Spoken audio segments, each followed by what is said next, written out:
Quiet Life in the Country by T.E. Kinsey, performed by Elizabeth Nolden.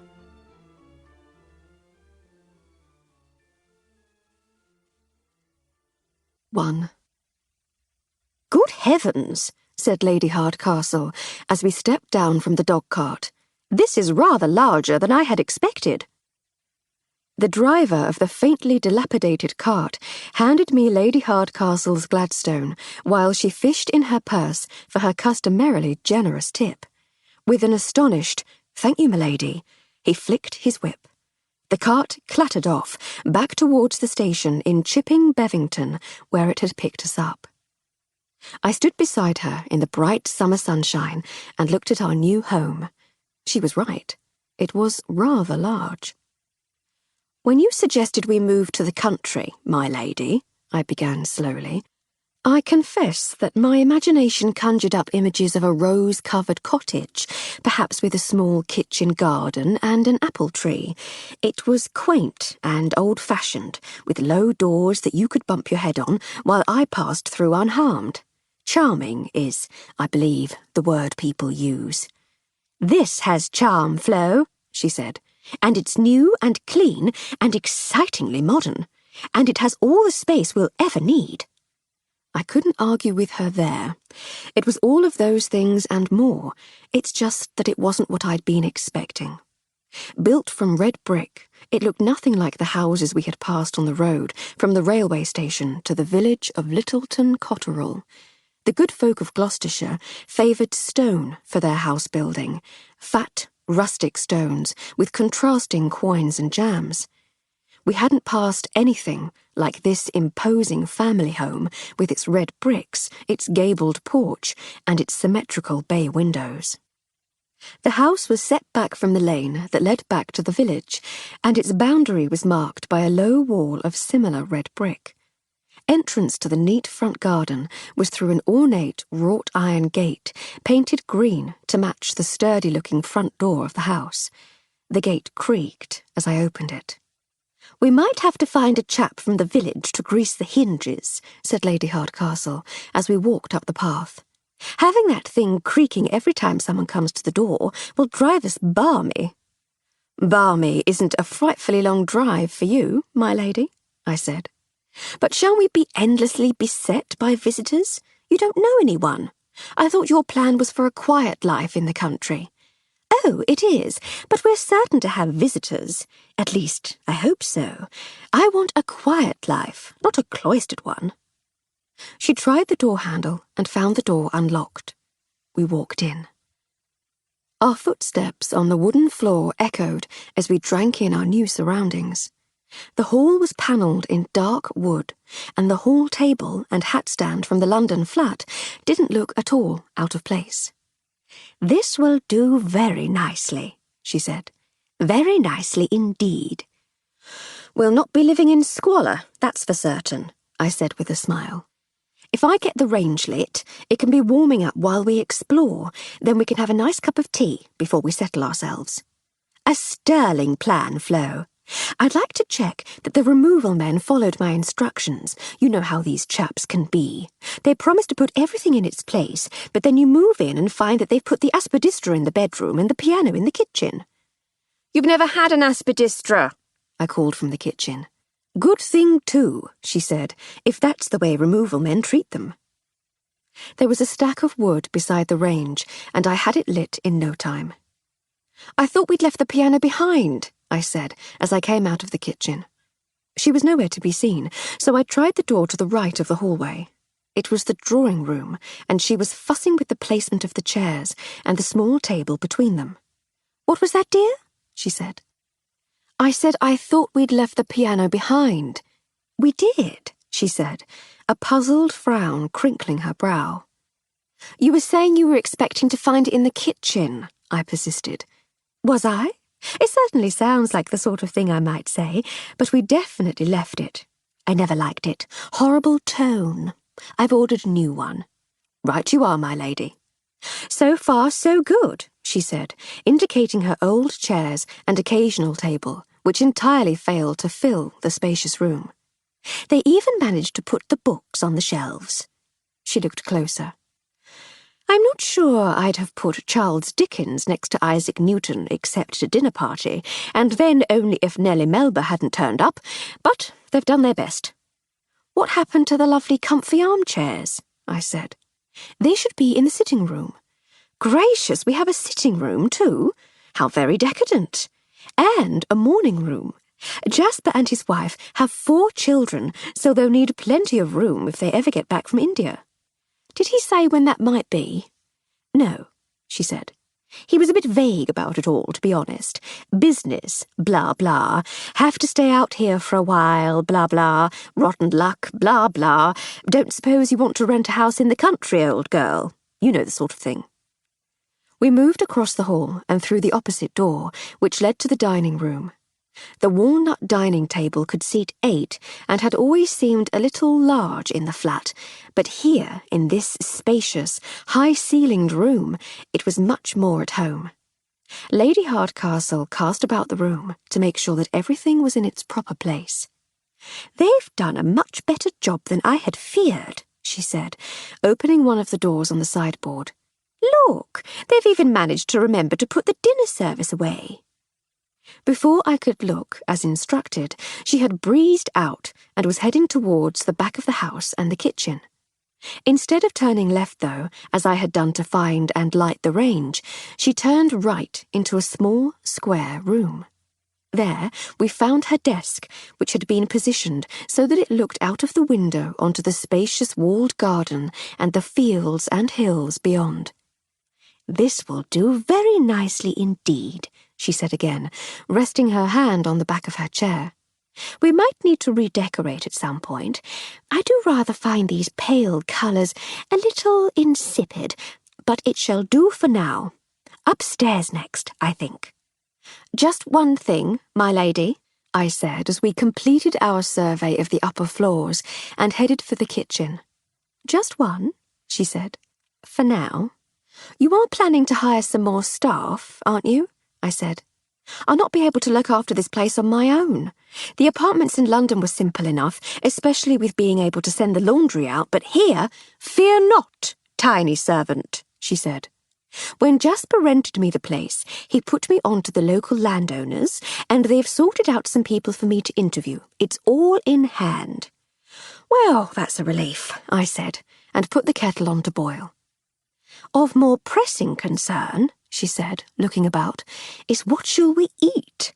The Great Western Railway offers a punctual service, but a lacklustre lunch.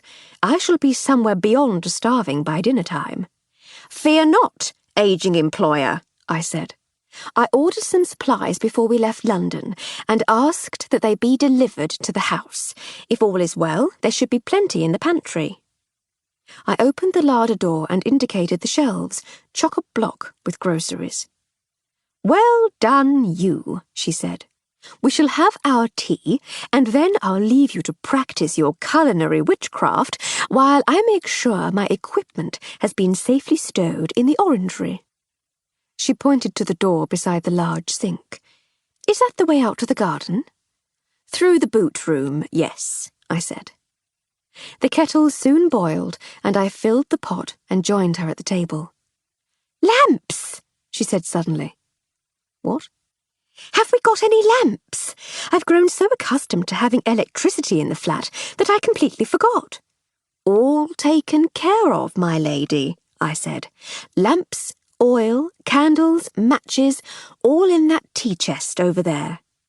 "What would I do without you?" I thought for a moment. "Starve to death, my lady, in the dark." I awoke early the next morning and got to work. New staff would be a boon, but there was little chance of us even interviewing applicants within the next couple of days, much less actually employing them. And I confess that I felt myself better qualified to handle the important matter of settling in than would hired help from the village, no matter how eager they might be. I woke Lady Hardcastle with tea and toast on a tray, and it wasn't long before she came down to breakfast, which we ate together in the morning room. "What are your plans today, my lady?" I asked, as I poured her another cup of tea. "I need to get things properly organised in the orangery," she said. But other than that, I think we ought to take our leisure. It's been a hectic couple of months since that awful business at the Bulgarian embassy, and I think we deserve a rest, the pair of us. What shall you be doing?" I outlined my main tasks for the day and hinted at some of the minor ones. She laughed. "So much for taking your ease," she said. "Well, don't overdo it. We'll have a housemaid and a cook by the end of the week, and we must leave them something to do." I raised my eyebrows sceptically. "I'll do my best to make sure they're kept busy, my lady," I said, though I remained unconvinced that we'd managed to find anyone quite so quickly. We finished our breakfast amid more chit-chat, and she left to find her overalls. By inclination, she was an elegant dresser, favouring fashions that flattered her tall, graceful figure. She often chose dark blues to bring out the blue of her eyes, or deep, rich purples, which made her dark hair seem to glow. Dun-coloured engineer's overalls did nothing for her, but did at least make the laundry easier after a day in her studio. I returned to a list of chores that would have made Hercules blanch. During the course of the morning, my labours were interrupted no fewer than half a dozen times by the ringing of the doorbell. In London, a lady might just about manage to make the acquaintance of her nearest neighbours after a few years if she were particularly gregarious. Out in the West Country, it seemed that everyone and his dog wished to find out more about the stranger in their midst. The Reverend James Bland, vicar of St. Harold's Church, was the first to call, bearing a rather formidable fruit-cake baked in Lady Hardcastle's honour by his wife, who, he assured her, would be calling on her own account within a day or two. A butcher's boy from Spratt's called, with a note introducing his employer's shop, followed closely by lads from the baker's and the grocer's bearing similar introductions. I couldn't help thinking that the three establishments might have saved themselves a few pence by employing just one of the lads to run the errand for all of them, but the boys were delighted. Lady Hardcastle gave them each a few coppers for their trouble. The village policeman called next. Sergeant Dobson said he couldn't stop. Nevertheless, he wanted to pay his respects and reassure Lady Hardcastle that he and his assistant, whose name went in one ear and out the other, was there to keep us safe. Not, he insisted hastily, that we would need it. His village was the safest in the district. If we needed anything, we had only to ask. True to his word, he didn't press us for a cup of tea, as our friends on the London force might have. Instead, he bade us both good day and strolled back down the garden path, whistling a music-hall song. Lady Hardcastle invited the sixth caller, Dr. Fitzsimmons, into the drawing-room. I made up another tray of tea and pondered the wisdom of inflicting the vicar's wife's cake on the poor chap. On the one hand, it seemed the very opposite of hospitable to subject the man to such a terrifying fruitcake, but on the other, it was all we had. I felt sure he would have been exposed to Mrs. Bland's baking before, and would be inured to it by now. I cut small slices and served it to them. From the kitchen, I could overhear snippets of their conversation, and it seemed that Lady Hardcastle had tried to explain her new obsession to him. "All very interesting," he said, and I heard the clink of cups and saucers being replaced on the tray. "I don't imagine many of the villagers will take to it. I sometimes suspect that many of them regard my own simple talents as witchcraft." She laughed. "I'll bear it in mind." "Well, I shall bid you good day," he said, and their voices reverberated in the wood-panelled front hall. "I'm sure you have much to do. Moving in is such a busy time." Yes, I thought, it really rather is, for some of us. "Thank you, Doctor," she said. "It's all go, isn't it?" she said, joining me in the kitchen. "It certainly does seem to be," I said. "It seems my doubts about the frequency of callers were entirely misplaced. Your assumptions have been proved wrong so far, yes. What's for lunch?" "Lunch, my lady," I said. After all that cake?" She groaned. "I'm afraid I didn't eat any of Mrs. Bland's cake. It seems like the sort of thing they'd load cannons with when the ammunition had run out. Luckily, Dr. Fitzsimmons correctly guessed its provenance, so your reputation as pâtissière remains untarnished, but we both agreed to give it a miss." "I don't blame you," I said. "In that case, you'll be ready for a slice or two of the gala pie I ordered before we left London, and which lurks, even now, in our extraordinarily well-stocked pantry. It'll not be as good as yours, but I'm sure it'll do nicely. Is there chutney? Tomatoes?" "All that and more, my lady. Will you be changing for lunch?" She laughed. "I might wash my hands. I seem to have become rather grimy.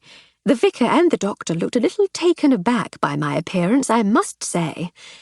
I suspect that was less to do with the grimy hands and more to do with the engineer's overalls." Perhaps," she said. "Ah, well, that'll teach them to call on a lady unannounced. I can't be expected to be dressed for visitors all day. I have work to do." "Quite so, my lady. Lunch in 10 minutes?" The afternoon passed with only one further interruption, in the form of a message delivered by a uniformed chauffeur. He insisted upon waiting for a reply, but declined the offer of a seat in the kitchen and remained on the doorstep.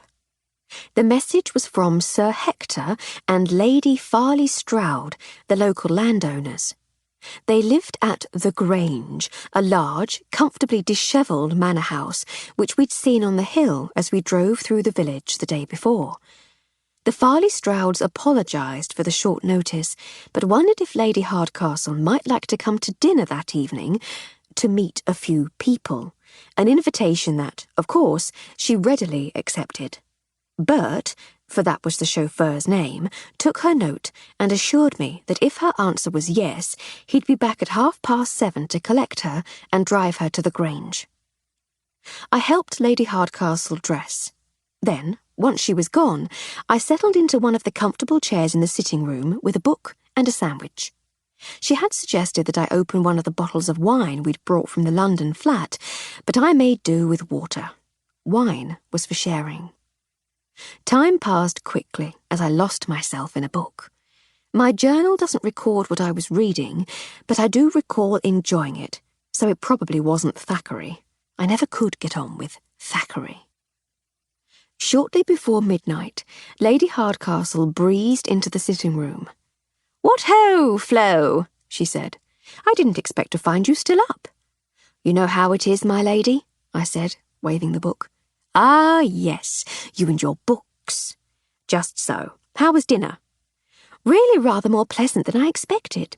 I thought I was in for a dull evening in the company of the pompous country squire and his frightful wife, but they turned out to be really rather splendid." "How so?" I said, sitting up more comfortably. She caught sight of herself in the mirror above the fireplace. "Do you think these pearls go with this blue dress?" "As if the ensemble were designed by the finest Parisian couturier, my lady. You have the attention span of a wasp. What was so splendid about the Farley Strouds?" "Oh, yes, sorry. Not only are they the most charming old buffers ever to draw breath, it turns out that Gertie Farley Stroud knew my mother. I walked in and she said, 'Now tell me, dear, before we carry on, was your maiden name Fanshawe?' So I said, 'Yes.' And she said, 'And do you have an older brother, Harry?' And I said, 'Yes,' again in that exact same drawn-out, puzzled way, thinking she must have looked me up in Who's Who or something. And then she said, 'My dear, I knew your mother.' Apparently, she and Hector met my parents when Daddy was in India, and they kept in touch. She said the last time she saw me was in the family home in London. I was 4 years old and recited Newton's laws of motion to her, and then played Frère Jacques quite badly, she says, on the piano, before announcing that when I grew up I was going to be a polar bear." "You were ambitious, even then," I said. Always, dear, always. Evidently, she and Mummy wrote to each other for years, and Gertie followed my progress, up to Cambridge, marrying Roddy, all our postings abroad, everything. When Jasper's agent introduced me as the new tenant of this place, she wondered if I might be the same Emily Hardcastle she knew of old, and, as it turns out, I am. "Surely there can be only one, my lady," I said. Well, quite. But they were sweet and charming and quite as balmy as a sack of gibbons, and I had a lovely time. The only oint in the flyment was that they insisted I should meet the local people, so that I might be properly introduced to Gloucestershire society. I could have done without it, to be honest, but it seemed churlish to make a fuss, so I mucked in as best I could. What I'd expected to be an intimate supper with the local landowners turned into some manner of formal introduction to the great and the good, or the local equivalent, at least. The moderately significant and well-intentioned, perhaps. Still, they think themselves frightfully important, and that's what counts, I suppose. Any juicy gossip? None whatsoever, I'm afraid. The only thing happening of note at all is that the Farley Stroud's daughter has become engaged to the scion of a local commercial family. They're in shipping or something. It's all anyone can talk about. I confess I paid little attention. Still, it could be worse. You could have been called upon to foil the assassination of the Bulgarian ambassador. Again. That was a lark, though, wasn't it? A lark indeed, my lady. I think we're better off without all that, though. You're probably right. How was your evening? Sandwiches and a good book. I can't imagine better. An evening with me, of course. Do you fancy a nightcap? I could do with a brandy before bed. I fetched the brandy and a couple of glasses. Life in the country wasn't so bad, after all. 2. I had been assured that our new life in Gloucestershire would be peaceful and uneventful. A train from the nearby market town would take us north to Cheltenham or Gloucester, or south to Bristol or Bath, and we could be in any of those bustling cities in no time at all. We'd not be entirely cut off from civilization, but I'd been promised that there would be a calm after the years of adventure and occasional terror. Lady Hardcastle and I would finally be able to relax and to rest, to take it easy, away from the violence. And so it was that we were up and eating breakfast together in the morning room shortly after dawn on our second full day in the village. "You promised me a life of ease," I protested, as I put another sausage on her plate. "And you'll get one," she said, spearing the sausage with her fork and waving it in the air before her. "Gertie has arranged for 2 promising potential servants to call on us tomorrow, so you'll soon have so much time that you won't know what to do with yourself. And yet, here I am at the breakfast table while even the birds are thinking it might be a bit early and are contemplating another half an hour in their nests before they have to face the day." "You'll thank me later," she said. "We'll go for a walk to explore our new surroundings, perhaps make a few sketches. Then we'll pop into the village and place some orders with the shopkeepers. It's nice to show one's face. I wonder if there is a tea shop. We could stop for a cuppa and a sticky bun." "And all before lunch," I said. "Exactly so. We can do all that and still have the best part of this glorious summer's day ahead of us." "You make a good case, my lady," I said, as I made a start on clearing away the breakfast things. "But I'm reasonably certain that I'd have preferred an extra hour in bed and then still have all those things to look forward to. I'll be back to my sluggardly ways in no time. I think it's the change of air. That's definitely something for me to look forward to." She rose to leave. "I've put your outdoor boots by the front door," I said. "You're a marvel," she said. "Ready to leave in 10 minutes?" 10 minutes later, we were indeed almost ready to leave. Almost. I say, Flo, you couldn't be the absolute sweetest of sweethearts and pop out to the orangery for me. I should like to take some drawing things with us. The bag is in there somewhere. Lady Hardcastle was an inveterate sketcher. She kept pencils and a sketch pad in a canvas bag, always packed and ready for adventure. Always packed, at any rate. The bag was never actually ready for the adventure because she could never remember where she had left it. I took the opportunity to take a look at what she had done with the orangery. Her ceaseless sketching was a symptom of a much broader obsession with the visual arts. While we had been living in London, she had been introduced to the exciting new world of moving pictures. She had seen an exhibition of the work of several experimental moving picture artists. She had been particularly taken with the photographic trickery of Georges Méliès, who had been using various techniques to produce magical effects. She was so taken with it all that she had thrown herself into the study of the art and science of moving pictures with her customary zeal. Ideas tumbled from her imagination, and she began to experiment with making films of her own. When she decided to move to Gloucestershire, one of her principal requirements for our new home had been a large, well-lit space where she could set up her photographic equipment. The orangery had proved ideal. It took me several minutes of energetic searching amid the arcane tools of the filmmaker's art to locate the canvas sketch bag. Eventually, I found it beneath a pile of miniature clothes and some designs for what looked like animal mannequins. Or should that be animalikins? I was still pondering this vital question as I locked the orangery door and returned to the house. We turned right out of the gate, away from the village, and off into the wilds. I'd seen a fair bit of the country as a young child, as we travelled from one end of the island to the other.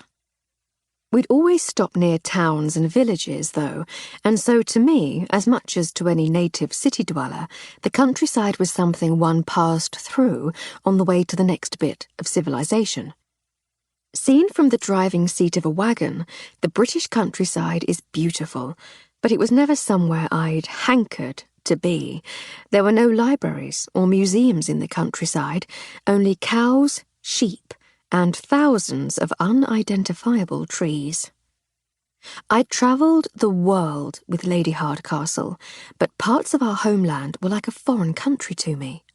So this simple act of turning right, away from the houses and shops, was as much of an adventure as trekking across the Chinese heartland. The hedgerows were rustling with life as we passed, and the air was full of the sounds of birdsong and the smells of... It always struck me as slightly odd that people complain about the smells of the city, the smoke, the waste, the factories, the breweries, as though the countryside is a perfumed garden in paradise. If that's the perfume they prefer in paradise, I think I might look into what I might do to furnish my immortal soul with some sort of face mask. As we rounded a bend, Lady Hardcastle decided that we should leave the lane and venture instead across the fields. On the other side of the enormous field, I could see a farmer driving his herd of cattle out of another gate and towards the farm buildings in the distance, perhaps for milking. He appeared to notice us and, after a moment's indecision, abandoned his cows and started towards us. The cows, indignant at this interruption to their routine, began lowing irritably. Some plodded towards their usual morning destination, drawn on, presumably, by the promise of the relief of milking. The others milled around, leaderless and lost. I never let on to Lady Hardcastle, but I'd always been rather afraid of cows. I was glad they remained at a safe distance and appeared to be heading away from us. "Look out," I said. "We're for it now." "What?" said Lady Hardcastle, who hadn't noticed the farmer. 150 yards off the port bow," I said, "closing fast." She turned to look. "Gracious," she said. He can move pretty smartly for such a plump little chap. We slowed our pace and waited for the red-faced farmer to draw alongside. "Morning, ladies," he said, as he came within hailing distance. He tipped his cap. "And good morning to you," said Lady Hardcastle genially. "Beautiful morning, isn't it?" "That it is, ma'am," he said. "Out for a walk, I see." "We are, yes. I do hope we're not trespassing." "You are, as it happens," he said. "My dear chap, I am most dreadfully sorry. But it's such a beautiful day. It seemed a shame to be stuck on the lane, walled in by hedgerows, when we could be enjoying this glorious countryside." "Ah, well," he said, the wind taken out of his sails somewhat. "just you mind you shut the gates and don't frighten the beasts and we'll get along fine." "Thank you, Mr. "Thompson, ma'am. Toby Thompson." How do you do, Mr. Thompson? I am Lady Hardcastle, and this is my maid, Miss Armstrong." "Ah," he said knowingly. "You'll be the lady from up London as has taken the new house on the lane, then?" "That's right." More pleasantries were exchanged, but I heard nothing of their conversation. My own attention was entirely held by the confused and disgruntled cows until I saw Mr. Thompson pointing to the woods about half a mile distant and saying in his unfamiliar West Country burr, "I reckon they woods'll be a nice walk this time in the morning, my lady. Like you says, it's a beautiful day. I often goes into the woods for a bit of peace and quiet of the summer's morning once the milking's done." "Thank you, Mr. Thompson," said Lady Hardcastle. "I believe I shall do the same." "Right you are, then. You have a good day, my lady." Lady Hardcastle expressed her thanks, and we set off across the pasture towards the dense stand of trees. "That ended better than I expected," I said, as we altered course. "I thought he was going to shoot us." "He was just curious," she said. "And he didn't have a gun. I don't think they get many strangers round here, that's all, so we're bound to be something of a curiosity. Pity you and I didn't meet when I was younger. If they'd known what a draw you'd be, my mam and dad could have put you in a sideshow tent and charged people a tenner to gawp at you." "Nonsense," she said. "I'm worth 2 bob of anyone's money. 6pence indeed. Tuff." As we entered the woods, I looked back across the field we had just crossed and at our tracks through the dew-damp grass. I had a sudden jolt of panic at leaving such an obvious trail, but just as quickly I remembered that we no longer had to worry about such things. No one had wanted us dead simply for being English for a number of years now. Indeed, here in Gloucestershire, English was rather a desirable thing to be, but old habits and all that. Ahead of me, Lady Hardcastle stepped nimbly over a patch of mud and turned back to me. "Keep up," she said with a smile, "and watch out for the mud." "Yes, my lady," I said in my best approximation of the local accent, as I hopped across the miniature mire. I checked behind us again as we made our way further into the dimness of the wood. "For goodness sake," she said, "do stop acting like a blessed bodyguard. You'll upset the natives. You've been looking for pursuit since we left the house." "Sorry, my lady, it's just—" "I know, dear." She reached out and touched my arm reassuringly. The morning sun was struggling to have much of an influence on the world beneath the canopy of rich green leaves. The dark ground beneath our boots was soft and damp, and the air was surprisingly chill. I began to wish I'd thought to put on a jacket, or at least to have brought my shawl. Lady Hardcastle resumed her enthusiastic descriptions of the local plant and animal life. She had a passion for the natural sciences, which she never tired of trying to share with me, but I confess that despite her best efforts, I was still unable to tell a beech tree from a beech hut. There were the obvious difficulties one might have in getting into a bathing costume in a beech tree, of course. At the very least, there would be issues of balance and of being poked by errant limbs. Though, thinking about it, an errant limb can be a problem in a shared beach hut, too. My laugh brought a questioning look, and I was about to share my observations when we broke through into a beautifully sunlit clearing. "And in the centre of the clearing, my dear Florence," she was saying, without apparently having broken her conversational stride, "we have—" "I say!" "A dead body, my lady?" I said. "I was going to say a magnificent English oak," she said, somewhat distractedly, "but the body is definitely the more arresting sight." We stepped forward to take a better look. There, in the centre of the clearing, was a magnificent oak tree, a rather old one to judge from its girth.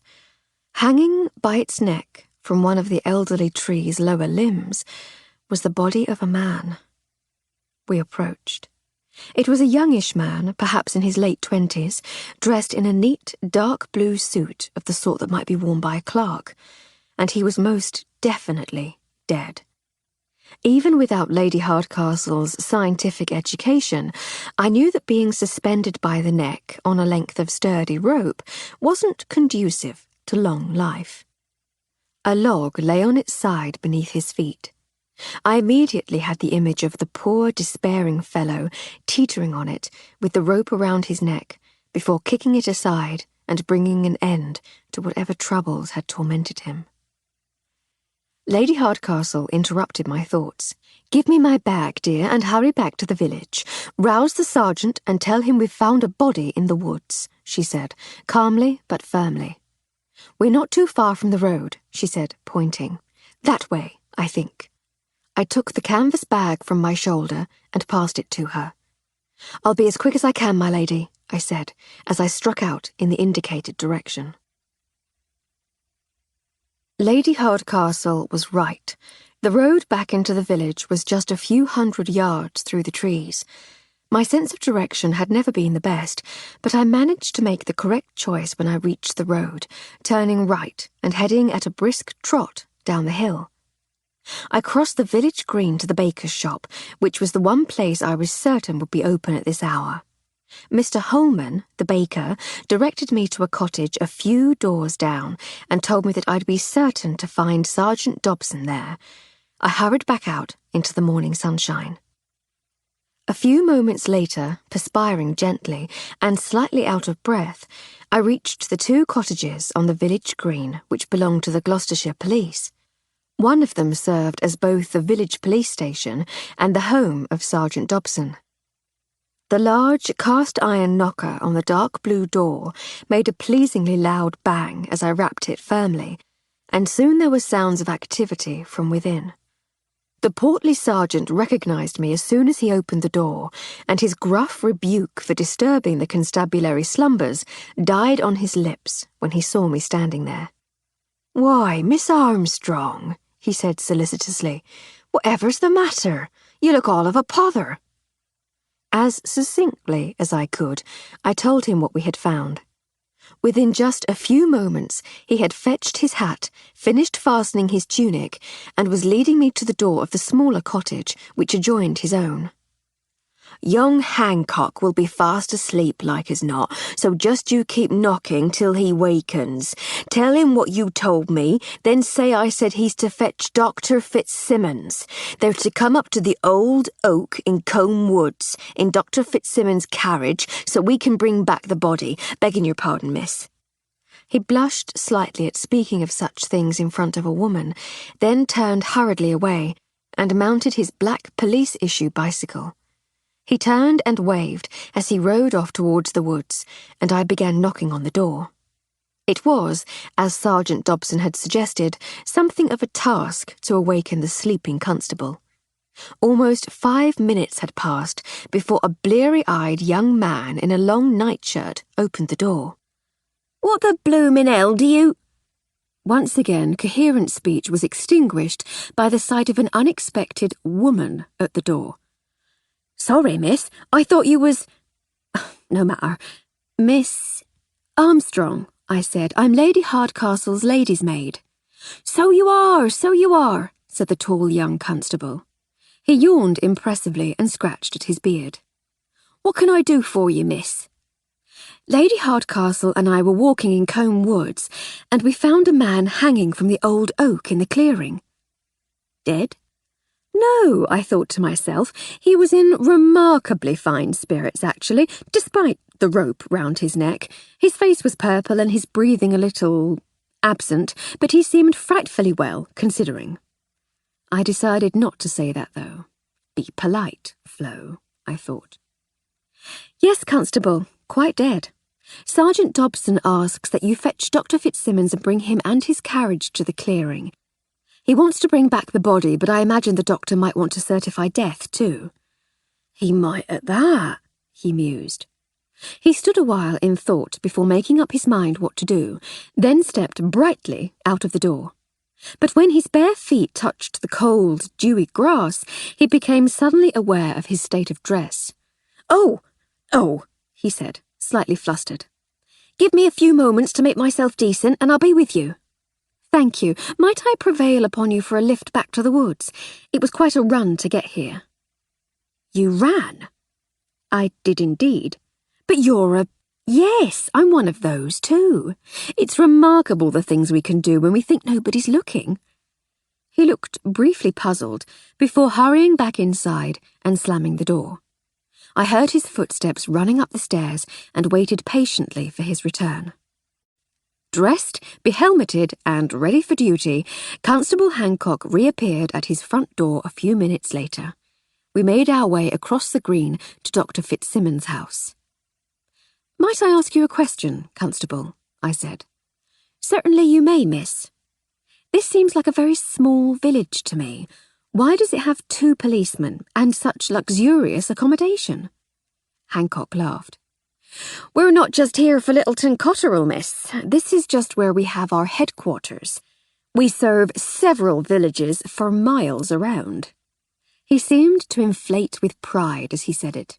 "It's quite a responsibility, and one that the boys in the towns tend to underestimate." "Well, I'm glad we have you to ourselves this morning.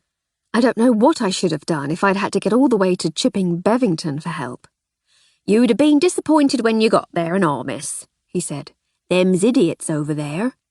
You could have used the telephone, mind. We've got one now." I'd been wondering about that. We took the telephone for granted in London, but I had no idea if such conveniences had made it all the way out here. It seems that the police stations had them, at least. We reached the doctor's house and knocked at the door. It was answered very promptly by a middle-aged woman dressed from head to toe in black. "Hello, Margaret, is the doctor in?" Hancock said. "Whom shall I say is calling?" she asked. "It's me, Margaret, Sam Hancock." "I know who you are, you fool, don't be so impertinent. But the lady—" Hancock was losing his patience. "Is he in or not? We are here on urgent police business, and I don't have time for your tomfoolery. I've a good mind to—" Dr. Fitzsimmons appeared behind the suspicious housekeeper. "Thank you, Mrs. Newton. I'll take care of this." Margaret reluctantly shuffled back into the hall and went about her business. "My apologies for the welcome, Constable. How may I help you?" Hancock introduced me, and I ran once more through my brief account of the finding of the body. "I'll get Newton to harness the horse and we'll be off in no time. Do come in the meantime. Can I offer you anything while we wait? Tea, perhaps? Have you eaten, Constable? I'm sure Mrs. Newton could find an extra helping of something." By the time we reached the clearing, more than an hour had passed since we'd made our grisly discovery. We found Lady Hardcastle deep in conversation with Sergeant Dobson, some way from the dangling body. They seemed to be looking at some sketches. "Look at this, Hancock," the sergeant said with glee. "Lady Hardcastle has sketched the scene for us." Hancock inspected the drawings and nodded gravely with what he imagined was professional approval. "Very good," he said. "Very good indeed." "They'll be a great help at the inquest, Lady Hardcastle," said the sergeant. "Thank you. Oh, and where are my manners? Lady Hardcastle, may I introduce Dr. Fitzsimmons? We met yesterday, thank you, Sergeant. How are you, Doctor? It's a shame our second meeting couldn't be under more pleasant circumstances. It is indeed, my lady, it is indeed. Now, what have we here? A suicide, it seems. Do we know who it is? Not quite yet, sir, no, said Dobson. I've got the queerest feeling I've seen the gentleman before somewhere, but I just can't place him. I can't quite reach his pockets neither, or else I'd have seen if he had a letter or something that might have identified him. Constable Hancock had been staring at the body. He didn't look too comfortable, and I wondered if he'd seen many bodies in circumstances like these, rather than laid out neatly in a coffin, ready for the last respects of their loved ones. "I knows him," said Hancock slowly. "That's Frank Pickering. He's from over Woodworthy, but he's played cricket for us since their club folded last season. He worked in Bristol. It cost him to get in on the train every day from Chipping Bevington, but he always said he'd rather that and live out here than live in the city. Nice bloke." His voice drifted off as he looked on, still mesmerised by the body. "That's it, young Hancock," said the sergeant, with a jolt of satisfied recollection. "Well done, boy. Yes, I seen him playing against Dursley a week ago last Sunday." "Was he a melancholy fellow?" the doctor asked Hancock. "No, sir, that's just it. He was the life and soul, he was. Bright and bumptious, always had a joke." "It can often be the way that a jovial exterior masks the pain within," mused the doctor. "Shall we cut the poor fellow down? Then we can take the body back to my surgery, and we can make the arrangements for the inquest." Lady Hardcastle had been slightly distracted throughout all this. She was looking at the ground beneath the body and checking it against her sketches. "Might we test one or two of my ideas before we do, please, gentlemen?" "If we can, m'lady," said Dobson. "What troubles you?" "Would you say the ground was soft, Sergeant?" she said. "Passably soft, m'lady, yes." "And so one might expect that this log, which had borne the weight of quite an athletically hefty man, should have left an impression in the ground beneath the tree." "That seems reasonable, m'lady." "And yet—" She indicated the ground immediately below the body. It was trampled and bore one or two odd impressions, but there was no obvious large indentation from the end of the log. "I wonder if I might trouble you to stand the log on its end, Constable, just as it would have been before poor Mr. Pickering met his unfortunate end." "Certainly, m'lady," Hancock said, stepping forwards and lifting the log. He positioned it on its end, with its top some 6 inches below the toes of Frank Pickering's boots. We looked at the newly created tableau for a few moments before Constable Hancock slowly said, "Wait a moment. If his feet don't touch the log, how can he have been stood on it before he topped himself?" "Upon my soul," said Dr. Fitzsimmons. "Well, I'll be blowed," said Sergeant Dobson. "And there, gentlemen, you see what's been troubling me," said Lady Hardcastle.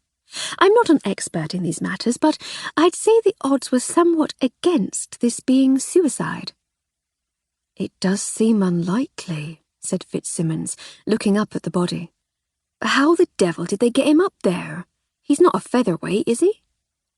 "Cruiserweight at the very least," said Dobson appraisingly. "They could have just hoisted him up," said Hancock. "I thought that," said Lady Hardcastle. "But take a look at the rope. See where it's wrapped around the branch there? If one had hoisted him up from the ground, how would one then manage to wrap the rope 5 times round the branch and tie it off so neatly? It was made to look like Mr. Pickering had prepared the rope before standing on the log, and if he'd been hauled up, the rope would have to be tied off down here somehow by someone standing on the ground." "But," said Hancock, still trying to puzzle things out, "why would he be out here in the woods in the middle of the night? And who would have wanted to kill him?" "Luckily," said Dobson, That's soon to be someone else's problem. We need to get him down, get him to the surgery, and then telephone the CID in Bristol. Murder makes it their case. Just one more thing I noticed before we go, said Lady Hardcastle. There are ruts in the ground running from the road to the tree along the line you all walked to get here, maybe 2 inches wide, about a yard apart. My guess, and I don't want to be seen to be interfering in any professional work here, is that they might be from some sort of handcart. It would be an ideal way to get a body here. If he were killed somewhere else, you mean? Said Hancock. As I say, gentlemen, none of this is within my area of expertise. I wouldn't want to step on any toes. Course not, m'lady. We appreciate your help, said Dobson. You're most welcome, I'm sure. Gentlemen, it's been quite a morning for me. Would you mind awfully if I excused myself? You know where to reach me if you need me. Certainly, m'lady. You get yourself home and get a nice cup of hot sweet tea for the shock. We'll take care of things from here. Thank you, Sergeant. Come along, Armstrong. Let's get home. And with that, she strode off towards the edge of the clearing, and I followed. Once we were on the road and safely out of earshot, she said, "Hot sweet tea, indeed. We shall have a bracing brandy, and the devil take the blessed tea." We set off for home.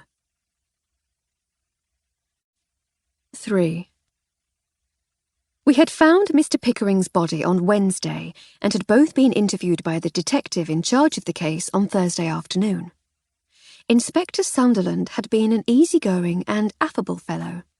His quiet confidence in his authority and abilities left him free to treat everyone around him with calm respect. Nevertheless, he seemed unimpressed by Lady Hardcastle's questions and suggestions. We had been dismissed as soon as he had taken our statements. On Friday morning, I ventured into the village to place some orders with the local shopkeepers. The village green was in the most splendid condition. It was obviously a very important part of village life, and was currently in use as the cricket pitch, so I was extremely careful not to walk across the pristine square of the wicket at its centre.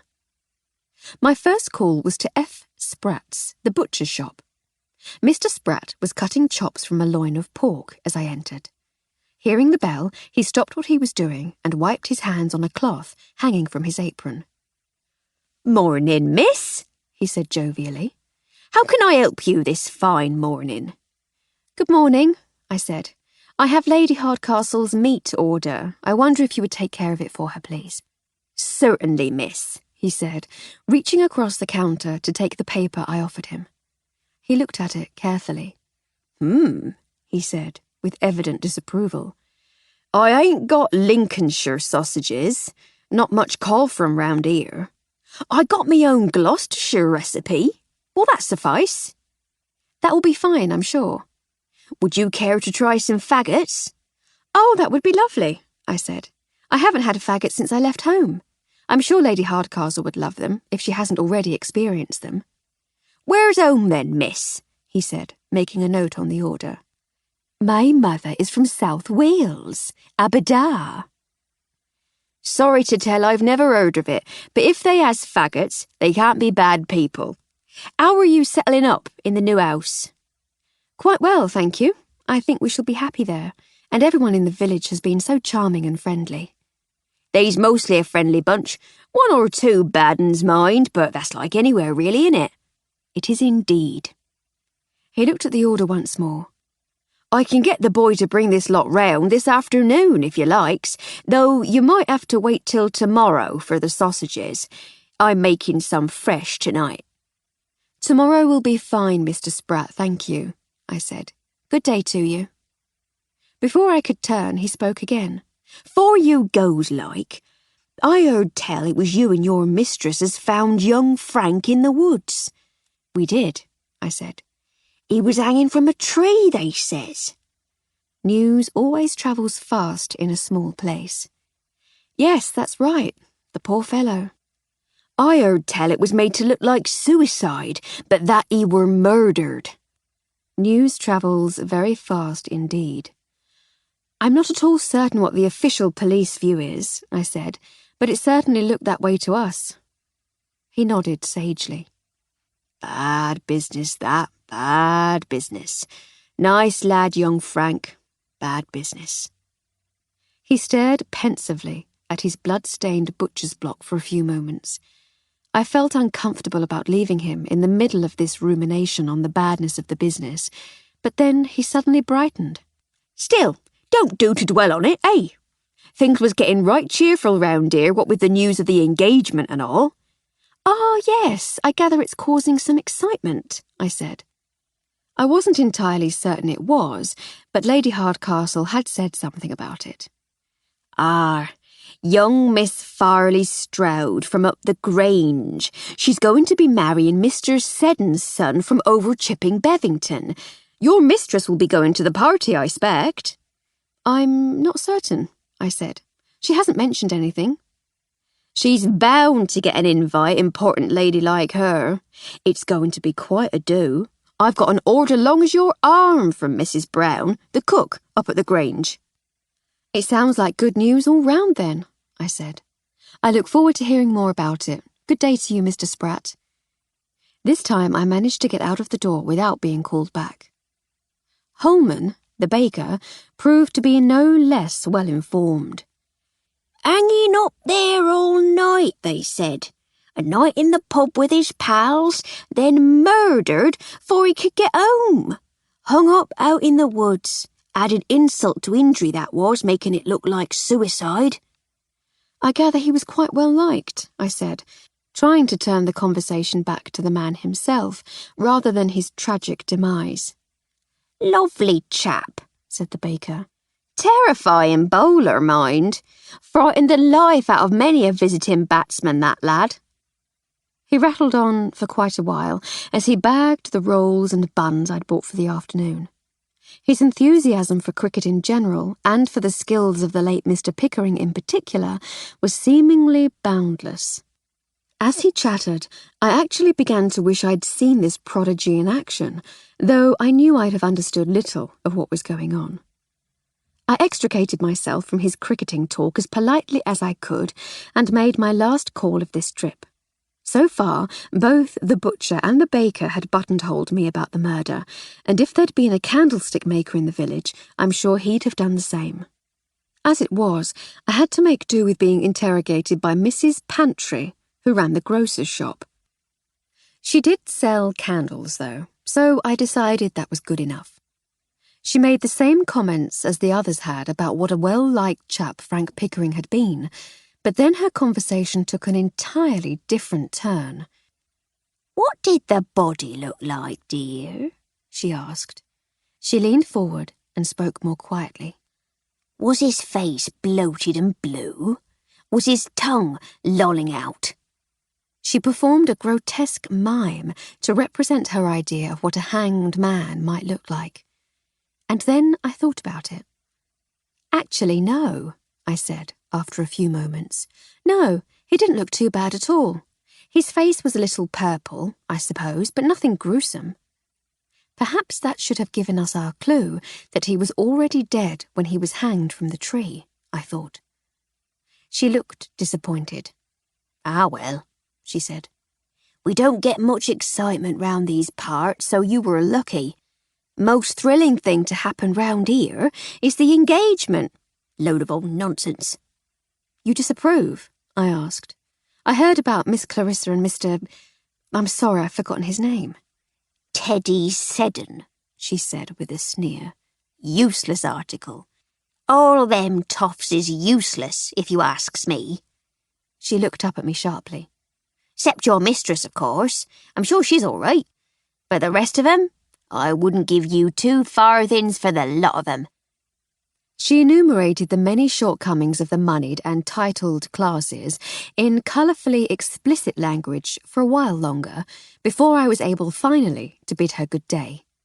I found myself back on the pavement without several of the things I had intended to buy, but I couldn't face a renewal of the tirade, so I resolved that we could do without them for another day. It was a pity the conversation was so strongly biased towards violent crime and the inadequacies of the bourgeoisie. I had been desperate to find out if Pantry was really her late husband's name, or if she'd changed it for business reasons. I might never find out. Lady Farley Stroud's interview candidates were due at 11 o'clock. I had a long list of all the things that needed to be done to get the place shipshape before we hired the new staff. In the 14 years I had been working for Lady Hardcastle, I'd had plenty of time to learn her ways. I decided it would be easier to get the house the way we liked it, and then just to instruct the new servants on how to keep it that way. This seemed like a splendid idea at the time, but for every item crossed off at the top of the list, I seemed to add 2 more to the bottom. I began to despair of getting things done in time. Lady Hardcastle had more or less settled into the orangery, so she was helping around the house. When there was a knock on the side door on the stroke of 11 o'clock, I was more than ready to take a break. I answered the door to see 2 women, plainly dressed and clearly nervous. Edna Gibson and Blodwin Jones, said the older one. We've come about the jobs. How do you do? I said. I'm Miss Armstrong. How do you do, miss? Lady Farley Stroud said you were looking for a cook and a maid. Yes, I said. Yes, we are. Do come in. I stood aside and ushered them through into the morning room, where we had decided to conduct their interviews. Do sit down, I said.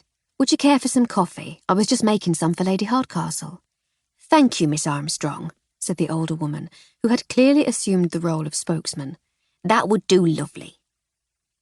I finished off the coffee while the 2 women sat in awkward silence. By the time I returned from taking the tray through to Lady Hardcastle, they still hadn't moved or spoken. I judged the older one to be in her 50s. She was a little below average height, though still a shade taller than me. She was a good deal rounder, though, to the point of plumpness.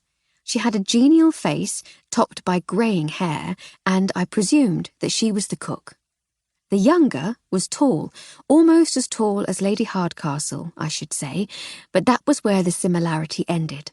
This young girl was bean-pole thin, with mousy hair that poked untidily from beneath her hat. Clearly, the maid. I sat at the table opposite them and poured us all cups of coffee.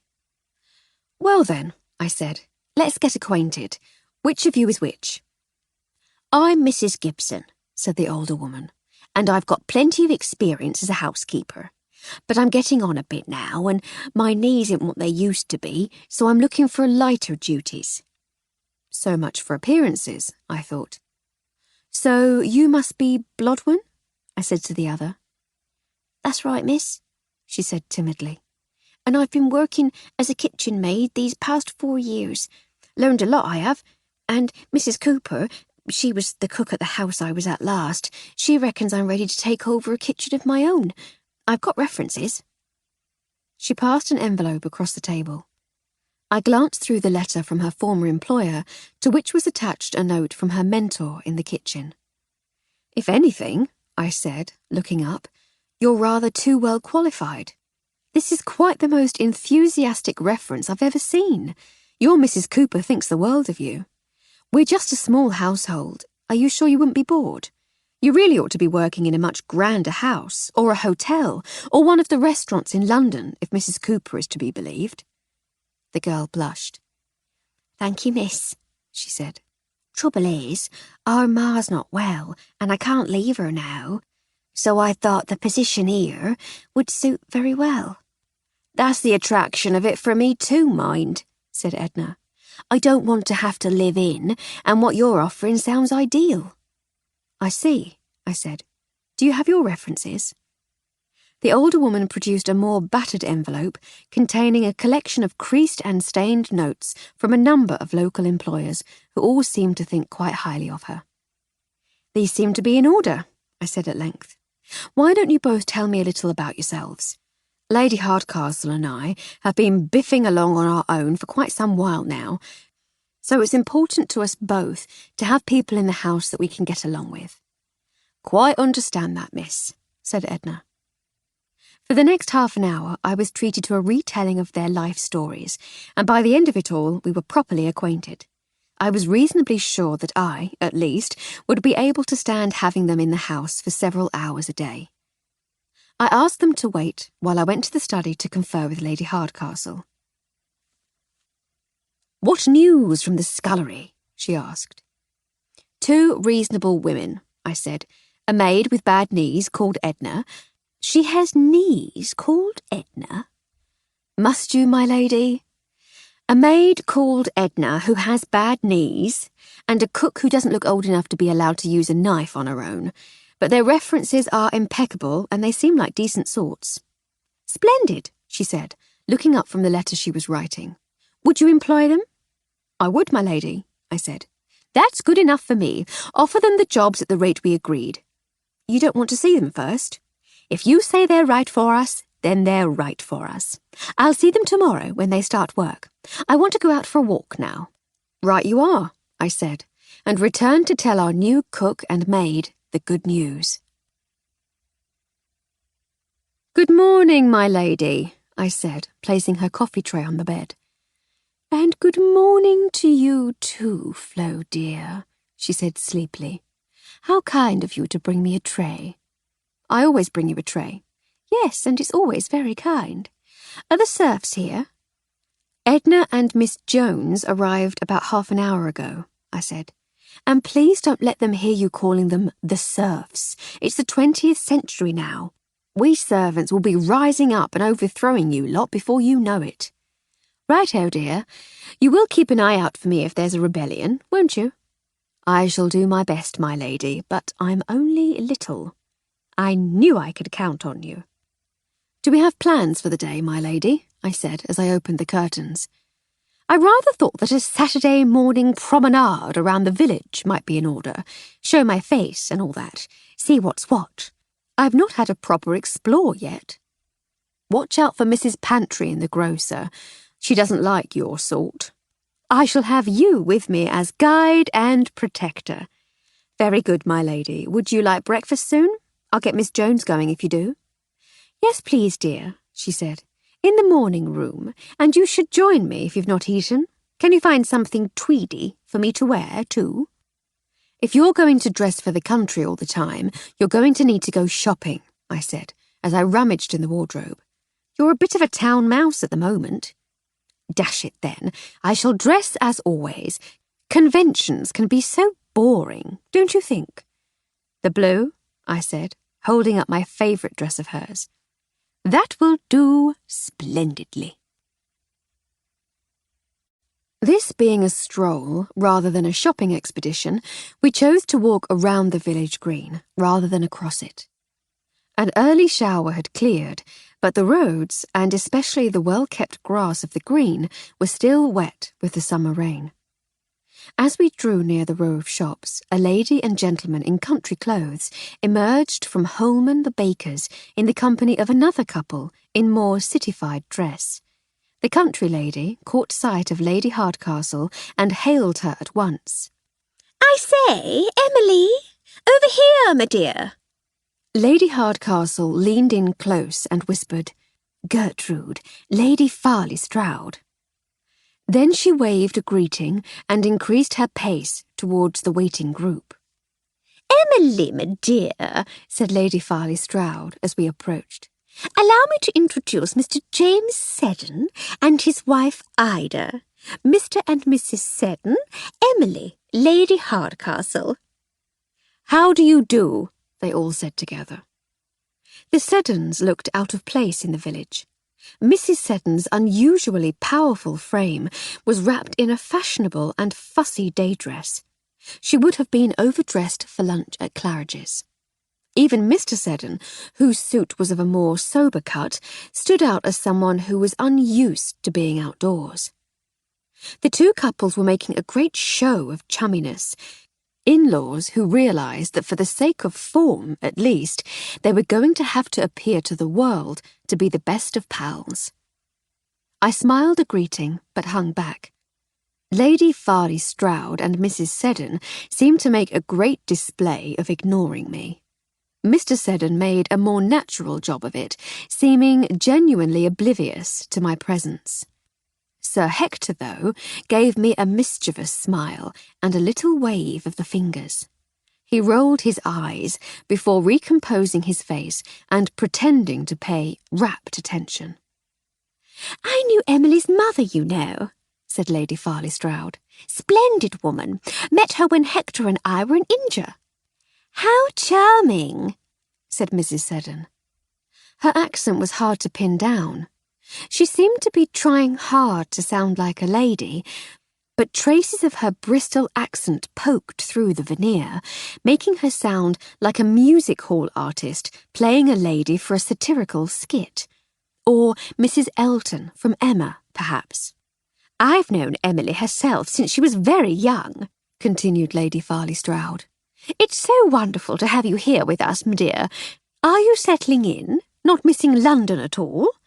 "We're enjoying ourselves immensely," said Lady Hardcastle, including me as she always did. Lady Farley Stroud's eyes flicked casually towards me, but Mrs. Seddon maintained her steadfast denial of my existence. It was as though she was continually having to remember to pay the likes of me no attention. The ability to ignore the lower orders came naturally to those born into the gentry, as did an easy affability when circumstances allowed. Mrs. Seddon was trying far too hard. "You've moved here from London?" said Mrs. Seddon. "I don't blame you at all. I could never live in London." "No?" said Lady Hardcastle. "No. James is senior partner in a shipping firm, you know. Family business. They've been an important part of business life in Bristol for several generations. London holds no attraction." "I've heard many people say that. We shall have to venture into town one day and explore Bristol properly." "You should," said Mrs. Seddon. Her championing of Bristol over the nation's capital was starting to seem a little defensive. "Do you enjoy the theatre?" asked Mr. Seddon. "We have the Prince's Theatre and the Theatre Royal." "I'm sure Lady Hardcastle doesn't want to hear you wittering on about the theatre, James," interrupted Mrs. Seddon. Lady Hardcastle would almost certainly have loved to hear all about it, but with her customary grace and tact, she navigated them to calmer conversational waters. "Would you be kind enough to convey my congratulations to your son, Mrs. Seddon? I wish him and Clarissa a long and happy life together." "Thank you, Lady Hardcastle. It makes one think of medieval times, doesn't it? Two important noble families coming together to form a powerful alliance." Domestic servants are required at all times to maintain an air of respectful discretion. It was only my years of experience that prevented me from laughing out loud at this pompous nonsense. Sir Hector, on the other hand, felt no such professional obligation to tactfulness. He rolled his eyes again, but this time was caught in the act by his wife. Her own eyes narrowed in warning as she saw him. He grinned sheepishly at her before winking at me. "Yes," said Lady Hardcastle, with an earnestness that must surely be put on. "It really does, doesn't it?" "You'll come to the party, of course, my dear. I'm sure we mentioned it at dinner," said Lady Farley Stroud. "Invitations have already gone out, but we didn't know you were going to be among us." "Oh, you really must," said Mrs. Seddon. "Everyone who's anyone will be there." "I should be delighted, I'm sure," said Lady Hardcastle graciously. "Good show, good show. Well, we mustn't keep you, my dear. Sure you've got lots to do. We're only halfway through our tour of the village ourselves." "Have fun, Gertie dear," said Lady Hardcastle. "Good day, Mr. and Mrs. Seddon. I'm glad to have met you at last." We left them to their tour and resumed our own meanderings. "I may be wrong," said Lady Hardcastle as we passed Mrs. Pantry's grocery shop, But I get the impression from what I've heard so far that Mr. Seddon is very, very important indeed.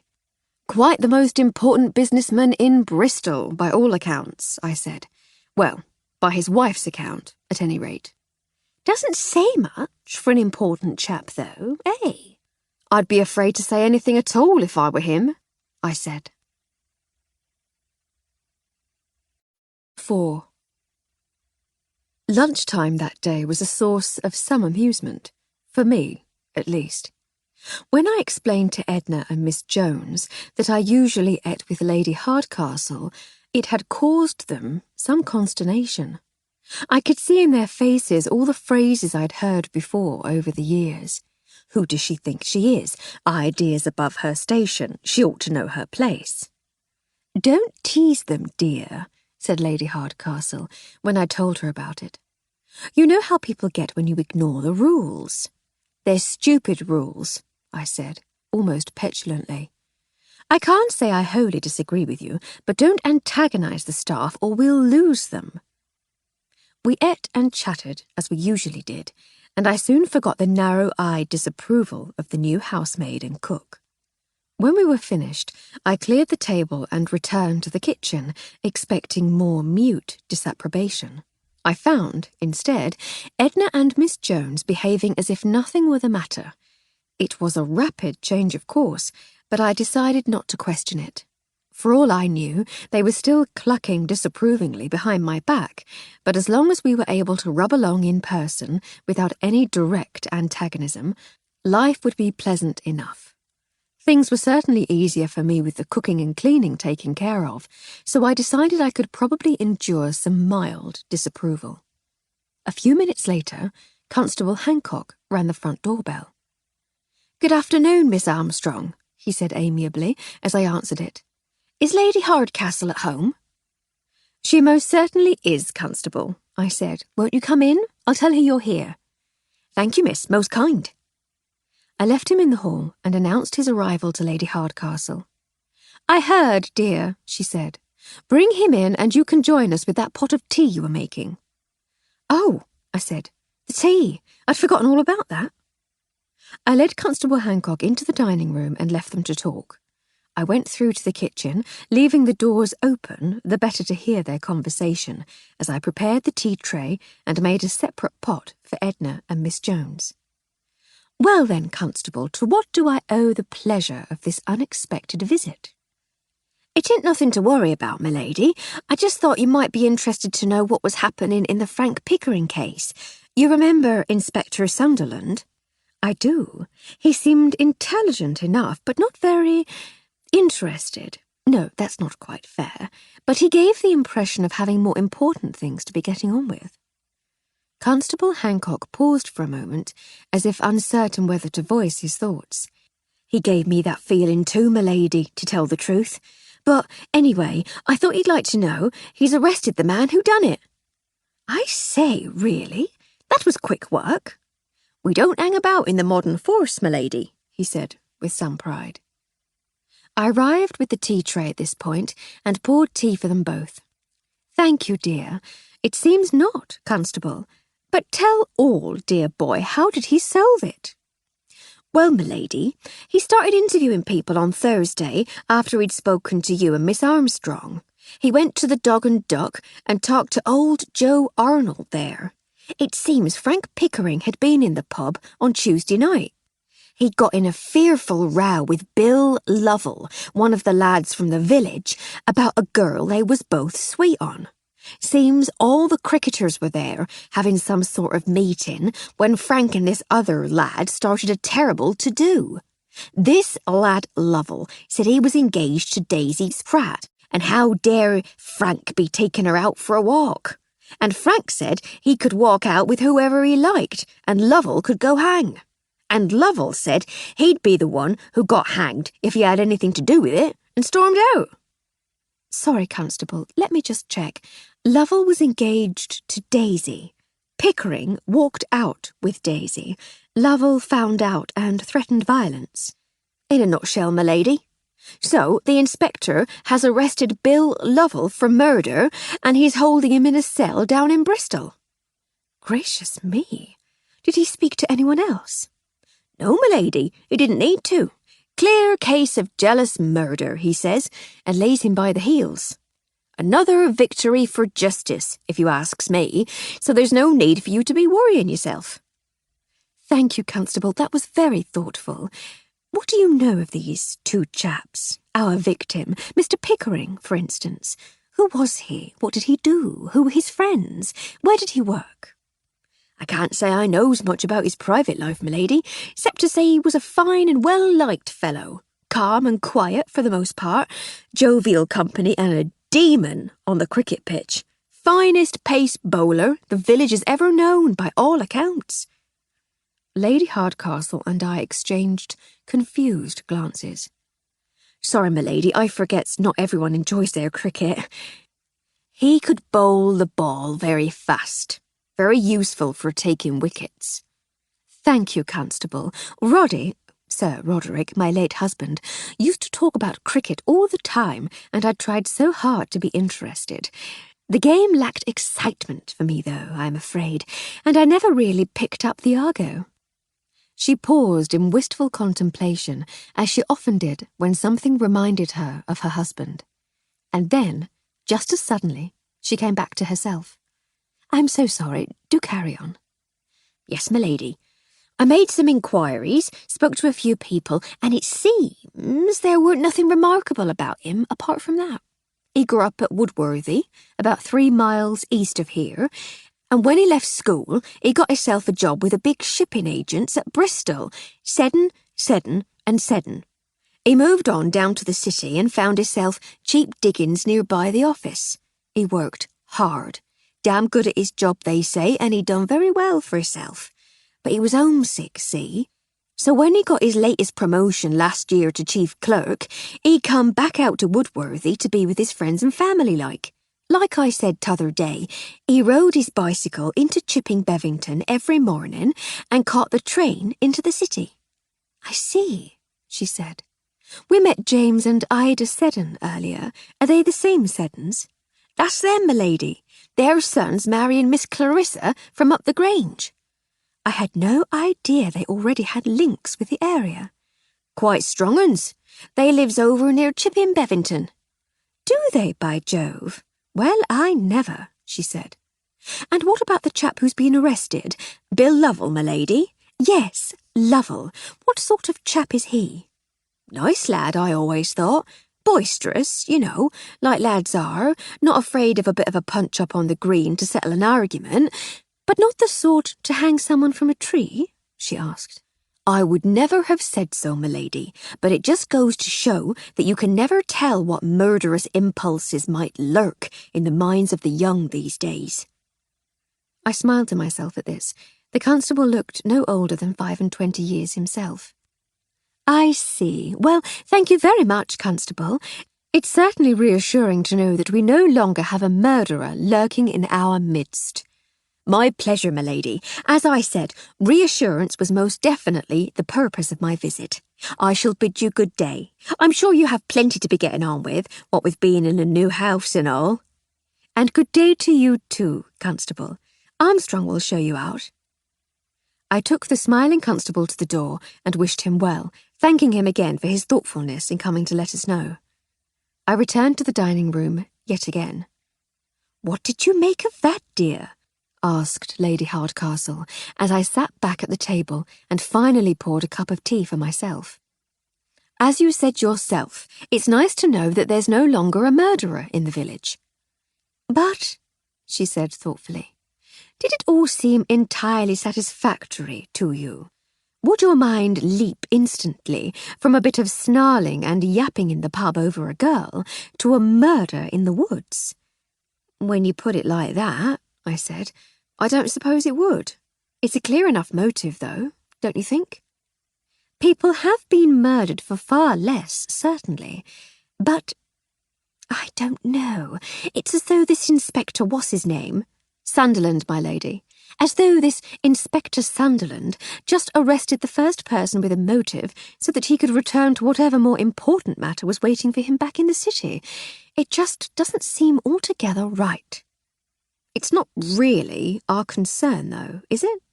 We've given our statements, and now it's time for the wheels of justice to do whatever it is they do. They turn slowly, but they grind exceedingly fine, is what they do, she said. And that's rather apt. The quality of the flour is still entirely dependent upon the quality of the corn, no matter how thorough the mill. If the courts don't have all the facts, they can never grind out justice. It's out of our hands now, though, my lady. Is it? Is it, though? I wonder if we might not gain some entertainment and possibly save a young man from the gallows if we took matters into our hands and poked our noses in them. Other than it being a faintly disgusting image, I said, I do tend to agree. I suppose it might be fun, too. I just worry that it might make us rather unpopular with the police if we start our own investigation. They'll be happy if we manage to solve the case for them. But as far as they're concerned, they've already solved it.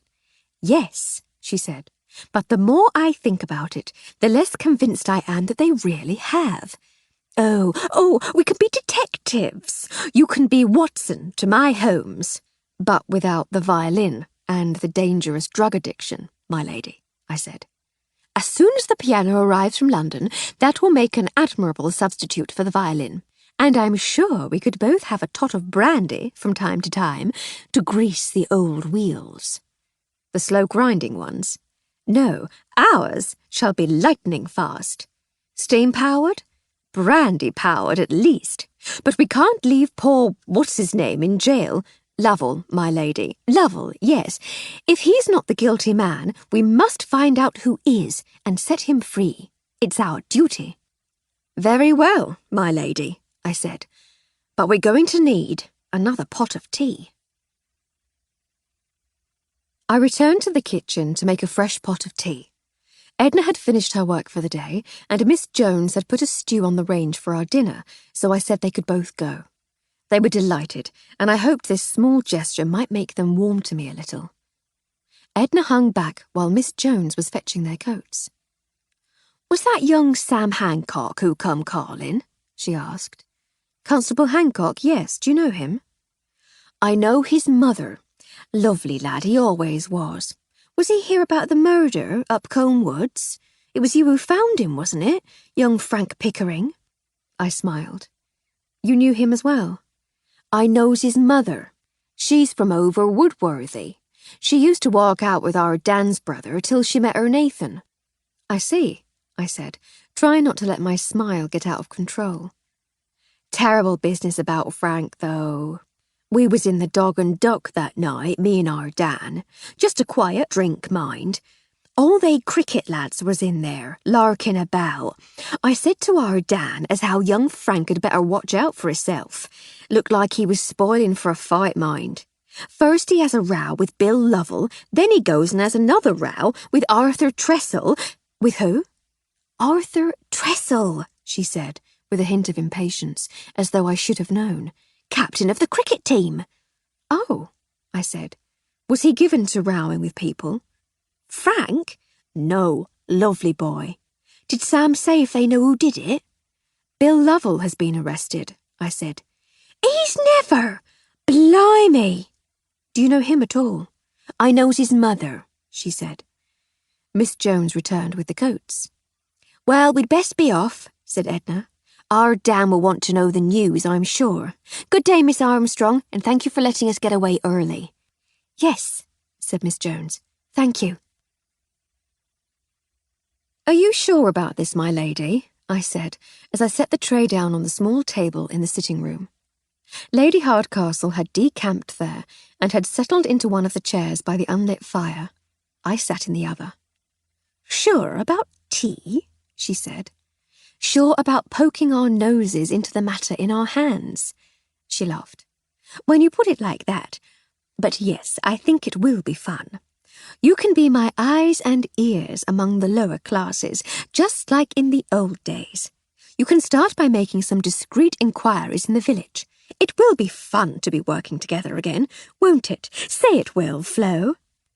She usually tried to remember to call me Armstrong in company, but alone in the house, she tended to call me by my first name. Somehow, despite my disdain for the rules, I could never quite bring myself to call her anything but my lady. I think I only ever called her Emily once, in China, when we were sure we were about to die. I've said it before, my lady, more than once, but I distinctly remember being promised a quiet life in the country. Yet here I am, about to equip myself with thumbscrews and a cosh and slink into the murky village underworld on your behalf. Murky village underworld, indeed. You do have an overdeveloped sense of the melodramatic, dear. And when have you ever needed a cosh to protect yourself? It's just for show, my lady, just for show. But I really thought we'd left all the skullduggery and intrigue behind us. And, be honest, what do we really know of detective work? It's not as though we have any experience. We were always involved in more direct action. It's true, but I really think we need to try to do something to help. Neither of us would be happy to see a lad hanged for something he didn't do. Surely it would never come to that, I said. I still think the truth will come out during the trial at least, and if we mess things up, we might make it worse for him. Oh, we shall be most circumspect, pet, don't worry. Perhaps Inspector Thingamy would have come to the truth in the end. But just in case, let's have a dig around and see what we can come up with. What can it hurt? And poor Constable Hancock is so sweet. Think how much it would help him in his career if we were able to point him in the right direction. I think Edna might be quite excited too. Oh? She was asking me about it before she left. Apparently she was in the Dog and Duck on Tuesday night and saw Frank Pickering's arguments. Arguments? Constable Hancock mentioned only one. Evidently he argued with another chap later on, the captain of the cricket team, she said. Well, there we are then. What more do you need to persuade you to stick our beaks in? Inspector Whiff-Waff knows about only one argument and he's arrested the chap. What if it were the other one? We'll be doing everyone a service. I said. Very well. Let's imagine then that we really are detectives and that we have even the first idea how to conduct a murder investigation. Where shall we start? We need to be methodical. We must start at the beginning. We must start with our victim. We need to find out all that we can about him. She was interrupted by the ringing of the doorbell. Excuse me, my lady, I said, and went to answer it. It was the boy from the local post office with a telegram. Telegram for her ladyship, he mumbled quickly, holding it out for me to take. My lady doesn't sail, I said. He looked blankly at me. She doesn't have a ship. I tried to explain. She's a knight's widow, so she's Lady Hardcastle or my lady. Eh? He said, bewildered. Never mind, I said. Thank you for bringing it. I made to close the door. He stopped me. I'm to wait for a reply, he said. Very well, wait here and I'll see if there is one, I said, and took the telegram through to Lady Hardcastle, who was sitting at the dining table, sketching. What is it, Flo? She asked. News? Telegram for you, my lady, I said, handing it over. She opened it and read it. Aha, she said. Another invitation to dine. You're quite the popular one these days, and justifiably so. This one might not be up to much, but I do rather think that it could be useful to our investigation. It could? It could. It's an invitation to dine with James and Ida Seddon. Of course, I said. Our Mr. Pickering's employer. Which Seddon is he, do you think? I asked. The second one, I should imagine. How can one tell, I wonder? I believe they have it stamped on the bottom. But anyway, she said, tomorrow I am to pay a call on the Seddons, where I might learn more about our victim, and you shall accompany me. I shall? Of course you shall. I need to win them over and impress them if I'm going to get anything useful from them, and nothing impresses the commercial classes more than a title and turning up to lunch with a personal servant in attendance. It'll give you a chance to snoop around and talk to their own staff, too. She scrawled a reply on the form and gave it to me with some change for the boy. He was kicking stones on the path and looked up guiltily when I opened the door. I handed him the reply and the money. "The halfpenny's for you," I said. "Don't spend it all at once." He grinned and scampered off towards the village. Tell her ladyship I says thanks, he called over his shoulder as he disappeared from view. 5. On Tuesday morning, I had everything nicely under control. The same could not be said of Lady Hardcastle. I set Edna to work on the laundry, and her morning was spent soaking, washing, wringing, mangling, and hanging. It was perfect drying weather, sunny and with a good breeze, and Edna herself was sunny and breezy too. I wondered if she and Miss Jones had talked things over on their way home the day before. Perhaps they had come to some agreement about accepting our ways, because the cook was in fine spirits as well, and they both chatted amiably with me as we went about our duties. By 11 o'clock, everything was well in hand. There was tea in the pot, and I still had an hour to make myself presentable for Lady Hardcastle's lunch at the Seddons. Until, that is, Lady Hardcastle appeared at the kitchen door, evidently in some sort of panic. "There's a trichological crisis of disastrous proportions," she said. "I beg your pardon, my lady?" "My hair, Flo! My hair! Look at it!" I looked at the wispy mess of long, dark hair, inexpertly piled on top of her head. "It does look a little untidy," I suggested. "It looks as if squirrels are nesting in it. Squirrels, Flo!" "If you'll forgive me for pointing it out, my lady, it's your own fault for being so impatient. I did say I'd help as soon as the laundry was done." "Hang the laundry! Isn't that what we hired Edna for?" "We did, but I was helping. I've finished now, though, and we have plenty of time to make you beautiful for your appointment." "I'll settle for presentable, but thank you. But where are my new stockings? And have you seen my small handbag? And are my patterned boots clean? And—" "I'll take care of it all, my lady. Sit down and drink this tea. I'll be with you as soon as I've changed into something less domestic." She sat at the kitchen table, heaved a great frustrated sigh, and drank her tea.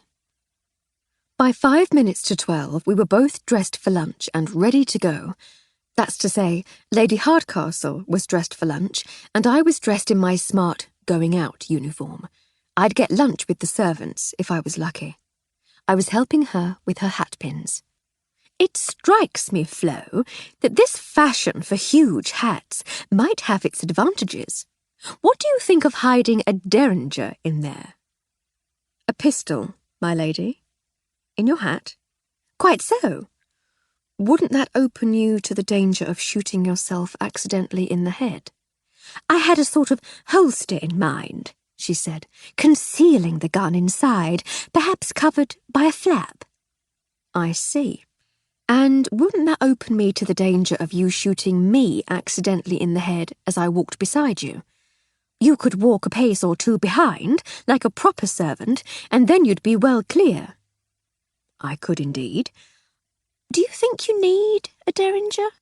"A lady should always be prepared for any eventuality." "Like Lord Baden-Powell's Boy Scouts, my lady. Similar, but with skirts on." "I shouldn't think there was anything in scouting for boys about skirts, my lady. The newspapers portrayed it as very manly work. Perhaps he should write something similar for girls." "Most definitely he should," she said, "as long as he places the same emphasis on being prepared." One would certainly hope he would. I doubt he would encourage the carrying of small-caliber pistols, though. "I suppose it does seem rather reckless," she said thoughtfully. The doorbell rang. "A timely interruption, my lady. I believe you're ready, and I'll wager that's the car." I answered the door. There on the step was a handsome young man in a chauffeur's uniform of fine grey wool. Behind him, on the road, was a similarly grey, similarly handsome Rolls-Royce silver ghost. "I'm Daniel, miss," said the chauffeur, come to take Lady Hardcastle to Mr. Seddon's house. Thank you, Daniel, I said. I'm Armstrong, and my mistress will be with you presently. Shall I wait in the car, Miss Armstrong? Thank you, that will be fine. She'll be a minute or two longer, no more. Yes, miss. And with that, he turned smartly and returned to the beautiful car. I made to return to the kitchen, but Lady Hardcastle was already on her way into the hall. Ready, my lady?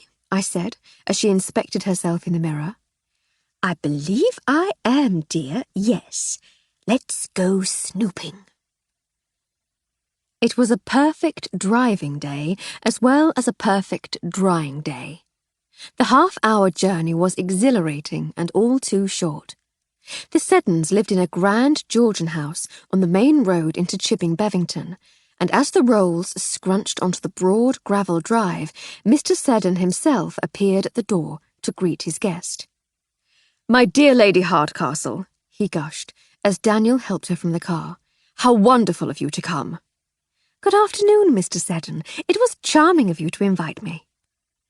Daniel was sweet enough also to help me while this pantomime continued, and I was out of the car in time to see Mrs. Seddon greeting Lady Hardcastle with equal effusion. Daniel winked at me. "Leave the car there, Daniel," said Mrs. Seddon brusquely, "and take Lady Hardcastle's maid." "Miss Armstrong, madam," said Daniel quickly. "Quite. Take Armstrong to the kitchen. Cook has some lunch for her, I believe. Does that suit, Lady Hardcastle?" "That will be fine, Mrs. Seddon," she said. "Enjoy your lunch, Armstrong. I'll ring through to the kitchen if I need you." "Yes, my lady," I said, with a slight curtsy. I followed Daniel round to the rear of the house, where I was warmly invited into the kitchen by the cook, Mrs. Birch. The house, though spacious, was too small to have a proper servants' hall, so the staff ate at one end of the kitchen, at a large oak table which had already been set for a lavish lunch. It seemed I was to be treated as the guest of honour, and they seated me at one end of the table in a wonderfully comfortable chair. In private, Lady Hardcastle and I usually ate well and had shared some splendid meals. When she was staying away from home and I was dining with the household servants, the best I could usually hope for was hearty and satisfying. Meagre and grudgingly served was more common, but this lunch was utterly magnificent. Pies, cold meats, poached salmon, Scotch eggs, fresh salads, fresh breads, all prepared with exquisite skill. It was like the most wonderful picnic. There was even a bottle of champagne. I sat down and tucked in. "I must say," I said as I grabbed a slice of pie, "it really is astonishingly generous of you to treat a stranger to such a splendid lunch." "We were eating anyway, my dear," said Mr. Langdon, the butler, "and it's always a pleasure to have company." "Proper company," said Daniel. "Who works for a proper lady," said the lady's maid. There were murmurs of agreement around the table. The atmosphere was friendly to the point of rowdiness, but there was a definite undercurrent of dissatisfaction and resentment. At first, I was a little embarrassed by their frankness, but as lunch progressed and the wine flowed, I decided I was fulfilling a vital service as a sort of safety valve. One by one, the cook, lady's maid, housemaid, kitchen maid, and chauffeur each shared with me their joy at meeting the servant of a real lady, and their dismay at their own arriviste employers. "Blimmin' lady mucking her airs and graces," said Mrs. Birch through a mouthful of pie. "She was a shop girl when she met him, a blimmin' shop girl, and now she swans round here like the Duchess of blimmin' La-di-da, treating us like the dirt on her shoe. That's not proper class. She don't know how to behave." The others nodded their agreement, and one by one added their own descriptions of their employer's shortcomings. I'm not at all sure I would ever have complained about my employer to anyone, much less a complete stranger, but as they told their tales of extravagance, rudeness, and generally gauche behaviour, I realised that they felt besieged and just needed to tell someone who might understand. I let them talk. Mrs. Birch also seemed to need to explain the extravagance of the meal. "We might as well treat ourselves, my dear," she said. We don't know what goes on, nor care over much, I'm sure. She don't deign to come into the kitchen and talk to the likes of me. I get summoned to her study to discuss menus, then sent off to crawl back to my proper place. She pays the bills without looking at them. I overheard her talking to one of her friends once. If one has to worry about the bills, she said, one can't afford them anyway. So if that's the way she sees it, I makes sure to slip a little treat in for us now and again. Nothing too much, mind. I ain't no thief.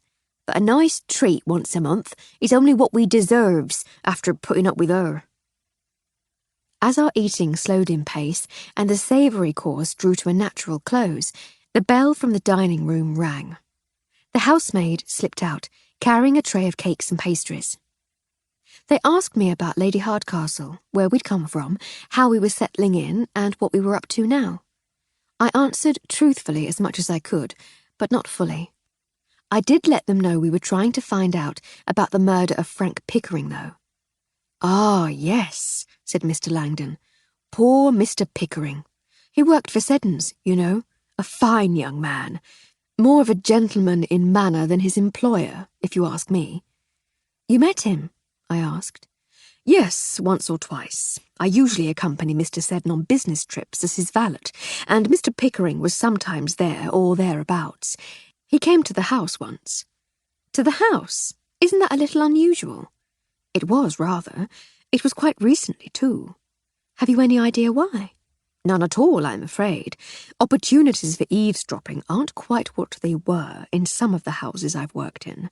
Thick walls and doors, you see. He didn't seem in the best of spirits when he arrived, and he saw himself out, slamming the door as he went, so I can't presume it was a joyful meeting." I was about to try to press him for more details when the bell rang from the dining room again. "I expect that'll be for me," he said, getting up. "Please leave me a piece of trifle, if you can spare it. I'm rather partial to trifle."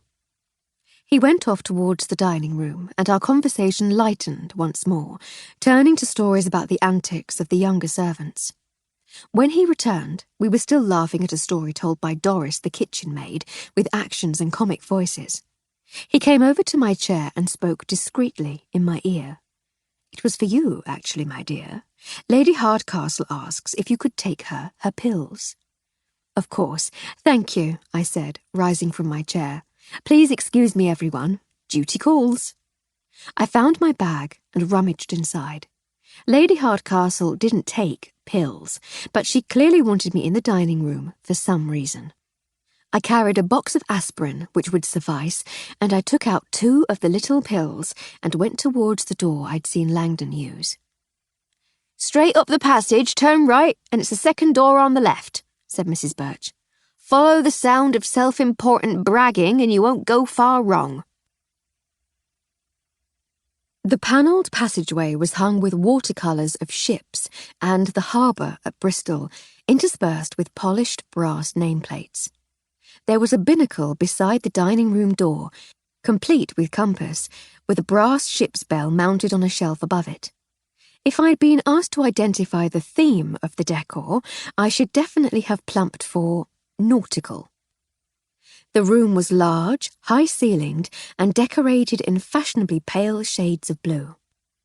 It might have been elegant, but for the continuation of the clumsily nautical theme.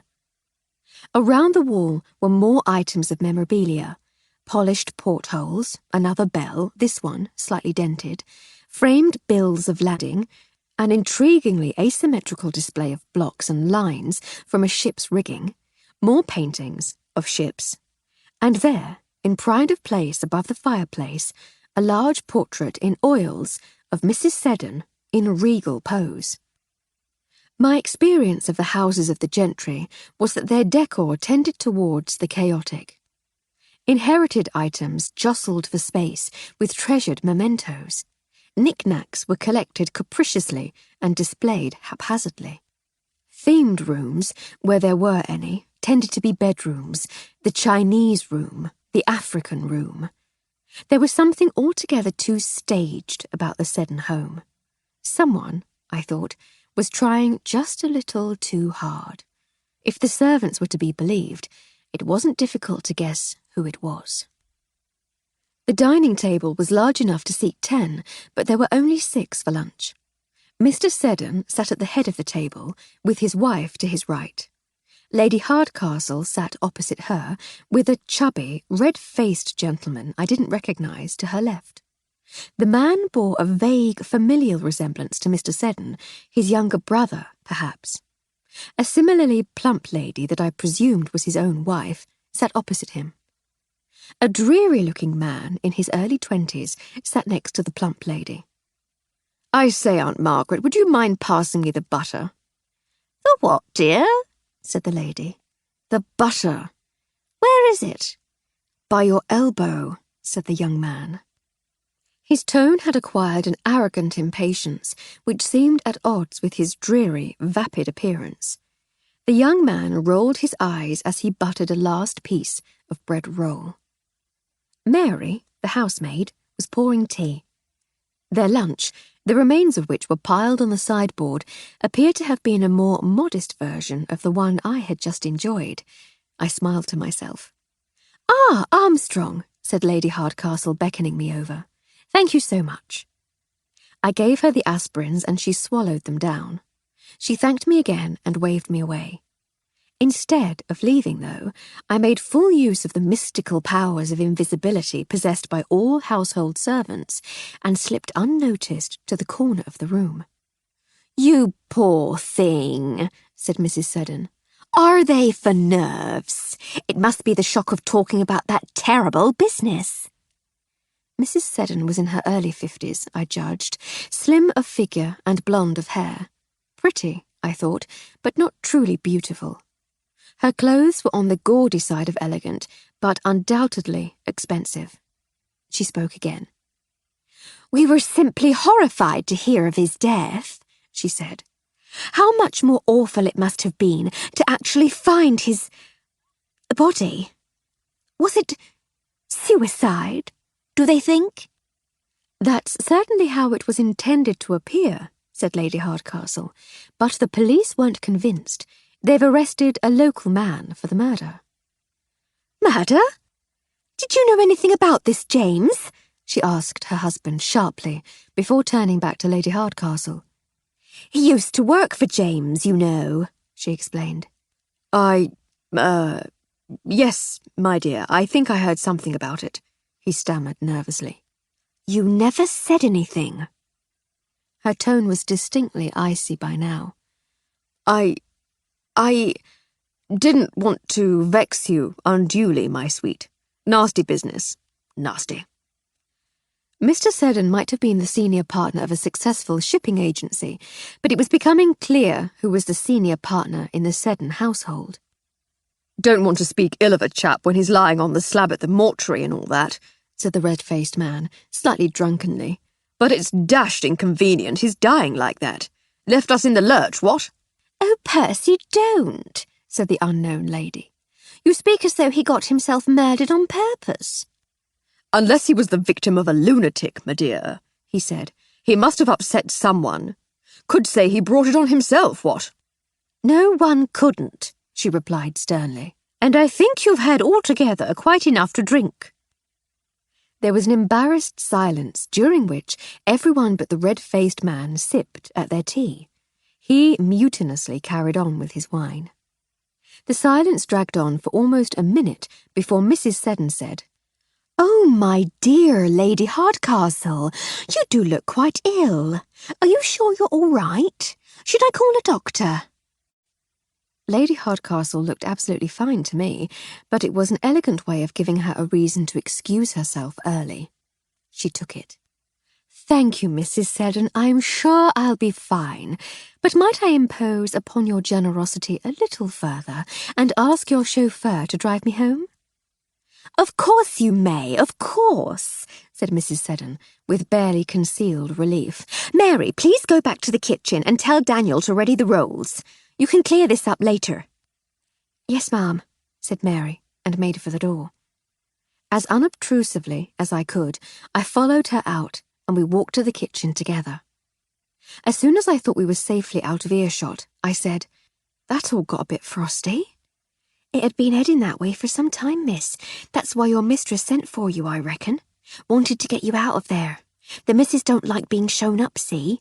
What with the other Mr. Seddon being a little tipsy, and him and our Mr. Seddon joking about, then all that talk of Mr. Pickering, our Mrs. S was just about ready to knock some heads together.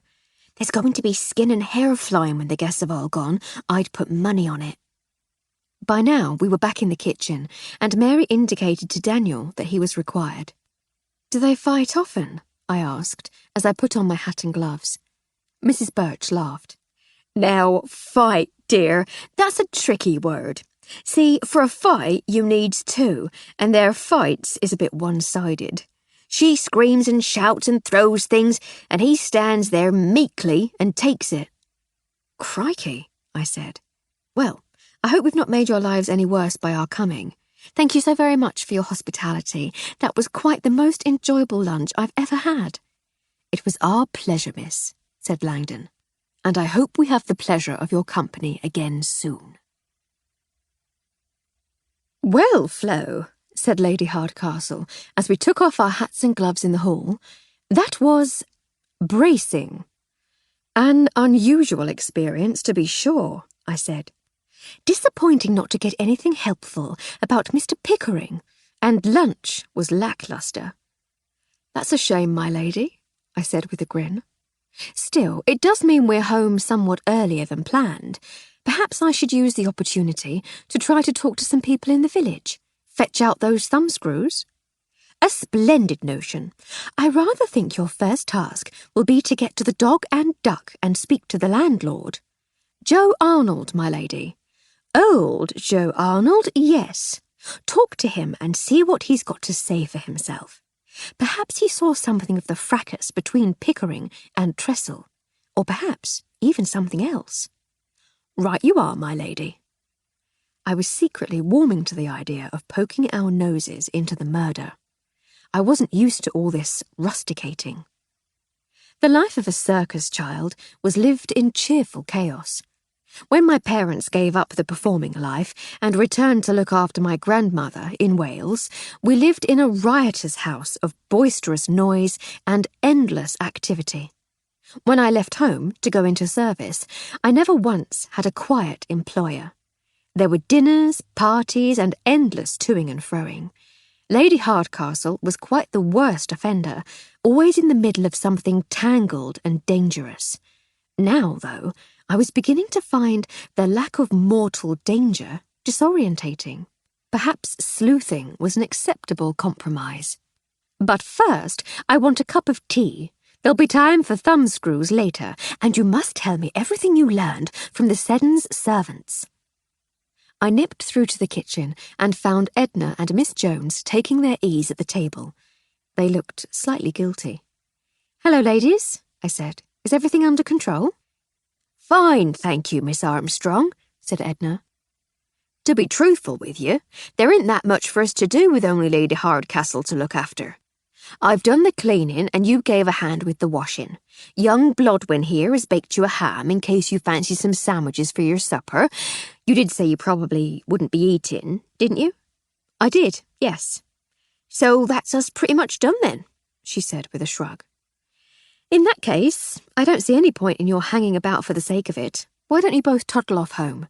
I'll make sure Lady Hardcastle doesn't mind." "Thank you, Miss Armstrong," said Miss Jones. "Our ma does like a bit of company in the afternoons." I thought for a moment. How would it be if perhaps we made the arrangement more formal, set it so that you were expected to work only half days? I can see what Lady Hardcastle says. "So long as we get the same wages," said Edna quickly. She put me in mind of Euphemia Gilks, who looked after the monkeys in the circus and never gave a moment of her time for free. Ask her for so much as a hand holding a rope, and she'd force you into a bargain for it. It was something in the set of Edna's eyes. "Of course," I said, remembering this was Edna, not Euphemia, and I held the purse strings. "But it would save you sitting about here wondering what to do with yourselves." They both thanked me and bustled about getting their hats and coats while I put the kettle on. By the time they were ready to leave, I'd made the tea and we'd said our goodbyes as I carried the tea tray through to the morning room. "How are they getting on?" asked Lady Hardcastle when I returned.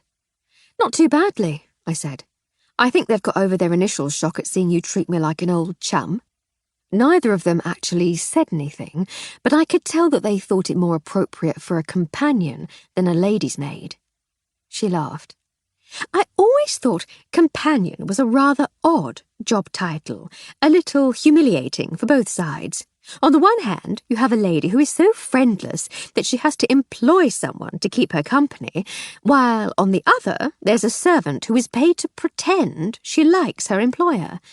I much prefer lady's maid, more dignified. Yes, my lady. It's been so very useful over the years at getting you below stairs for snooping and skullduggery, like today, for instance. I suppose so, I said, though most of the time I'd prefer to be upstairs in a fine gown with the knobs. Only most of the time. I told her about the delicious lunch and Mrs. Birch's reason for it. You got champagne, you lucky thing. I didn't get any flipping champagne.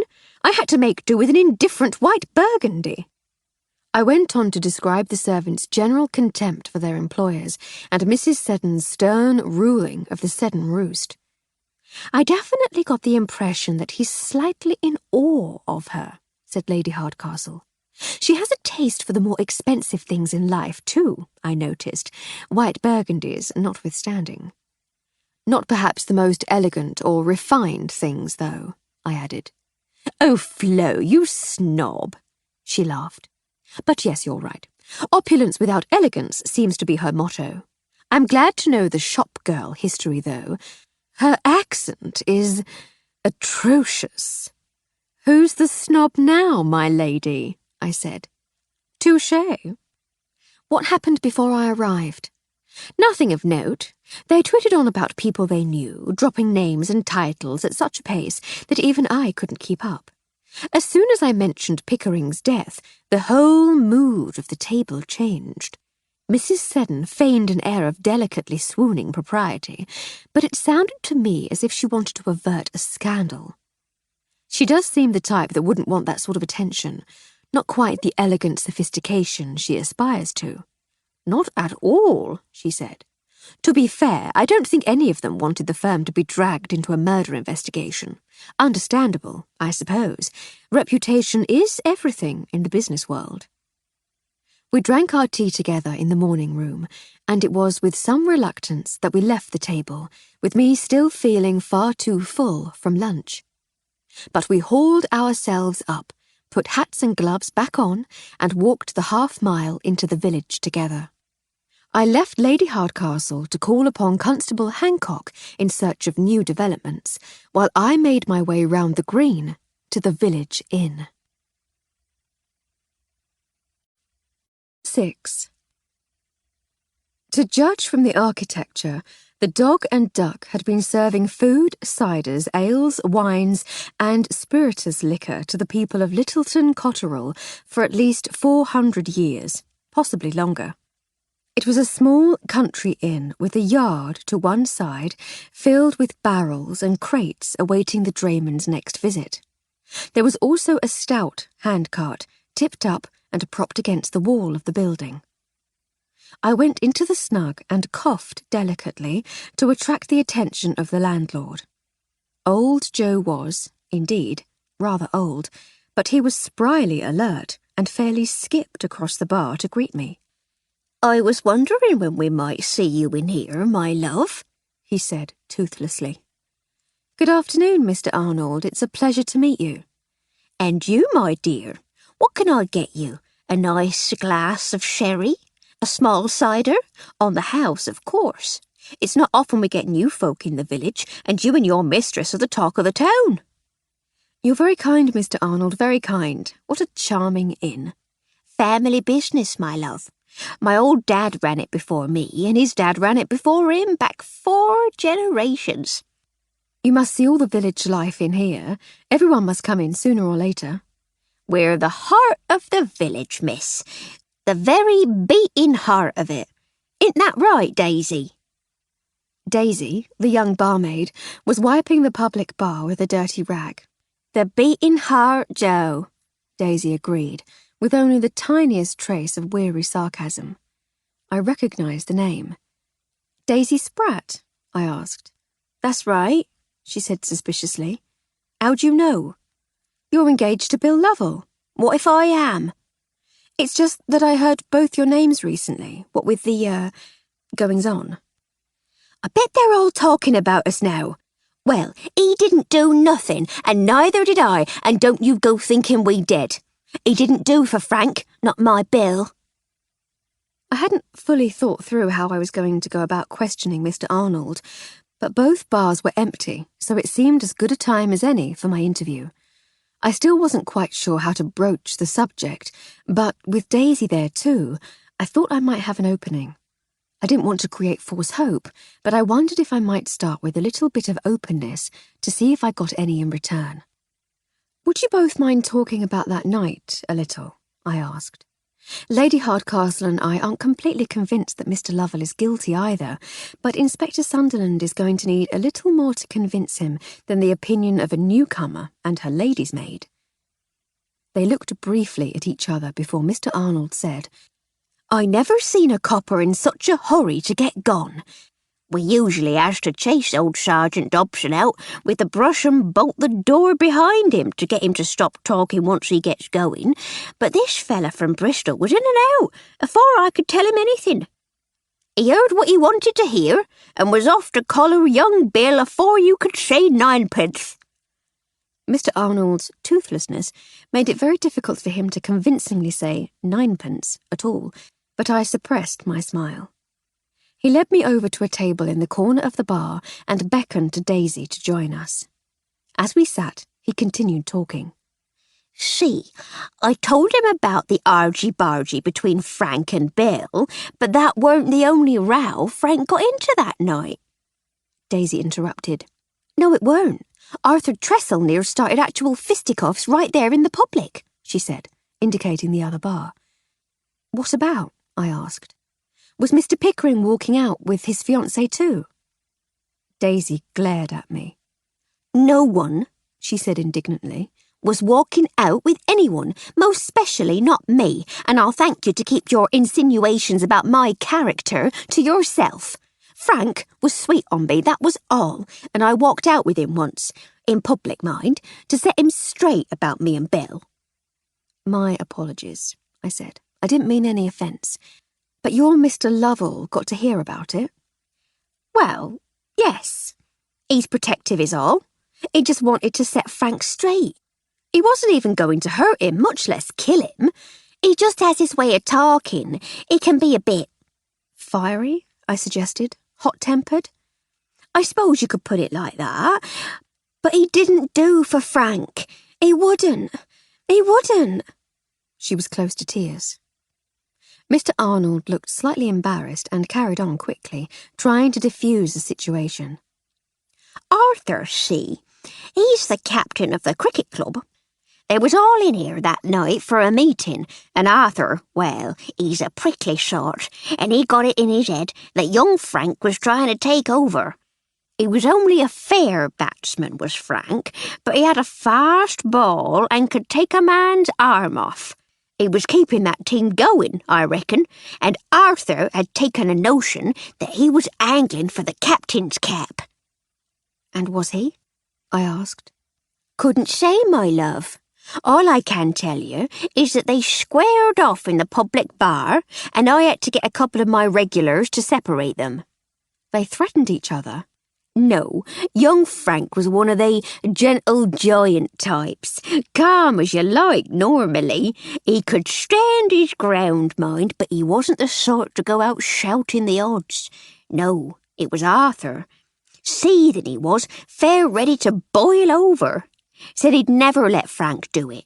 Said he'd do it for him, if he tried it. All that over a cricket team? I asked incredulously. We takes our cricket very serious round here, my love. Very serious. Then what happened? I was trying to calm Arthur down and Daisy saw to Frank. There weren't much for me to see to be honest, said Daisy. I went over to him and asked him if he was all right. He said he was. Then he gets out his watch, takes a look at it and says, Yes, well, I'd probably best be going anyway, and walked out. And what time was it? I asked. Just 4:11, I think, she said. And that was the last you saw of him? Last time I ever spoke to him, she said, with a sniff. Was Bill still there? And what about Arthur? Did he stay? Bill left soon after, but Arthur sat back down with the rest of the cricket lads and they finished their drinks, said Joe. They didn't stay long, mind, maybe another quarter of an hour. They was the last in here, so I shut up after that, sent Daisy home and went to bed. Did you see anything on your way home, Daisy? I asked. I saw the cricket lads on the green still larking about. But nothing else? No, she said. I walked straight home. I lived with my ma and dad round the corner. Our dad's the butcher. Yes, I've met him. You live above the shop. She looked affronted. We most certainly do not. We've got a house up behind the church away. Ah, I beg your pardon, I said. What about you, Mr. Arnold? Did anything else happen here? I should say it did, my love, but I can't see as how it's connected. Must have been getting on for 1:30 when I hears this commotion outside in the yard, banging and crashing and laughing. Our bedroom's round the back, and I looked out the window, but I couldn't see nothing. So I puts on me boots and a coat and goes down in me nightshirt to see what's what. They'd had me bloomin' handcart away, hadn't they? Who had? Cricket lads, I reckon. But it's back there now. I noticed it when I arrived. That it is, my love, that it is. We found it next morning over outside the cricket pavilion. Arthur Trestle was asleep inside on the dressing-room floor. Sleeping it off? I said. Or hiding out, racked with guilt, said Daisy venomously. You think he murdered Frank Pickering? I asked. Well, it certainly weren't my Belle. There's no way he could do an awful thing like that, no way on earth. And that Arthur Trestle, well, I don't trust him is all. He's too prim. That's what he is. I reckon he thinks he's a cut above the rest of us. And he loves being in charge of the cricket club. I reckon he'd do anything to protect that. Like everyone else in the village, they were keen to talk about Clarissa Farley-Stroud's engagement. Joe was dismayed not to have been asked to supply beer and cider. "'Tain't a party without a few barrels of cider," he said. "Different world, Joe, different world," said Daisy affectionately. We chatted for a few moments longer before I rose and said my goodbyes. I walked off towards the main road and home. I'd gone a few yards before I had a sudden thought and went back to the yard to take a look at the handcart. It was old and weathered, but sturdy enough, with large iron-bound wheels about 2 inches wide and set about a yard apart. It was about 6 feet long, easily big enough to accommodate a man, but it showed no obvious signs of having carried one recently. To be truthful, I wasn't sure what form such signs might take. A fragment of torn cloth, perhaps, or a smear of earth from the victim's shoe, but I thought it only right and proper that I take a look and report my findings, or the lack thereof, to my mistress. I set off once more for home. Lady Hardcastle was in the hall, taking off her hat. "Ah, splendid, it's you," she said. "It is I, indeed, my lady," I said, closing and bolting the door. "I do wish you'd relax a little," she said. "I'm quite sure there's no need for bolts and bars out here." "One can never be too careful, my lady," I said, unmoved. "When I'm certain there's no danger, then I'll leave all the doors and windows open as much as you like. Until then, the simple act of sliding a bolt will make me feel much safer." "Very well, have it your way.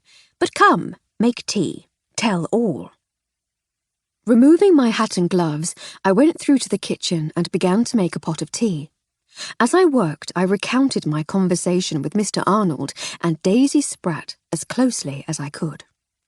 "You're terribly businesslike," said Lady Hardcastle when I had finished. "No small talk, no gossip, no servants' chatter to tease out the sordid secrets of the village. I thought you'd have been ours yet." "No, my lady. I'm not completely sure they trust me yet. But I thought I was under instructions to collect facts anyway. Facts, dear, yes. But what about your impressions? Who are these people? What do they think? What are they like? Well then, from her manner, I suggest that Daisy is an attention-seeking little tease who had been stringing Frank Pickering along and is devastated to have been caught out. I don't trust her further than I can spit your piano. Is there any word on when that's being delivered, by the way? But beyond desperately trying to cover her tracks and make out what a pure and wholesome girl she is, I don't think she's hiding anything important. Her belief in Bill Lovell is genuine. Gracious. Remind me never to ask you for a character reference. Emily, Lady Hardcastle, is a bossy, overbearing, flippantly glib woman with a fine mind and remarkable education, a breathtaking talent for music and drawing, and absolutely no common sense, nor any sense of self-preservation whatsoever. Without me to look after her, she would have long since starved to death, been strangled by her own corsets, the fitting of which continues to baffle her despite her advanced years, or have been set upon by thugs, footpads and garrotters as she made her giddy way about town. Will that suffice, my lady? You're a cheeky wench, and I shall have the carpet beater to your backside, she laughed. What of Joe, the publican? Mr. Joe Arnold, I continued in the same style, is a charming and toothless old soul of indeterminate years. He's honest, hard-working, and rather too fond of the locally brewed cider, which is the preferred tipple in these parts. He likes to avoid arguments when he can, and is slightly intimidated by women, most especially Miss Daisy. I suspect there's a Mrs. Arnold waiting upstairs, of whom he is inordinately fond and profoundly afraid. He seems to have a keen sense of justice and, like Daisy, is steadfast in his belief that Bill Lovell is not the murderer. No, indeed. They both seem to favour this Arthur Tressel fellow. They do, and I'll allow that the case against him is stronger than the case against Bill Lovell. But I can't quite shake the feeling that they're charging in as blindly as Inspector Sunderland. They don't want it to be Lovell, so they're pointing the finger at the next person they can think of. But there doesn't seem to be any proof for either of them beyond a bit of shouting. I say, you do seem to have picked up something of the scientific method, my girl. My giddiness hasn't prevented me from passing that on, at least. I curtsied. That handcart, she went on, seems to be just the sort of thing to have made those tracks in the clearing, and the cricket lads seem like just the sort of fellows to have pinched it for a lark. I'd not be out on the street proclaiming their innocence if they were banged up for that, my lady, but pinching a handcart and doing a chap to death are two completely different matters. Joe and Daisy don't seem to have linked any of the goings-on to the handcart, though. I think he was aggrieved that it had gone missing, that's all. Then we shall have to see what proofs we can come upon. Even if that means proving it was Bill Lovell all along, my lady. Even so, I'm more than happy for a guilty man to hang, but as yet I remain unconvinced that Bill Lovell is guilty of anything more than being humiliated by that flighty girl, Daisy. Did the constable have any more news? Not really. We talked about the events of that night in the pub, and he understands them. I came to much the same conclusion as you did about Daisy. She's well known around the village for being something of a flirt. I expect she thought she might be able to paint herself in a more flattering light to a newcomer. Anything else? I confirmed my initial impression that Constable Hancock is an absolute poppet. I laughed. Yes, I suppose he is. Like a big, eager puppy. You could keep him in a kennel in the garden, and he could guard the house for us. Maybe that would make you take security seriously. I'll keep you in a kennel in the garden if you keep going on about security. But I had a delightful little chat with the good constable. He's been quite diligent in his researches. Anything more of our victim? Any rivals? Any other romantic entanglements? No, sadly, despite his heroic efforts, he knows nothing more. We're really not very good at this, are we, my lady? We have to be, Flo. We have to be. But let's leave it for now. I confess I'm not really in the mood for dinner. Would you be a dear and make some sandwiches? I made the sandwiches with the ham that Miss Jones had cooked for us. We ate them together in the sitting room, reading until bedtime. On Wednesday, it rained, a beautiful summer downpour that made me thankful we'd had time for the laundry on the previous day. Confined to the house, Miss Jones and I instead rearranged the freshly stocked pantry. Thanks to the mischievous whim of whatever malevolent gods are responsible for the security of bags of flour, one had split just as I was transferring its contents to the flour jar. I was still covered in the stuff when the doorbell rang. Wiping my hands on my pinafore and trying to brush the worst of the mess away, I went through to the open door to find a man in overalls and cap. "Begging your pardon, miss, is this the right house for," he said, consulting the scrap of paper in his hand, "Lady Hardcastle?" "It is," I replied. "Bloomin' heck, begging your pardon, miss, but you're hard to find. We've got a delivery for you." "A delivery of what?" "A piano and a blackboard, miss. You starting a school?" "Starting a school?" I said incredulously. "Why on earth—" "We're expecting a piano, but—" "It's all right, Armstrong, it's for me." Lady Hardcastle had appeared silently behind me. "Bring them in, would you? I want the piano against the back wall in the drawing room, and the blackboard by the fireplace in the dining room. Would you care for some tea? And there's cake. I should expect delivering things is quite thirsty work." "Tea would be most welcome, madam, yes, thank you. I'll get my lad to start shifting a few things around in here, if you don't mind. Give us a bit more room to get the piano in." I looked outside, and parked in the lane was a large wagon pulled by quite the most enormous horse. A young boy of about 14 sat on the wagon's driving seat.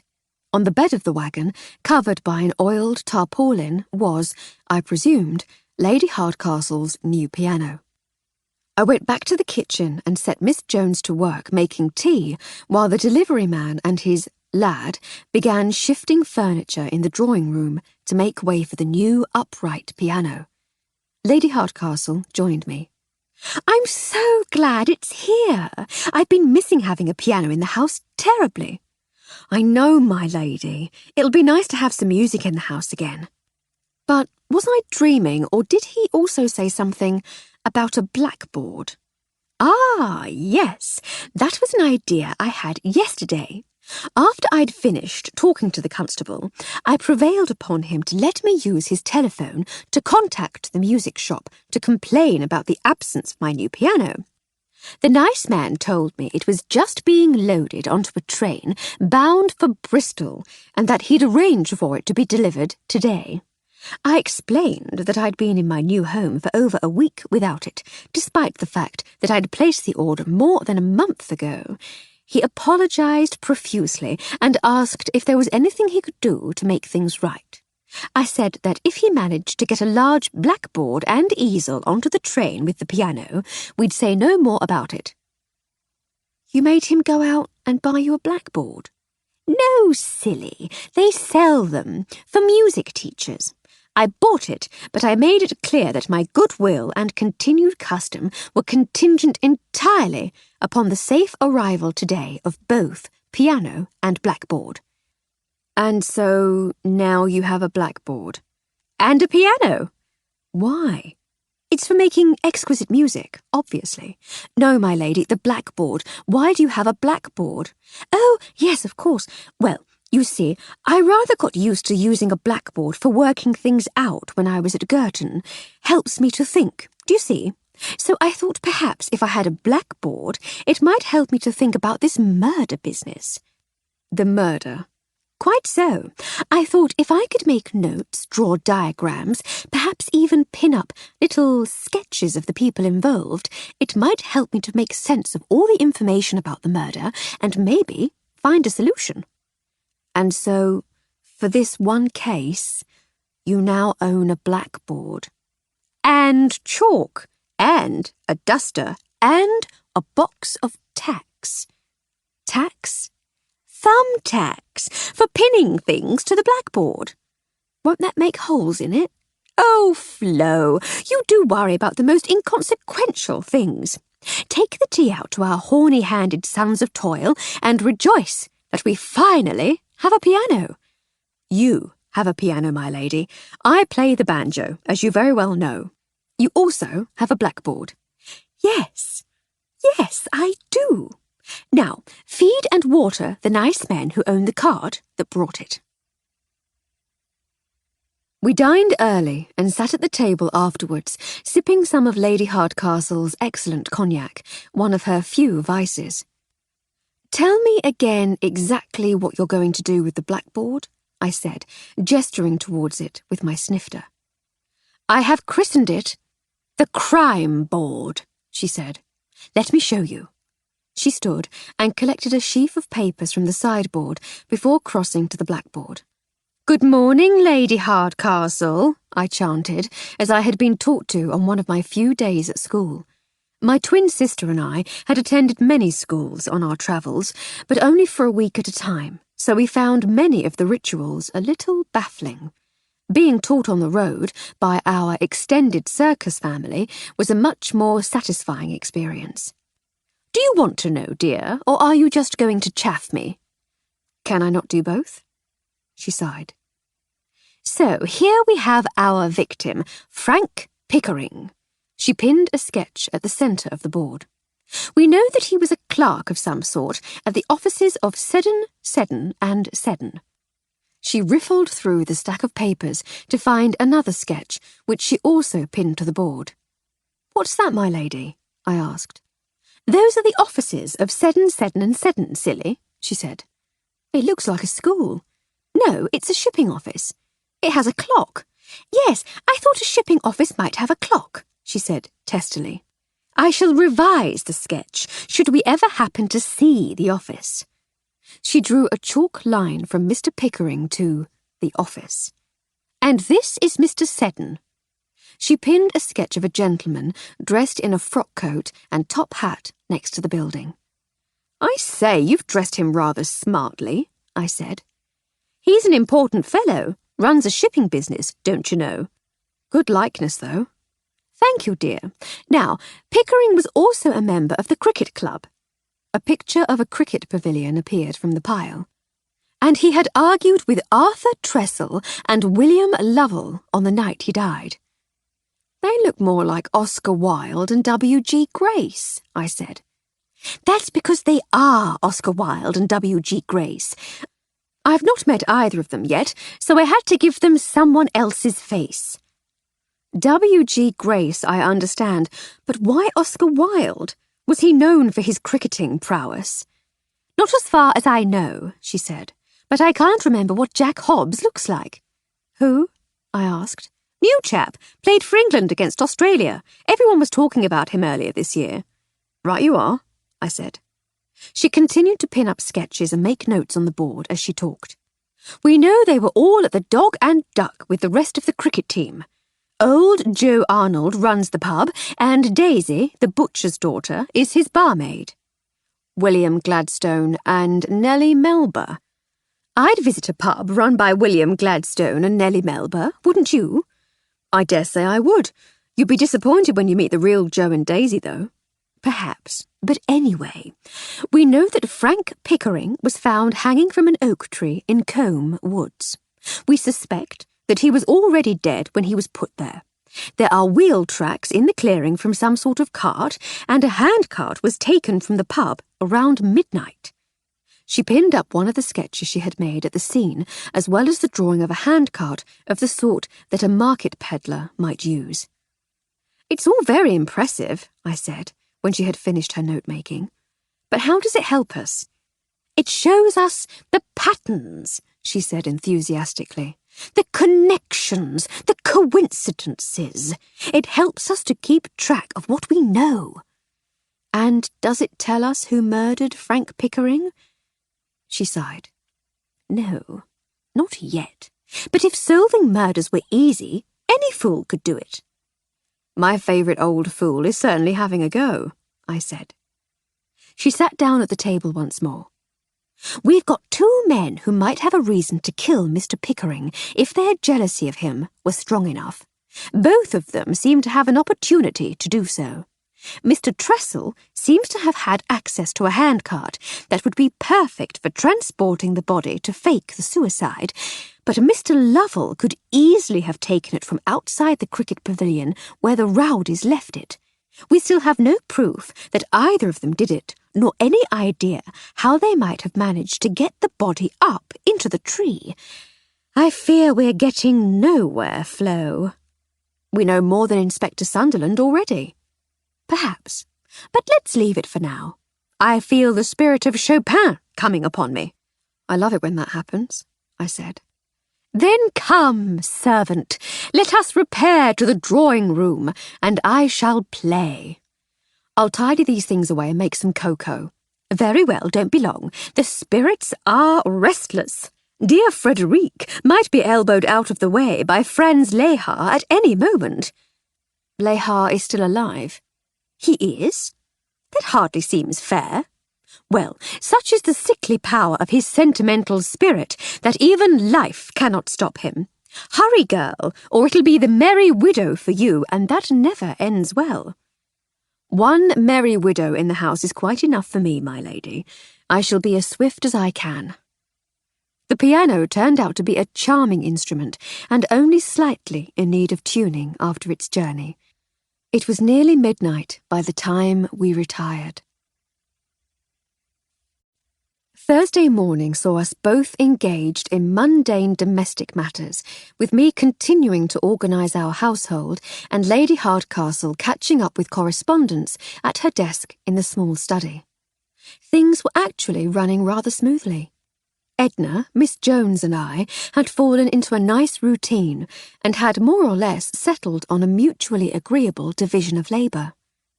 While I was more than happy to leave the cleaning to someone else and utterly delighted not to be responsible for breakfast or lunch, I did miss having complete control of dinner. I felt a little guilty at the thought of restricting young Blodwin Jones to the more mundane duties and from showing off her considerable skills, but when I broached the subject of my taking a little more responsibility for the main meal once in a while, she was delighted. "I didn't like to ask, miss," she had said. "Our ma can't cook for herself, and our dad, well, he's a man, isn't he? What can he do?" I chuckled. So not always having to think about 2 main meals a day would actually be a blessing of sorts, I suggested. "Well, I'd not have the lovely ingredients that Lady Hardcastle has," she said. "Our ma can't afford much, but it'd make things a lot easier, and if you'd enjoy it—" She smiled shyly. "I'll check that Lady Hardcastle is agreeable," I said, "but I think it would work well for all of us." At 11, I took Lady Hardcastle's coffee and cake through to the study, along with an envelope, which had been hand-delivered some time after the rest of the post. "Thank you, Flo," she said, as I set down the tray.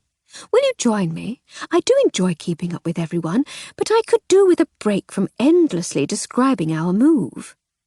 I took the precaution of bringing a cup for myself to cover just that eventuality, I said. "Then pour, sit, and tell me the news of the day." "There's little to report, my lady, aside from the arrival of this rather luxurious envelope."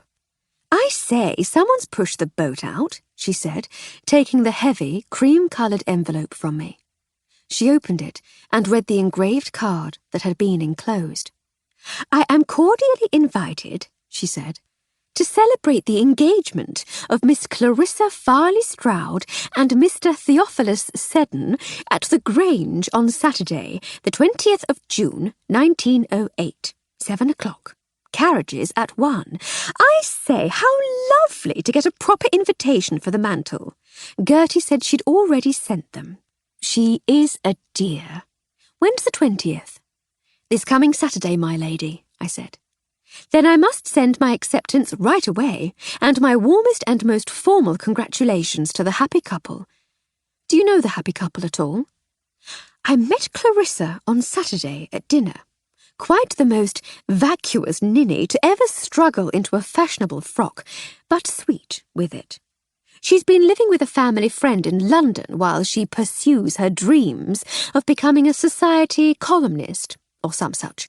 You know the sort of thing. Lady Evangeline Dullard of the Hampshire Dullards was seen dining out with the Honourable Tarquin Jackanapes. She's made quite a name for herself by all accounts. Knows all the right people, goes to all the right places. She just giggled altogether too much for my taste. I chuckled. As for Teddy, you've seen him yourself, she said. I have. You have.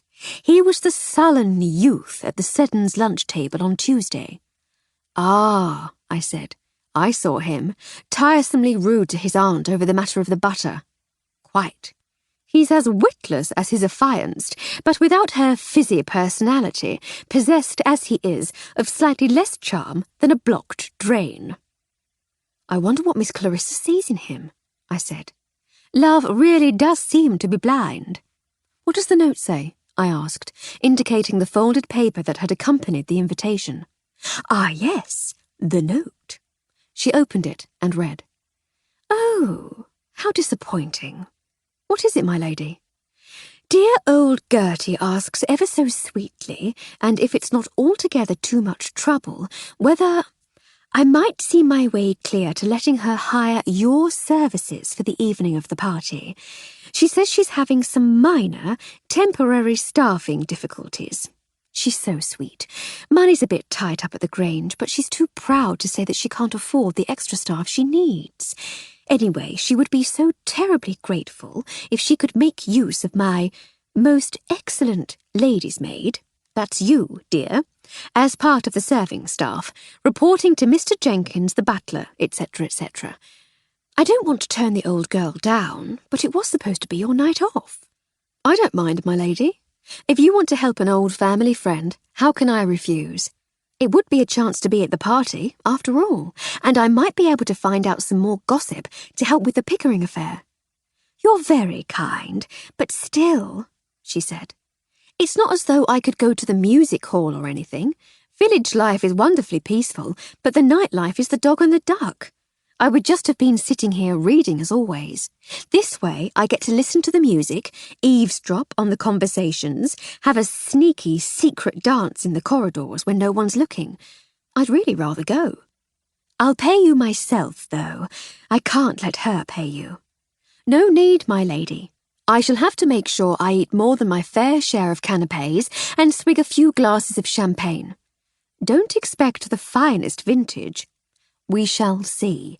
There'll not be cider either, I know that. Joe was most put out. But it'll be fun. And you seem to have taken to them, so it'll be nice to help out your new friends. Old family friends. Indeed, my lady. Very well, I shall let her know. I say, if you do a good job, I might be able to make a few bob hiring you out.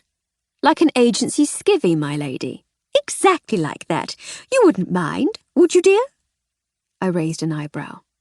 She laughed. But I expect as much below-stairs gossip as you can glean.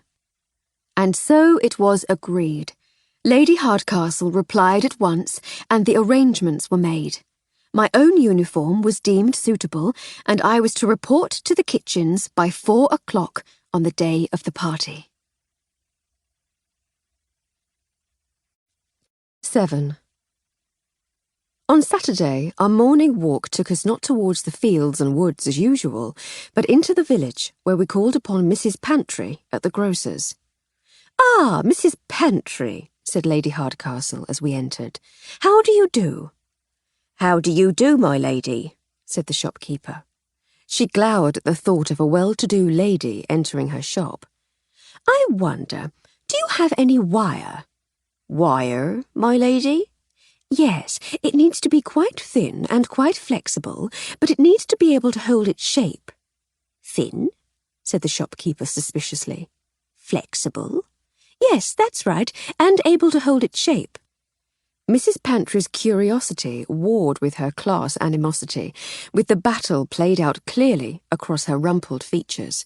She was desperate to know more about this odd request, but should she deign to speak to a lady? The curiosity won. "What do you want that for?" she said, almost accusingly.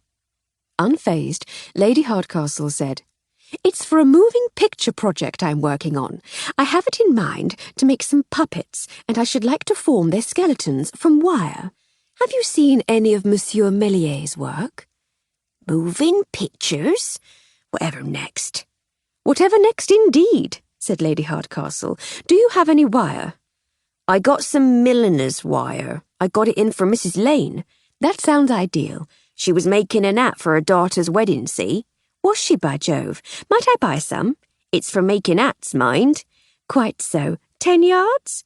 How much? I don't know if I've got that much left. Then I shall take whatever you have. All right, said Mrs. Pantry, grudgingly. Can't say I've ever been asked for such a thing. Clutching a small parcel containing the milliner's wire, we continued our walk around the green and past the church. Reverend Bland wished us a good day as we passed the church door on our way towards the recently built village hall. Strange musical sounds were emanating from within. The music sounded altogether more modern than one might expect in a rather staid little settlement in the countryside. Curiosity led us to investigate. The hall had an enclosed porch, and we were able to enter the building without having to venture into the hall itself. We peered through the crack in the double doors and listened to the goings-on. The music, an energetic ragtime song, came to an end. "Oh, I say," said a young woman's voice.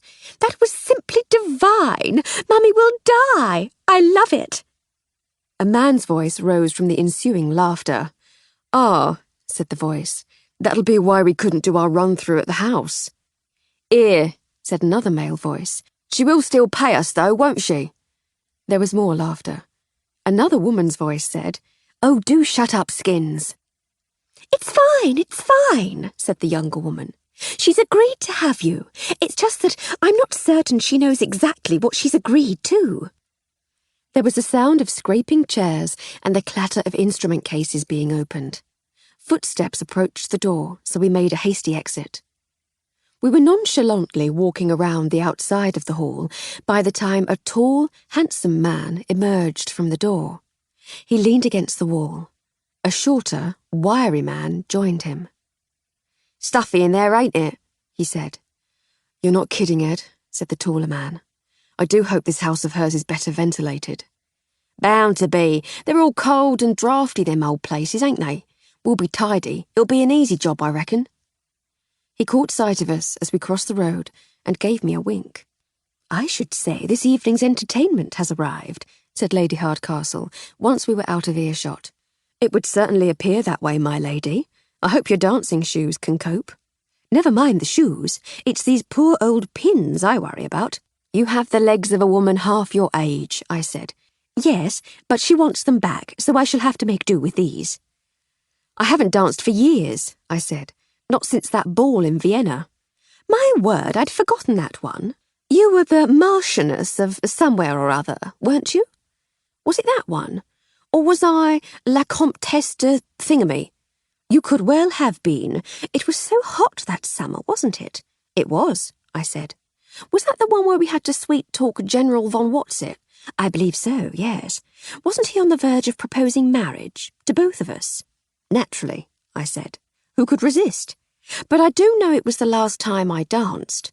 I was in a posh frock, too. With Lady Sarah's pearls, as I recall. Tonight, though, you shall be in your uniform, handing out canapes and wine. Do you miss it? The danger and fleeing for our lives in the dead of night. It had its attractions, I suppose." She said. "We shall have to find our fun in other ways." Saturday afternoon arrived. I was dressed in my very best uniform, cleaned, pressed, and generally dandified as I helped Lady Hardcastle with her own preparations for the evening. She wasn't the sort of lady who was incapable of getting herself ready without help, hair notwithstanding, but it seemed a shame not to do a few maidly things for her before I left. She had negotiated with Lady Farley Stroud for her chauffeur, Bert, to come and pick me up, and I was just putting the finishing touches to her hair when the doorbell rang. "That'll be your carriage," she said. "Run along, be good, have fun, and, most importantly, gather gossip. I shall do my utmost, I said, and went to the front door. Bert had already got back in the car and was waiting with the engine running. Hello, Bert, I said as I got in beside him. I hope this isn't too much trouble. None at all, Miss Armstrong, he said. Fact is, I'm glad to be out of the place for 10 minutes. It's bedlam up there, it is. Bedlam. Everyone's running about the place, setting up this, tidying that, moving t'other thing. Cook's shouting at the kitchen maid, the butler is shouting at cook, the footman and the parlour maid. The mistress is shouting at Sir Hector is shouting at the dogs. Miss Clarissa is shouting at Mr. Seddon, and I was thinking I'd be next in the firing line if I hadn't had to pop over here to fetch you. Then I'm both grateful for the lift and delighted to have been of some help, I said as we set off. I don't suppose you needs to go over to Chipping Bevington to fetch something for your mistress? Bristol? Gloucester? London? I laughed. We should get up to the Grange, Bert. Maybe an extra pair of willing hands will lessen everyone's need to shout quite so much, and perhaps they'll all be better behaved with a stranger in their midst. Perhaps, miss, perhaps. But don't let them bully you into doing more than your fair share. There's one or two of my fellow staff members who does as little as they think they can get away with, and still complains about how hard done by they are. I shall do my share and nothing more, Bert, I promise. Very wise, miss. They's a bit apprehensive of you, as it goes. They are? Why? Stands to reason, don't it? You come down here from London. Your mistress is she's a bit... Individual? I suggested.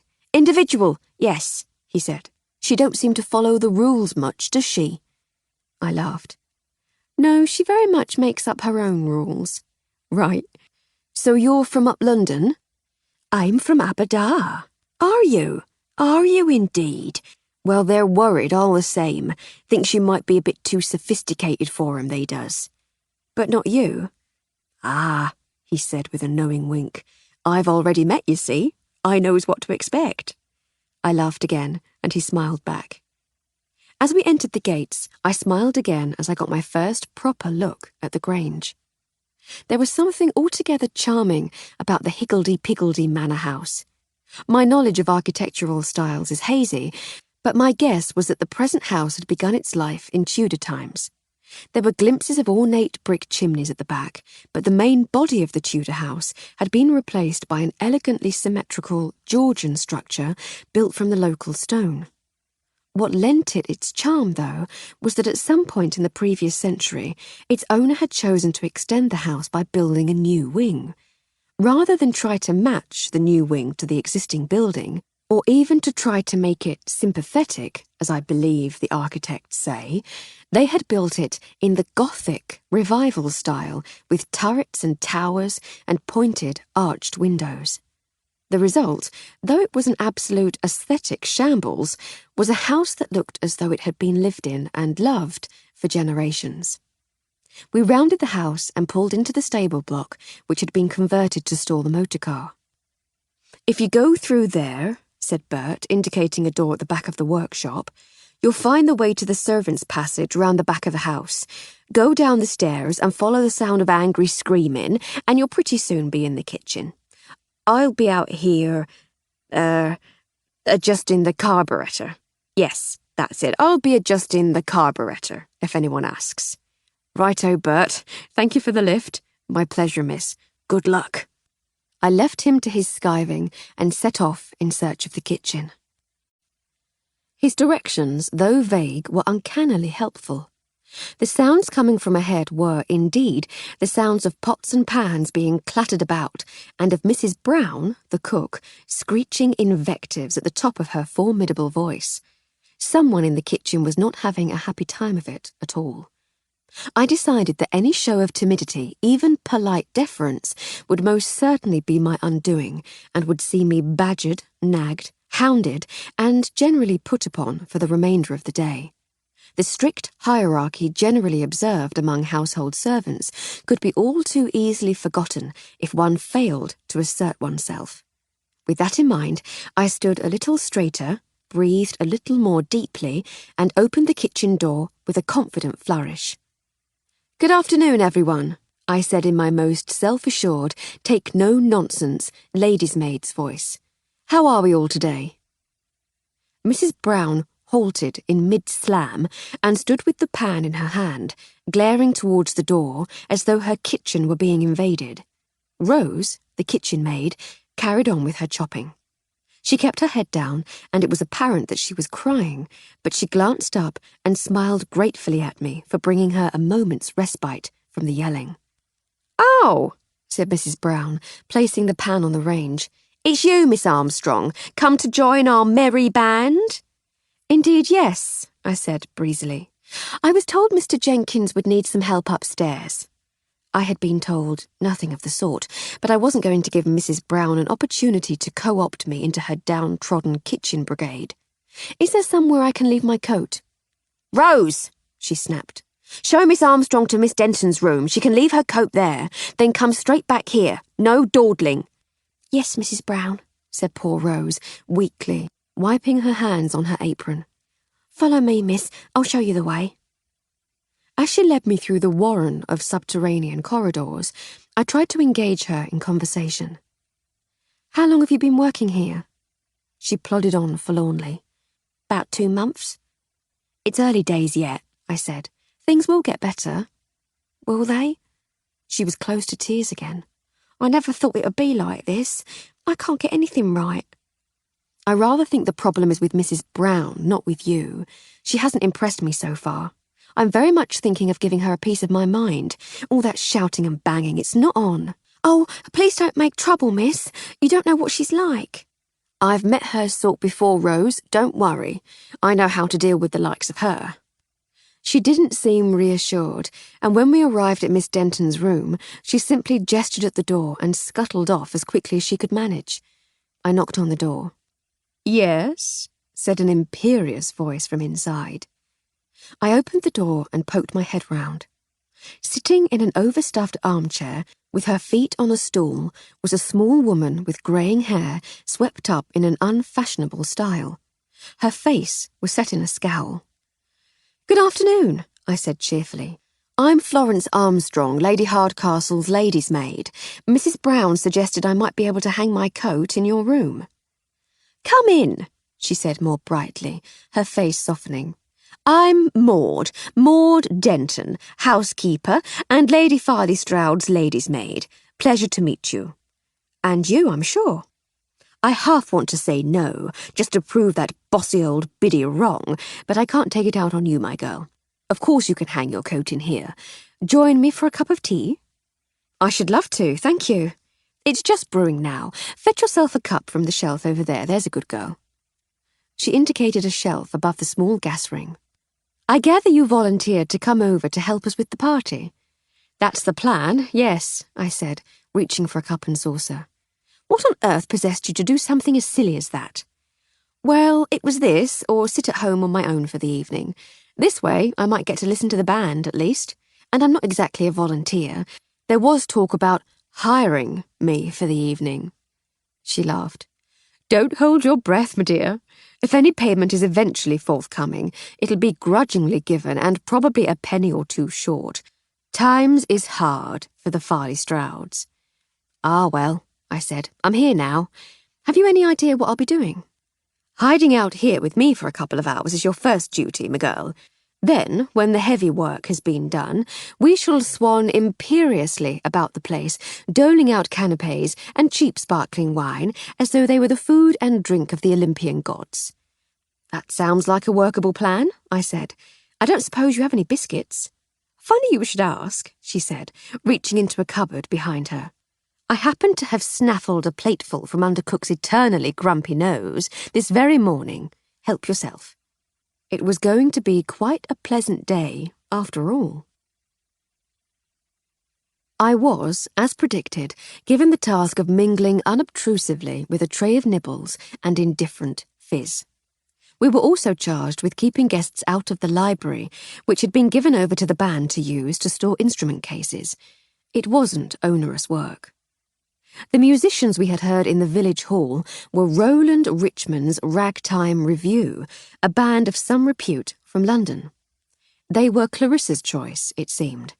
Lady Farley Stroud's disapproval had been loud and hearty, but she had eventually been persuaded that it was not, despite her firm belief to the contrary, her night, and that the young people would prefer something a little more lively and up-to-date. Maud, who had turned out to be excellent company and quite a game old girl, had told me all this earlier in the afternoon. I was so glad she had. That little tidbit had made Lady Farley Stroud's loud exclamations of enjoyment and attempts to tap her feet appreciatively all the more entertaining. Lady Hardcastle had made her customary unobtrusive entrance somewhere between the early arrivals and the stragglers, and it wasn't until nearly 9 by the hall clock that we spotted each other. She came over to ask how things were getting along. "Not so badly, my lady," I said, proffering my tray. "Do help yourself to a snack and some champagne-style vin de table. I see a career for you as head waiter at the Ritz, with a line of patter like that." "Thank you, my lady. Have you been here long? Are you having fun?" "Oh, you know how it is. I've been to better parties, but I've been to far worse. But Clarissa's London friends are quite fun. They seem to have adopted me as some manner of eccentric aunt figure, so I'm not wanting for respectful admirers." "Not a racy big sister, then?" "Sadly not. I think my disreputable aunt years are well and truly upon me. What of you? Have you knocked the staff into shape?" "There's at least one I wouldn't mind knocking on her derriere, but all is generally well, thank you," I said. "Splendid, splendid. Oh, look out! Here comes Captain Summers. Bad news? Frightful bore, newly returned from India." "Ah, Lady Hardcastle, there you are. I thought I'd lost you," said a sun-tanned, luxuriantly moustached man of about my own age. "What ho, Captain Summers," said Lady Hardcastle. "No, not lost, just mingling. Armstrong, this is Captain Roger Summers. Captain Summers, my maid, Armstrong." "Oh," he said with some bewilderment. "How do you do?" He turned quickly away from me and back to Lady Hardcastle. I curtsied slightly, but politely, and melted a step or two backwards.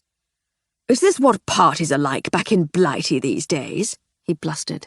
"Not sure I've quite got the hang of it yet. And this dashed awful music. American, isn't it? Keep hearing it all over the place." "It's quite the thing with the young people," she said. "Give it a chance, I'm sure you'll like it." "Bah! Give me a military band any day," he said dismissively. "And this weather, so dashed cold." "Oh, you Raj types and your silly complaints. It's perfectly delightful weather." "You were in India, weren't you?" he said. "Surely you noticed the difference." "I was in Calcutta for a year or two, yes." "What was your husband doing in Calcutta? Perhaps I knew him." "My husband died in China before I got to India." Captain Summers was embarrassed. I'm so sorry. I had no idea." Sadly, though, he didn't quite know when to stop digging. "But does that mean you were in India on your own? Gracious me." "Not alone, no. Armstrong was with me." "Well, I never. Alone in India. I've never heard of such a thing." "Then this must be a very exciting evening for you," she said dryly. "What? Oh, well, I ought to circulate, don't you know? Got to put the old face about a bit, try to be sociable and all that." "Cheerio, Captain," she said brightly, and turned to me. Insufferable oaf. "He's just a little out of his natural environment," I said. "He'll adapt soon enough." "We'll make a scientist of you yet, my girl. Yes, he might well adapt, or become extinct. One can only hope." I was still laughing when Mr. and Mrs. Seddon arrived at Lady Hardcastle's side. Mr. Seddon was looking a little the worse for drink, while Mrs. Seddon was positively bursting with forced good humour. "Good evening, Lady Hardcastle," she gushed. "How lovely of you to come. We'll all be friends soon. So lovely to have the right sort of people around, isn't it? Oh, and thank you for the lovely note you sent after lunch. Have you recovered from your turn?" "Oh, yes, I'm much better now, thank you," said Lady Hardcastle. "And you're settling in well?" "We are, thank you, yes. The house is nearly sorted out, my studio is coming together, and we've hired some extra servants. I think we're going to be very happy here." "It's marvellous to have you as part of our little gang," said Mrs. Seddon. I'm sure we'll see even more of each other once we and the Farley Strouds are one happy family. I'm sure we shall. I'm so sorry, Lady Hardcastle, said Mrs. Seddon suddenly. You will excuse us, won't you? I see the vicar, and we need a quick word. Of course, nab him while you can. Toodaloo. They walked off, but we could still hear them as they headed towards Reverend Bland. Lovely to have the right sort of people around you, isn't it, dear? Slurred Mr. Seddon. Got to be the right sort of people. Mrs. Seddon hissed at him to be quiet. I'm not in the mood for this now, James, she said. We have other things to concern ourselves with. She's the right sort of people, isn't she, dear? He continued obliviously. Got a title and everything. You know Clarissa won't get a title, don't you, dear? Her brother would, mind you, if she had one. He was dragged out of earshot before we could hear any more. I say, said Lady Hardcastle. They've been bickering all evening. I passed them in a corridor earlier and they were at it. Some couples are like that, aren't they? My aunt and uncle were always at one another's throats, but nothing would part them. I stopped talking when I noticed that Percy Seddon and his wife were trailing through the party a little way behind his brother. That dashed woman gets on my nerves, he said. Oh, Percy, shush, said his wife. She'll hear you. About time someone set her straight. She's a pawnbroker's daughter, not the Duchess of Gloucester, even after her precious Teddy marries that wet Nelly Camilla. Clarissa, dear. Really? What a wet name. Even then she'll only be the mother-in-law of some impecunious minor gentry. You'd think he was marrying into royalty the way she carries on. Really, Percy? Shush. She's forever poking her nose in at the office, too, you know. In and out like a fiddler's elbow. Talks about the place like she's a partner. They drifted out of earshot. Before I could comment, Sir Hector came over with a gaudily dressed stranger. I melted into the background again. Emily, my dear, said Sir Hector jovially. Are you having fun? Enormous fun, Hector, yes. Thank you for organising such a diverting evening. Bah! Not me, my dear. It's all down to the memsahib. I couldn't organise my sock drawer, what? She laughed with seemingly genuine delight. But where are me manners? Lady Hardcastle, may I present Mr. Clifford Haddock? Mr. Haddock, this is my good friend and neighbour, Lady Hardcastle. Charmed, I'm sure, he said, in an unpleasant nasal voice. How do you do? Said Lady Hardcastle, offering a gloved hand, which she kissed ostentatiously. As she withdrew her hand, I could see her mentally counting her fingers to make sure none were missing. Haddocks in antiques, don't you know, said Sir Hector. Come to appraise some of me knickknacks. Raise a few bob, what? Poor old Sir Hector had a charmingly naive talent for indiscretion, and I could imagine Lady Farley Stroud giving him her most terrifying Gorgon stare for openly discussing their straitened circumstances. He's got some lovely pieces, said the oily antiques dealer. He looked Lady Hardcastle up and down. And you look like a lovely piece yourself, my dear. Lady Hardcastle favoured him with a Gorgon stare of her own. Sir Hector, recognising the danger contained in such a look, took him quickly by the elbow and began to steer him away. I'm glad you're having fun, my dear, he said over his shoulder, but I think we'd better circulate, what? He led Haddock in the direction of another small group of people. Another charming fellow, said Lady Hardcastle, as soon as they were out of earshot. Where on earth did they dig them all up? And why do they keep picking on me? It's because you're such a lovely piece, I said. You're bound to attract the nicer sort of chap. Is a lady still allowed to flog her servants? I'm sure there used to be a law to that effect. I couldn't say, my lady, but I think that might be frowned upon in this day and age. Pity, she said. A roar of laughter made us both turn sharply to see what was going on. The source was a group of young men gathered round the chap I'd seen at lunch at the Seddons. Ah, now there we see the Littleton Cotterell cricket team in their natural habitat, said Lady Hardcastle. Surely their natural habitat would be the cricket pitch, I said. Not at all. The expert observer knows that the antics on the cricket pitch are just a pleasing diversion.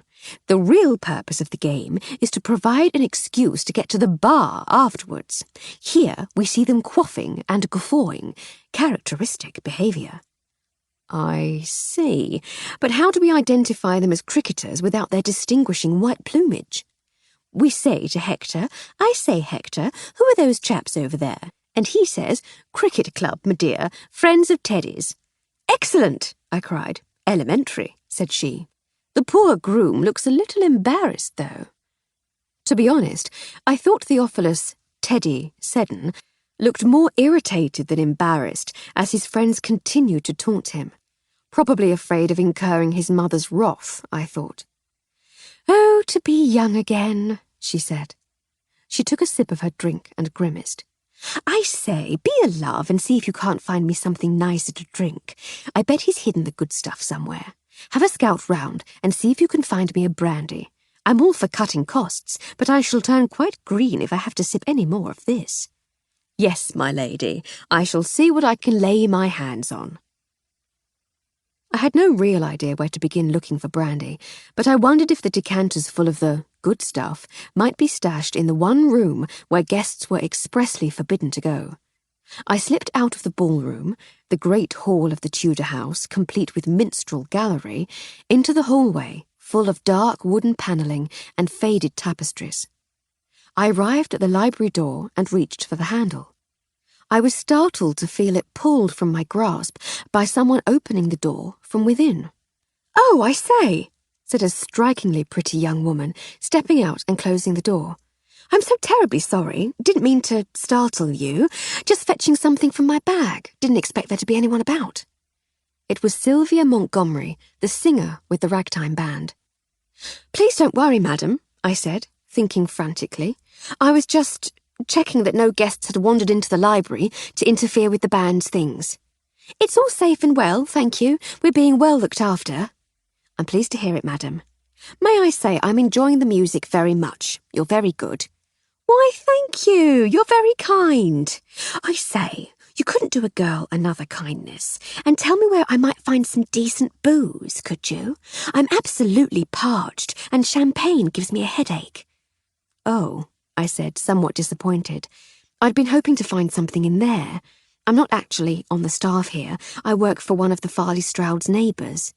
Come to steal their booze, eh? Don't worry, I'll not let on. I laughed. Yes, my mistress sent me in search of brandy. The sparkling wine isn't agreeing with her. I know how she feels, but I'm afraid you're out of luck here, old thing. I turned the library upside down, but there's not a drop to be had. He's got one of those old-fashioned globe whatnots in there, you know, the sort that opens up, but he's taken all the liquor out. How very disappointing, I said. Hey-ho, I shall have to continue my search elsewhere. The household servants are bound to know where I can find something. Bound to, she made to leave. If you manage to track any down, scotch, brandy, even gin at a pinch, see if you can't smuggle some onto the stage for us. We'll make it worth your while. And with that, she breezed off down the corridor, back towards the ballroom. I walked in the other direction, downstairs, to the servants' domain. Miss Denton's door was shut, but there was a light coming from beneath it. I knocked. There was a clatter of hasty tidying, and then the imperious voice. Yes? I opened the door and poked my head in. What ho, Maud? I said. Don't mean to intrude. Flo! She said with evident relief. You frightened the blessed life out of me. I thought you were old Jenkins come snooping. You're hiding out? I asked, not terribly impressed by the idea of hiding in the first place one might be expected to be.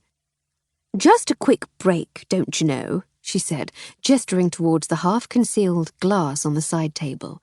A girl needs to wet her whistle. She does indeed. Is that brandy, by any chance? It is, she said. They hide it in here when they have guests. Well, that's a stroke of luck. I don't suppose you can spare a drop? My mistress is desperate for something to take the taste of the fizz away. I expect we can sort her out, my dear, she said, slightly slurred. They've not quite got round to marking the decanter, not yet at least. Fetch a glass from the shelf and we'll transfer it to something more elegant upstairs." I did as she asked and left her to her brandy-fueled shirking, wondering if anyone actually did any work in this household. Perhaps Mrs. Brown had a right to be angry. I set off once more for the ballroom. I was wary lest I should be caught smuggling contraband cognac back to Lady Hardcastle in a servant's glass, but I encountered no one. I had to check my step a little as I rounded a corner and heard the library door closing, but whoever it was on their way into the room, and I decided that it was none of my concern. It did remind me that I'd been asked to undertake a little more smuggling on behalf of the musicians, but I really couldn't face going all the way back to old Ma Lushington and trying to snaffle some scotch from her secret stash. And when it came right down to it, she was responsible for the booze. As idle as I was beginning to think her, I didn't really want to get her into any trouble by pinching it. The band would have to play sober. "Armstrong!" proclaimed Lady Hardcastle as I approached. "You're an absolute gem, a proper little darling wonder, a servant beyond compare." Evidently, the sparkling wine's unpalatable flavour hadn't actually been inhibiting her consumption of it overmuch. "What?" she said, as I proffered the cheap glass filled with its expensive cognac. "No brandy balloon? I take it all back. You're a slattern and an idler." "It was all there was, my lady. Expediency is all in matters of larceny. Now, if you'll just stop hooting, I shall find you some more elegant glassware, and you can move on to the good stuff." Quite right, quite right. Your reputation is saved." She swayed slightly, and I looked around for a suitable glass. There being none to hand, I tipped the dregs of her wine into a nearby aspidistra pot. To judge from the vinous aroma issuing therefrom, I don't think I was the first, and decanted the cognac into the empty glass. She was loudly effusive in her appreciation of my attentiveness, and I left her singing my praises to a small group of Miss Clarissa's friends. I once more sought out my tray of drinks and nibbles and set about serving as unobtrusively as possible as I listened to the band. I had found a suitable spot beside a suit of armour just as an instrumental number ended. "Thank you very much, ladies and gentlemen. We're going to take a short break now, but we'll be back in the jiffiest of jiffies." With that, they put down their instruments and stepped down from the low stage, one by one. Just my luck. The trumpeter disappeared, but the others milled about, chatting to each other and accepting the congratulations and admiration of the guests. Roland Richmond had been buttonholed by Lady Farley Stroud. She seemed to be at about the same stage of uninhibited merriment as Lady Hardcastle. From the snippets I could overhear over the chatter, she seemed to be bombarding him with comically ill-informed questions about the music, couched in girlishly flirtatious language, which should have been mortifyingly embarrassing, but actually made me warm to her a little. It was good to see that the flame hadn't gone out. Sylvia Montgomery sidled up to me. "I say, are you the girl I saw in the corridor just now?" "I am, madam, yes." "Any luck?"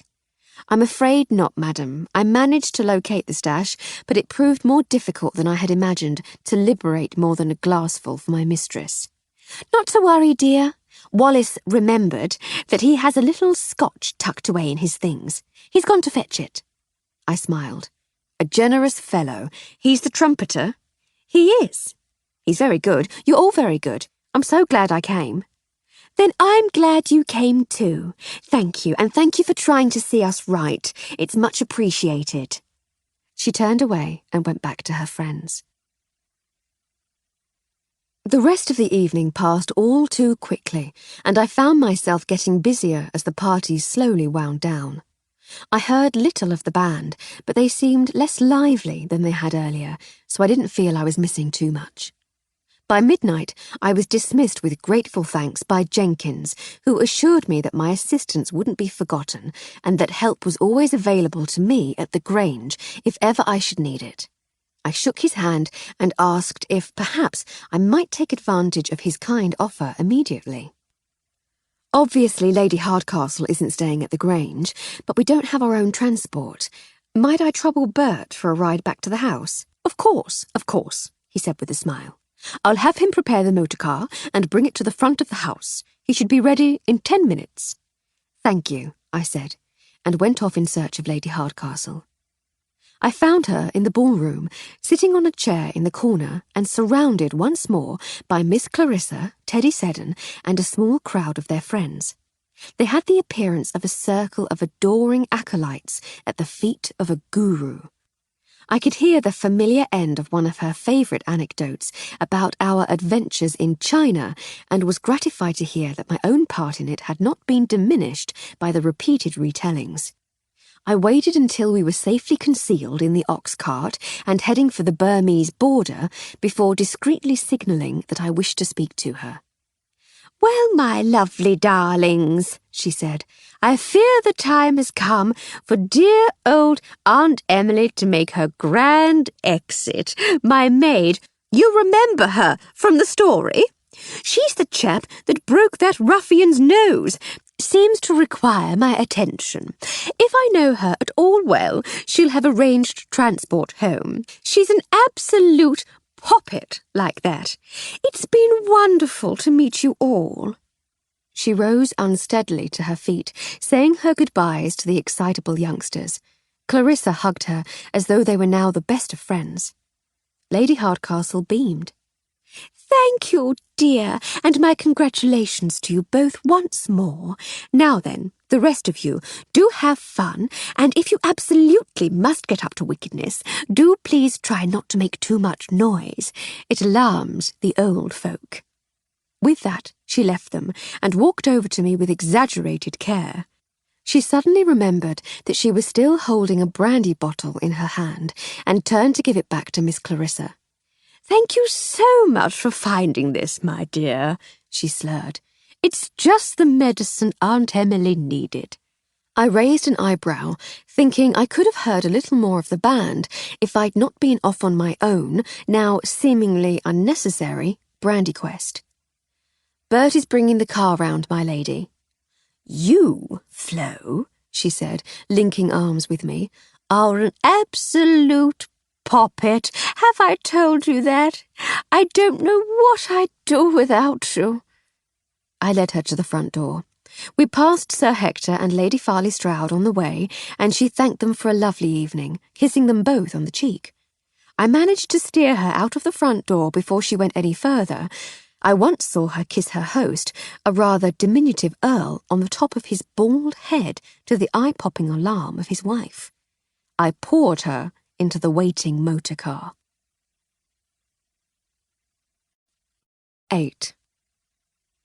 I knew Lady Hardcastle wouldn't even be awake, much less up and about, until quite late the next morning. I tried to lounge in bed myself, but by 8 o'clock the indolence was too much for me. Edna and Miss Jones had taken care of most of the chores, so I amused myself with some baking before getting out my sewing box. By 9:30, there was bread proving beside the range, and I was well into the mending. When the doorbell rang, I put down my sewing and went to the door.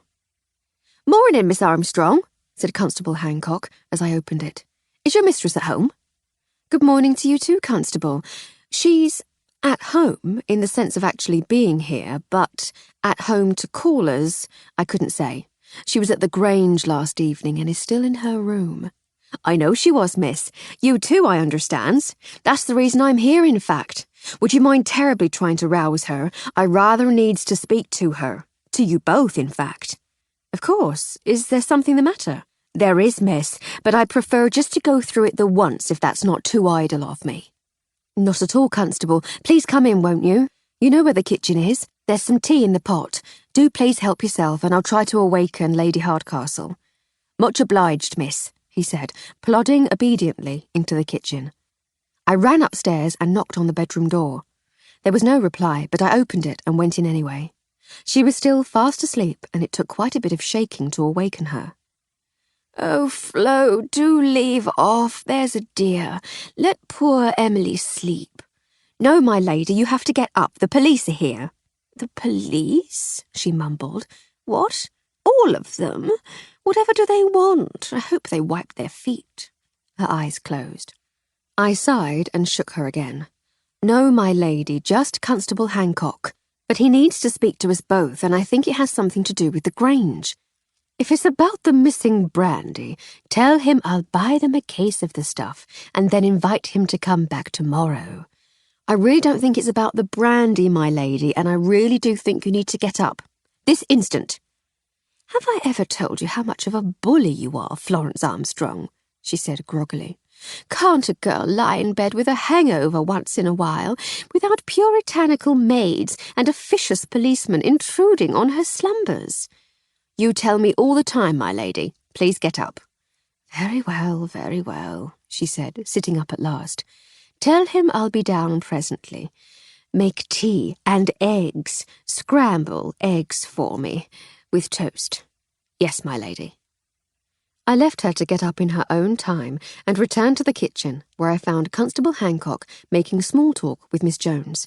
Lady Hardcastle will be just a few moments, I said. Very good, miss, thank you. Miss Jones is making some breakfast for Lady Hardcastle. Would you like some eggs? Thank you, miss. Yes, please. You're very kind. Is that fresh bread I smells? It is, but it's still proving. I was hoping to have it ready for lunch. I have some left over from yesterday that will be perfect for toast, though. I do love to bake my own bread. It's very relaxing. Do you know anything of baking? He laughed the heartiest laugh I'd ever heard him give. Me, miss? Baking? You're a caution. Who ever heard of such a thing? No. Our ma always used to make her own bread, mind. Most professional bakers are men, are they not? I said. That they are, miss, but most professional bakers are not policemen. Quite aside from it being a woman's work to bake around the house, I doesn't have time for no baking shenanigans. Baking? He chuckled again. I shall have to tell the Sarge about this. Unless he thinks it's such a great idea that he has you baking bread for his breakfast. His cheery laughter erupted again. Gracious, you two seem happy, croaked Lady Hardcastle from the doorway. Good morning, m'lady, said the constable, standing up straight and looking for somewhere to put his teacup. I'm sorry to call so early. Nonsense, constable, it's already 10 o'clock, my lady, I said, nodding towards the large clock on the kitchen wall. Quite so, she said, plenty late enough to be calling. So what can I do for you, my dear constable? It seems we only ever meets when there's bad news, m'lady, he said apologetically. There's a to-do up at the Grange. Oh dear, she said, accepting the glass of water Miss Jones had just poured for her. What sort of to-do? Seems one of the musicians died, m'lady. Oh, no! How sad! Was he ill? Was it unexpected?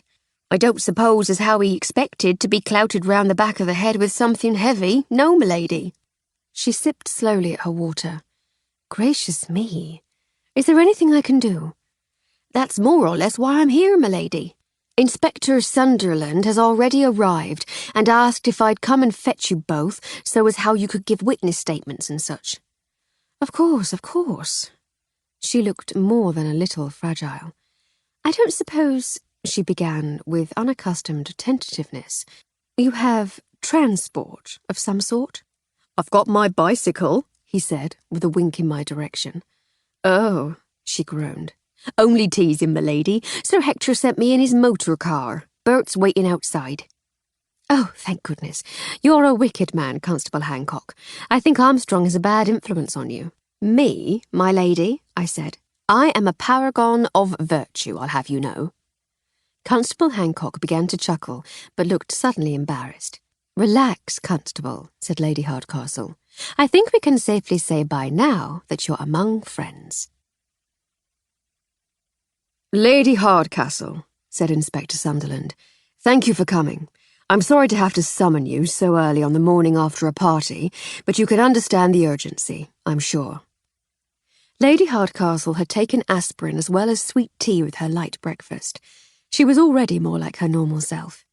Please think nothing of it, Inspector. I'm only too pleased to help.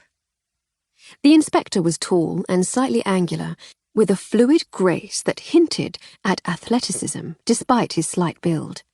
He might have been a sportsman in his youth, a long-distance runner perhaps. He had a briar pipe which he kept within reach or clamped between his teeth at all times. He never, to my knowledge, actually lit it. Thank you, my lady, and thank you too, Miss Armstrong. My pleasure, Inspector, I said. The Farley Strouds had given the inspector the use of the large Georgian dining room at the Grange for his interviews, and we were all seated at the enormous table. The room was airy and bright, with large windows that looked out onto the drive. My attention, though, was caught not by the view from the window, but by a picture hanging beside the stone fireplace. The Farley Strouds seemed to favour rustic scenes, and this particular one featured a pair of gun dogs with quite the soppiest looks on their faces. I was smiling at the comical image as the inspector continued. "I gather you were both here last evening," he said. "Yes, Inspector," I said. "I arrived at the Grange just before 4 in the afternoon and spent most of my time below stairs until around 7 o'clock when the guests started to arrive. Lady Hardcastle and I left together at around 1 o'clock." 7? Isn't that rather early for a ball? I thought these things began around 10. "They do, Inspector," said Lady Hardcastle, "in fashionable society, but out here in the country they prefer an early start and early to bed. To be fair, it was more of a soirée than a ball." "I see," he said. "And you, Lady Hardcastle, when did you arrive?" "At around 8:15, I should say." "The invitations say 7 o'clock." "They do, Inspector, but really, who arrives on time at a party?" She often played the dizzy socialite when she was unsure of people. She found it kept them a little off guard. Give it a while, and she'd be giggling and calling him darling. The usual result of this feigned giddiness was that people were apt to dismiss her as a fool, which, of course, was all part of the game. Once they were taken in by her empty-headed act, they tended to give away far more than they had planned. I'd seen it many times before. "Who indeed, my lady?" he said. He'd met her before, and was clearly not taken in. "Would it be altogether against the rules to let us know exactly what happened? Constable Hancock said that one of the musicians was dead." "Indeed, it might actually help for you to know," he said. "I often find that knowledge of the events can jog the memory. A certain look comes into people's eyes when they have the events spelled out to them, and they say, 'Oh, so that's why so-and-so said that to what's-her-name.' So then, let me see. Mr. Wallace Holloway, the trumpet player, with," he consulted his notebook, "Roland Richmond's Ragtime Review. Whatever happened to a good old sing-song round the piano, that's what I'd like to know. Mr. Holloway was found in the library this morning at about 6 o'clock by Dora Kendrick, the housemaid, when she went in to open the shutters and tidy the room which had been used by the band during the evening before. Thinking him still drunk, she went to rouse him, but on approaching his recumbent form, she found him stiff and cold, with a deathly pallor, and lying in a pool of blood. Whereupon she screamed the house down and has had to be sedated by Dr. Fitzsimmons." "Is she all right?" I asked. I'd not seen an awful lot of Dora the day before, but she seemed like a sweet girl.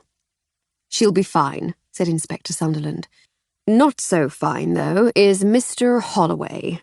The pool of blood was actually a tiny trickle from a small laceration on the back of the scalp, but it was enough to frighten the girl. Dr. Fitzsimmons and I are of the opinion that he was struck on the back of the head with some sort of heavy, blunt object. It split his scalp, causing the bleeding, but it also did enough internal damage to his brain to kill him, though not instantly. The doctor suggests that he would have been unconscious and breathing when the assailant left him. Death would have occurred some time later. The doctor estimates that he actually passed at around 4 o'clock this morning." "So it probably wasn't his assailant's intention to kill him," said Lady Hardcastle thoughtfully. "Surely a murderer would have made certain his victim was dead."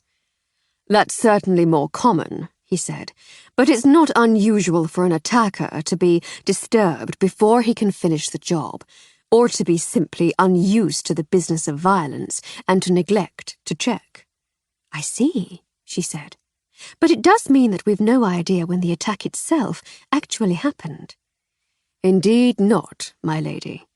But we might be able to narrow it down a little. We have statements from witnesses that Mr. Holloway was last definitely seen alive at 10 o'clock when the band took its break. That's when I last saw him too, I said. Miss Montgomery, she's the singer, said that he'd gone off to the library to fetch his secret supply of scotch. Oh, he said. And why would she tell you that, I wonder? Establishing an alibi, perhaps? Possibly, Inspector, I said, but it all seemed perfectly innocent at the time. I'd met her earlier. She'd been searching the library for booze, and she asked me if I could find some for her. She came over during her break to ask me if I'd managed it. I see. Why you? Why not one of the household servants? All servants look alike, Inspector, I said, indicating my uniform. How would she know I didn't work here? Quite so, he said. And you didn't have any luck with your search, I presume. I hesitated. She found me a little brandy, Inspector, said Lady Hardcastle, but the Farley Strouds had hidden all the good stuff. The inspector frowned.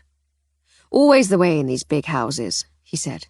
But anyway, that leads me to believe that Mr. Holloway was attacked sometime between leaving the ballroom at 10 and when the band started again at past. If he'd been able to return, he would have, I reckon. Did no one try to look for him? I asked. Only the band would have known he was missing, miss, he said. And once they'd started playing, there wasn't much they could do about it. They were already a man short. They couldn't very well spare another to go searching for the trumpeter, even if he was bringing the scotch. I suppose so, I said.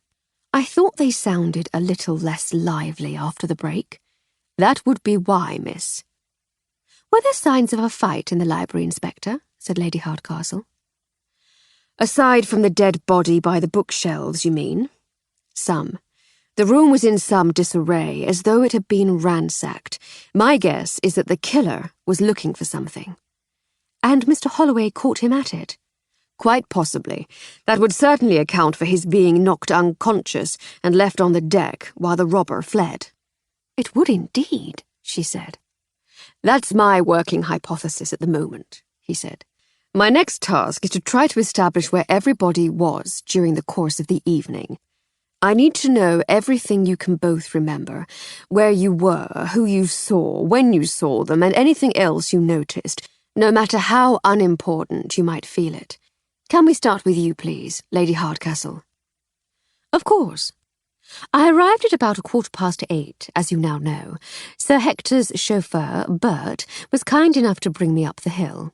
I greeted my hosts, who introduced me to Captain Summers, a frightful bore, recently returned from India, and then left me to his oafish attentions. I stayed with him for as long as I thought polite, and then slipped away while his eye was roving elsewhere. I spoke to Miss Clarissa and her London friends, congratulating the happy couple and what-not. I had a bit of a wander around, bumped into a couple of the Farley Strouds' friends that I'd met at dinner the weekend before, and then finally tracked down Armstrong. We chatted briefly, then I was buttonholed once more by Captain Summers, whom I managed to outrage. "Outrage, my lady?" said the inspector, looking up from his notebook. I revealed that I'd spent some time in India alone after my husband had died. He couldn't quite grasp how a lady might do such a thing. Plenty of ladies end up coping on their own in India after their husbands die, said the inspector. But my husband died in China, and I made my own way to India with Armstrong. We stayed there for a couple of years. Ah, he said. Out of the ordinary, but hardly outrageous. Not to Captain Summers. He very quickly found someone else to badger. Then the Seddons said hello. He was in his cups, and she was trying a little too hard to ingratiate herself. Then Sir Hector brought a rather unpleasant man over, an antiques dealer of some sort. Inspector Sunderland flicked back a few pages in his notebook. "Mr. Clifford Haddock," he said. "I've already wired Scotland Yard about him. He seems like a very fishy character." "Well, quite," said Lady Hardcastle, raising an eyebrow. "Then I sent Armstrong off for booze. The fizzy wine was a lovely thought, but quite undrinkable. And after that, things got a great deal more merry.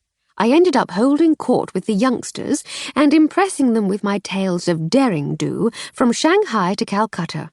Then Armstrong found me and, strongly implying that I was brandified, took me home. You were sloshed, my lady, I said. I was, as you say, all mops and brooms, but it's indelicate of you to point it out to the inspector. It shall go no further, said the inspector with a smile. You're most kind, she said. And that was my evening. Did you notice any unusual comings and goings at around the time Mr. Holloway disappeared? No, Inspector, I'm afraid not. It wasn't the liveliest of parties, but it was a party, nonetheless. People all over the place, doors everywhere, guests coming and going all the time. Yes, that's the problem, he said, finishing off his notes. And you, Miss Armstrong, what did you see? I recounted the events of my own evening and was describing my meeting with Sylvia Montgomery. Miss Montgomery was coming out of the library as you were on your quest for brandy, asked the inspector. Yes, that's right. So this was during the break? No, I don't think so, I said. I think the band was still playing. There were some instrumental numbers, I believe, said Lady Hardcastle. Perhaps it was during one of those. Perhaps, he said. Do you remember the time of this meeting? I'm sorry, Inspector, I never wear a watch. I have no idea. No matter. Please continue. I told him about my meeting with the tipsy, Maud Denton. I described my sneaking back to the party with the illicit brandy and how I'd had to hide to avoid being seen by someone who was going into the library. Did you see this person? Asked the inspector. No, I just heard the door closing. When I peeked round the corner again, there was no one in sight, so I presumed they'd gone in rather than come out. Could it have been Mr. Holloway? The band was still playing when I got back to the ballroom. It was only later that Mr. Holloway slipped away and Miss Montgomery came over to ask about the scotch. Interesting. So that could have been our man, mused the inspector. Or woman, said Lady Hardcastle quickly. True, true. Though a man is more likely to clout someone round the back of the head with something heavy. A woman would like as not try to talk her way out of it. Have you met Armstrong? She asked with a smile. Not given to talking her way out of things, he said. Not usually. She'd not need a heavy object to render someone unconscious either. No, Inspector, I said, and he'd be able to get up and walk away with a headache when he woke up too. It shows a considerable lack of skill to kill someone by accident when there are so many effective ways of simply incapacitating him. He looked faintly disquieted, but carried on. And what happened when you returned to the ballroom? I told the tale of the rest of my evening, but there was little else of any substance to offer him. Did no one go into the library while you were tidying up? He asked, when I had finished. No, we were told not to bother with it because the band members were still using it. That's why Dora was in there first thing. It was to be her job to get the room back in order before the band rose and came in to pack up their things. They didn't pack up at the end of the party. No, they finished their performance and left their instruments on the little stage. I didn't see what happened to them after that. They cadged some booze from Miss Clarissa and went off to the rooms that had been set aside for them in the attic, said Lady Hardcastle. Without looking for their friend, said the inspector. They're a strange lot. Oh, I think they wanted to. The one they called Skins was very keen to search for him, but Richmond very firmly told him no, and he seemed to drop it. Skins, said the inspector, leafing through his notebook again. Ah, yes, Ivor Skins Maloney, the drummer. Skins? Drum skins, one imagines, said Lady Hardcastle. It's calf skin, I believe, scraped very thin and stretched very tight. Is it? Is it indeed? Well, I count it a poor day if I don't learn at least one new thing. Today's looking up already. Richmond said no, eh? Very interesting. He sat for a few moments reviewing his notes. Well, my lady, Miss Armstrong, thank you for your help. I shall detain you no longer. I shall send word by the young constable if I should need anything further. Of course, she said. Oh, before we go, is there any more news on the Frank Pickering murder case? "We have a man in custody," he said. "The right man?" she asked. "Our investigations continue. Justice will be done, rest assured." She smiled enigmatically, and we left the inspector to his notebook. Outside in the hall, we were waylaid almost at once by Lady Farley Stroud. She seemed to be in a state of some distress. "Ah, Emily, dear, there you are," she said. "I'm so glad I caught you." "Whatever's the matter, Gertie? You look all out of gathers." "Something terrible has happened, dear," said Lady Farley Stroud. "I know, poor Mr. Holloway. We were just speaking to the inspector." "Oh, that, yes, but no, this is something else. I don't know where to turn." "You can always turn to me, Gertie dear. What can I do for you?" "Come with me, dear," she said. "I need to explain things somewhere a little more private." She began to lead the way towards a room off the hall, which I knew to be Sir Hector's study. Lady Hardcastle followed her for a few steps before turning back to me. "Come along, Armstrong, don't dawdle," she said. I frowned questioningly at her, glancing towards Lady Farley Stroud to try to direct her attention to the look of disapproval on the older lady's face. She caught the look. "Ah," she said, "Gertie dear, I know it's not how you do things, but it's very much how I do things. You must have gleaned from my stories at dinner that Armstrong is my right hand. If you need my help, you'll get her help, whether you wish it or not. It will save an awful lot of bother if she's involved from the beginning. She'll certainly be involved before the end." Lady Farley Stroud looked very much as though she might be inclined to argue, but her desire for Lady Hardcastle's aid won the internal struggle, and with a grudging, "Oh, very well, then," she bade me follow them both into the study. I closed the door behind me. Lady Farley Stroud offered Lady Hardcastle a seat in one of the armchairs by the window, but very pointedly ignored me, so I took up a position in the corner of the room beside a large bookcase. Lady Farley Stroud paced agitatedly for a few moments while she collected her thoughts. "You recall that Hector and I were in India in the 60s, she began. "That was where we met your dear mother and father. We had such wonderful times there, Hector and I. It's quite the most beautiful country. Of course, you've spent time there yourself, so you know. I really didn't want to come home, but Hector was posted back to Blighty, so like a dutiful wife, I packed up all our traps and followed him. And we brought back many lovely things as mementos, do you see? Knick-knacks and what-nots to remind us of our time there." Lady Hardcastle nodded. "One of them has been stolen." "My dear, how awful," said Lady Hardcastle. "Where was it?" "We had it in our bedroom, on the mantel. It was on a cushion under a pretty little bell jar, our reminder of happy days and a secure future." "You poor thing. It's lucky the police were already here. What did Inspector Sunderland say?" "We can't tell the police," said Lady Farley Stroud in some panic. "We can never tell the police." "Why ever not?" "It's a rather delicate matter," began our hostess. "In '65, Hector performed some small service for the local Rajah, a thoroughly charming man, who rewarded Hector with a jewel." "And it's this jewel that's been stolen?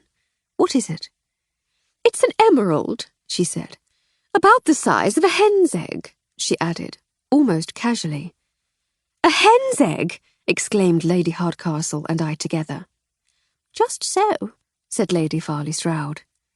"It must have been quite some service that Hector performed," said Lady Hardcastle. "A stone like that would be worth thousands." Many thousands," said Lady Farley Stroud. "It has quite an interesting story too, but that's for another day. A few years ago, we secured a loan using the gem as security. It took some negotiating, but we managed to persuade our creditors that we should be able to keep the jewel here. It means so much to us both, you see." I could imagine even the hardest-hearted banker eventually bowing to the will of Lady Farley Stroud. "They weren't at all happy," she continued. They would much rather have held it to ransom in their own vaults, but eventually they agreed on the strict condition that the safety of the jewel was to be entirely our responsibility. If it were to be stolen or damaged, the loan would be repayable immediately. No security, no loan. Gracious, said Lady Hardcastle. So now you see. We can't let word get out that the emerald has been stolen, or the debt would become immediately due. Even were it subsequently recovered, we would be in breach of the conditions of the loan.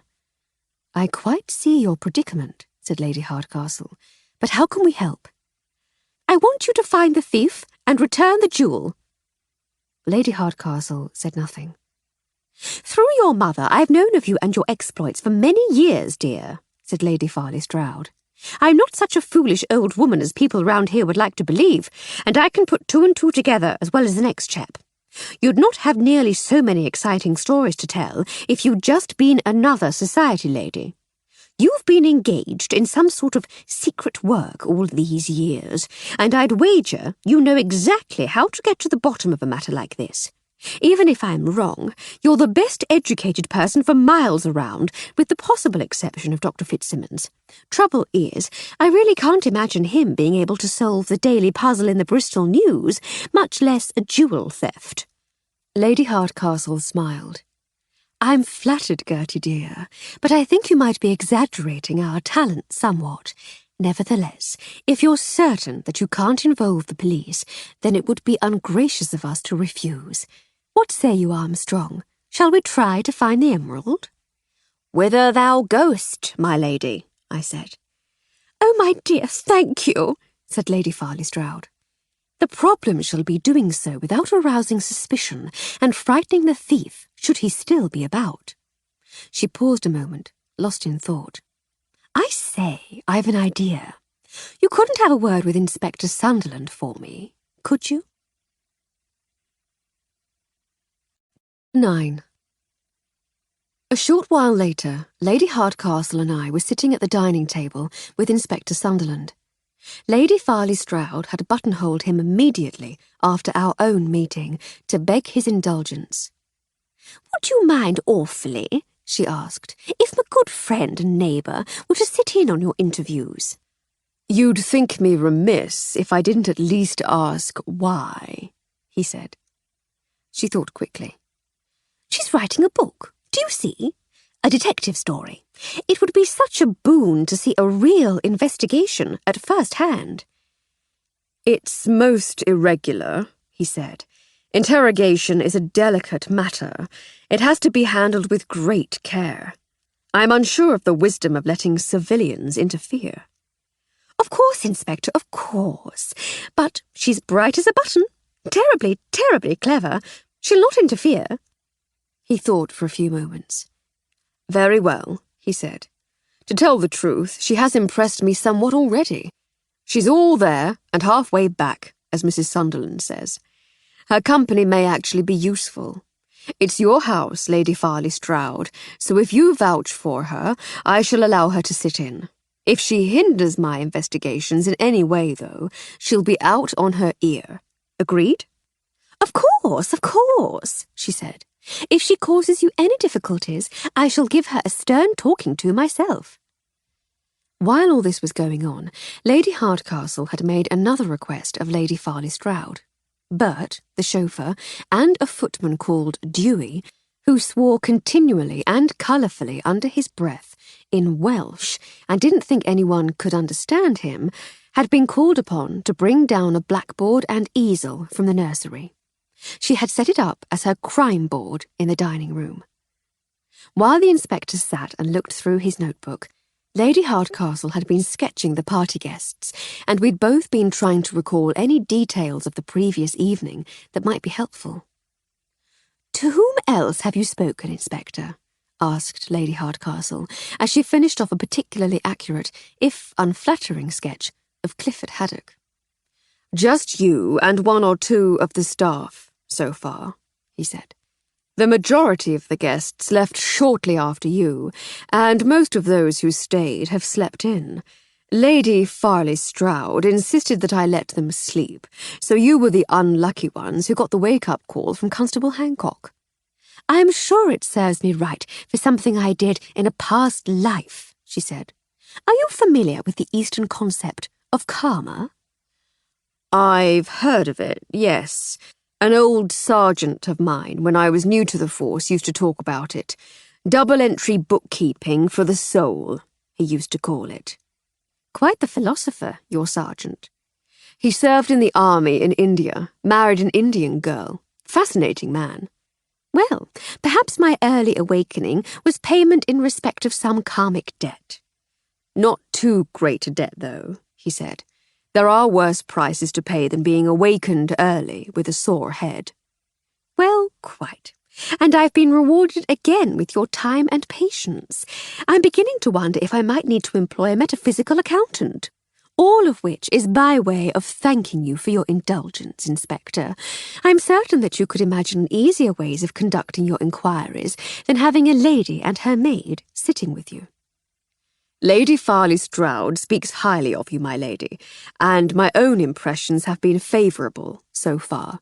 As long as you're here only to observe, I'm sure we'll get along just fine. I'm still not entirely certain why you were so keen to be here, though, he said. Lady Farley Stroud said something about you writing a book? A detective story? Yes, she said blithely. Then I shouldn't complain. It might have an accurate portrayal of the police for once, he said. We'd better get on with it. We shall start working our way through the witnesses one by one. It's painstaking work, but I find thoroughness usually gets results. Lady Hardcastle looked at him, as though about to mention his lack of thoroughness in the Pickering case, but she thought better of it when he returned her stare. He flipped through his ever-present notebook. Miss Armstrong, would you do me a great service and get one of the staff here to fetch Miss Sylvia Montgomery? Let's see what she has to say about her visit to the library. Sylvia Montgomery was only slightly less stunning in her day clothes than in her stage outfit. She sat opposite Inspector Sunderland and Lady Hardcastle, regarding them coolly, but without apparent hostility, as they asked her about the events of the night before. And then I slipped out to the library in search of something to drink.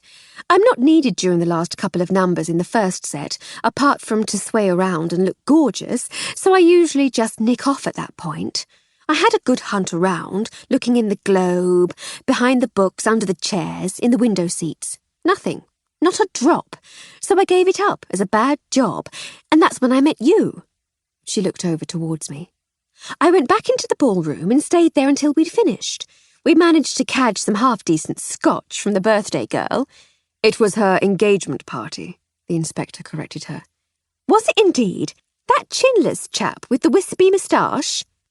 Mr. Seddon, yes. Heir to the Seddon shipping business. Really? Good for her. If you can't land a looker, go for the money. Good girl. But anyway, we snaffled her scotch and went off up to the dingy rooms they'd begrudgingly let us have. We drank until about 3 and then called it a night. Did none of you wonder what had happened to Mr. Holloway? Asked Lady Hardcastle. At first, yes. Skins was all for looking for him, but Roland insisted he'd probably found a doxy to canoodle with, and we should leave him to it. Was he the sort to canoodle with doxies, miss? Said the inspector. He was a trumpeter, Inspector. The prospect of canoodling with doxies at parties was what got him to take up the instrument in the first place. I see. What did you all talk about? When, Inspector? While you were drinking. I presume you didn't all sit there in gloomy silence. Oh, I see. Oh, you know, the usual. How the performance had gone, which numbers worked and which didn't, what engagements were coming up, that sort of thing. Very good, miss, thank you. I think it might help me to see the library in the company of someone who saw it before the crime took place. See how things have changed, if you get my meaning. Would that be too distressing for you, miss? She gave him a withering look. He shrugged in response and stood. Together, we trooped out of the dining room and headed for the library. The library was a long rectangular room with 3 large windows along one of the long walls and a large stone fireplace set in the centre of the other. Apart from that, every other inch of wall space was fitted with floor-to-ceiling bookshelves. I loved being in the libraries of big houses. My own love of reading had been born in Britain's public libraries as the circus toured from town to town, but it blossomed into maturity in the house where I had my first job as a scullery maid. I used to sneak into the master's library when the family was away to explore his wonderful collection. That library in Cardiff and the library at the Grange were very similar. There were 4 comfortable leather armchairs, 1 in each corner of the room. The empty drinks globe stood beside one of them, and small tables were set beside the other 3. I could see the blood stain on the polished wood of the floor near the fireplace, and when I looked more closely, I could see that there was also a bloody mark on the corner of the stone hearth. "It looks like he hit his head on the hearth when he fell, Inspector," I said. "Very good, miss, very good indeed," said the inspector. "The doctor and I rather think that's what caused the fatal damage to Mr. Holloway's brain." I felt ever so slightly patronised, but part of me was also rather pleased with the praise. At the other end of the room was a jumble of instrument cases. A double bass case lay on its side with its red velvet lining ripped out, making it look like another bleeding corpse. Round cases of pressed cardboard, like oversized hat boxes, were strewn haphazardly about, lids and leather straps lying chaotically among them. "Is that how you left your things, miss?" said the inspector.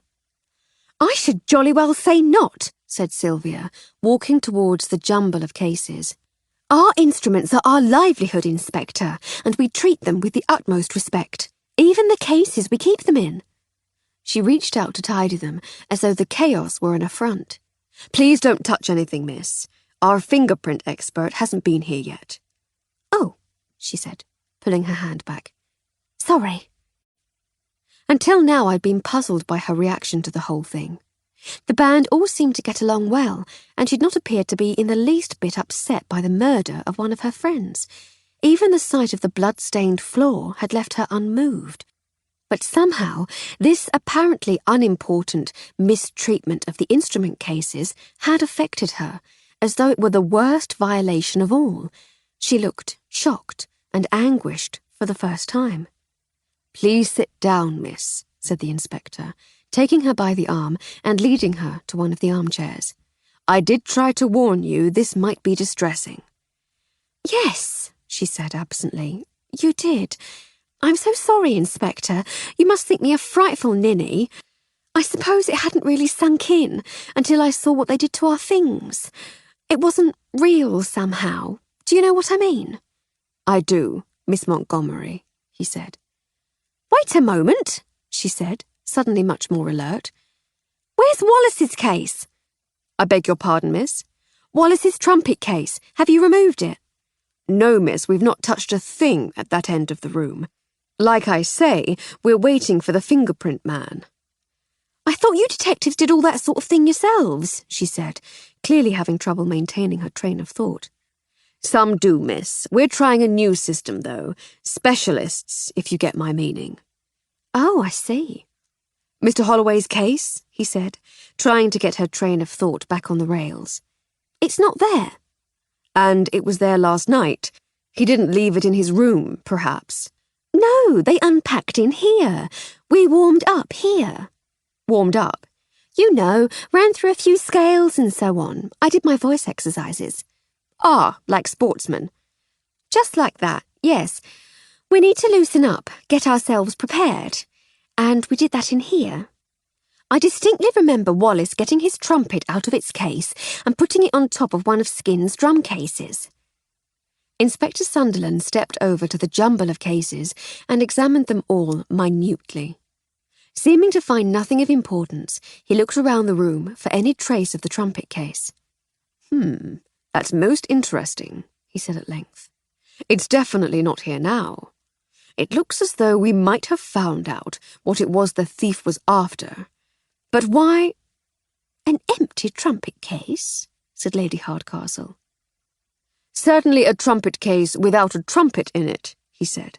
But I doubt it was empty, if it was worth clouting someone over the head for. Did you see anything else in there, Miss Montgomery? In the case, Inspector? No. A trumpet, a mouthpiece. He usually had a cleaning cloth and little bottle of valve oil in there. Oh, and one of those stick things they poke into the tubes for cleaning. There might have been some brass polish. I saw him using all that sort of stuff at one time or another, but I never really looked inside. It's not the done thing, you know, poking around in another musician's things. Not the done thing at all. Fair enough, miss. Thank you. Now, I think the best thing for you would be to take some air. He rang the bell, and a few moments later, Jenkins appeared. Ah, Jenkins, said the inspector. I wonder if I might ask you to find Miss Montgomery here a spot in the garden where she might relax a while in the fresh air. She's had something of a shock. If you were able to find her a little brandy, I'm sure that would be most beneficial.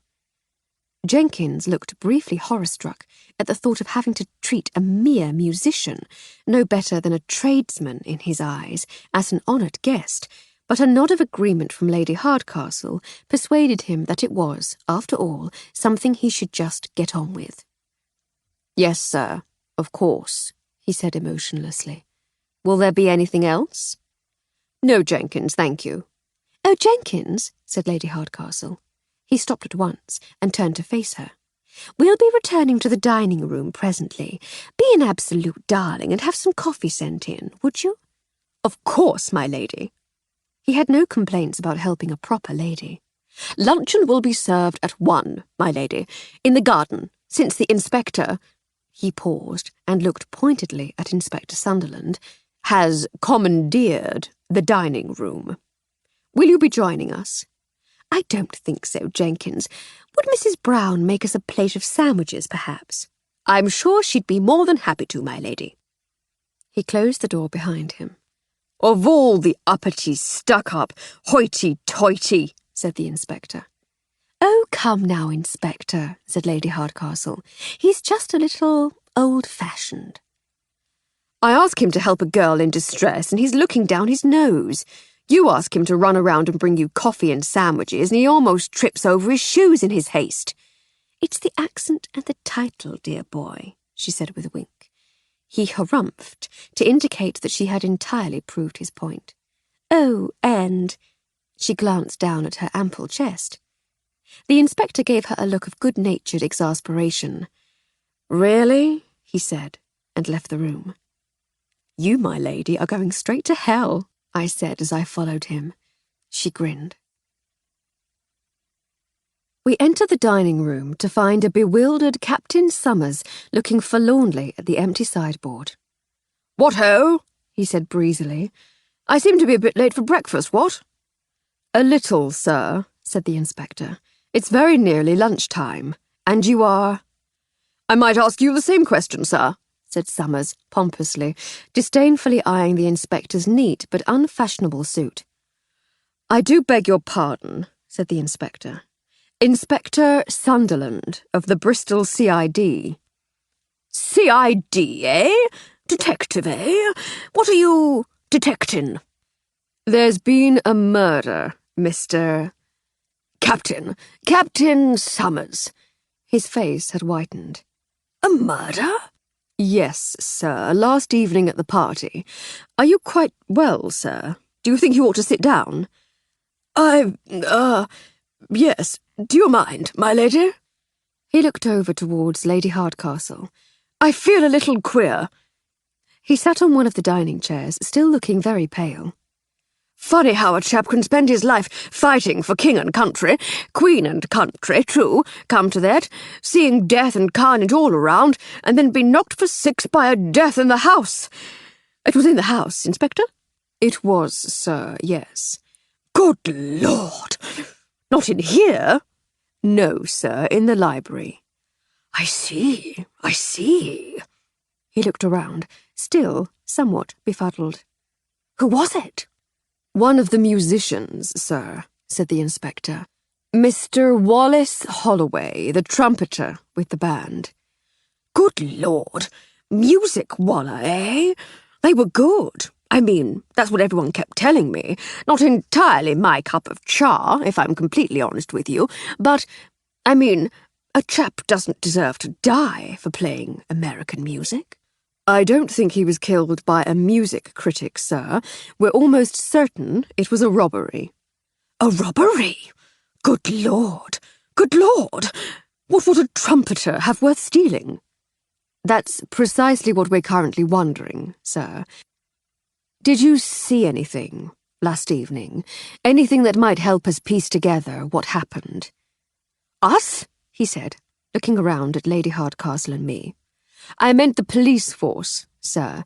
Lady Hardcastle and Miss Armstrong are observing. Captain Summers looked blankly at us. Observing? Yes, sir. I see. Jolly good. Would you mind telling us about last evening, Captain? Did you see or hear anything unusual, for instance? Not a thing, Inspector, no. Perhaps you could take us through the evening as you remember it. Of course. I'd been staying at the Grange for a couple of days, do you see? Friend of Sir Hector. So I was one of the first at the party. Bit early for my taste, but I tried not to fuss. So many things have changed here since I've been away. Here, sir, you've been to the Grange before?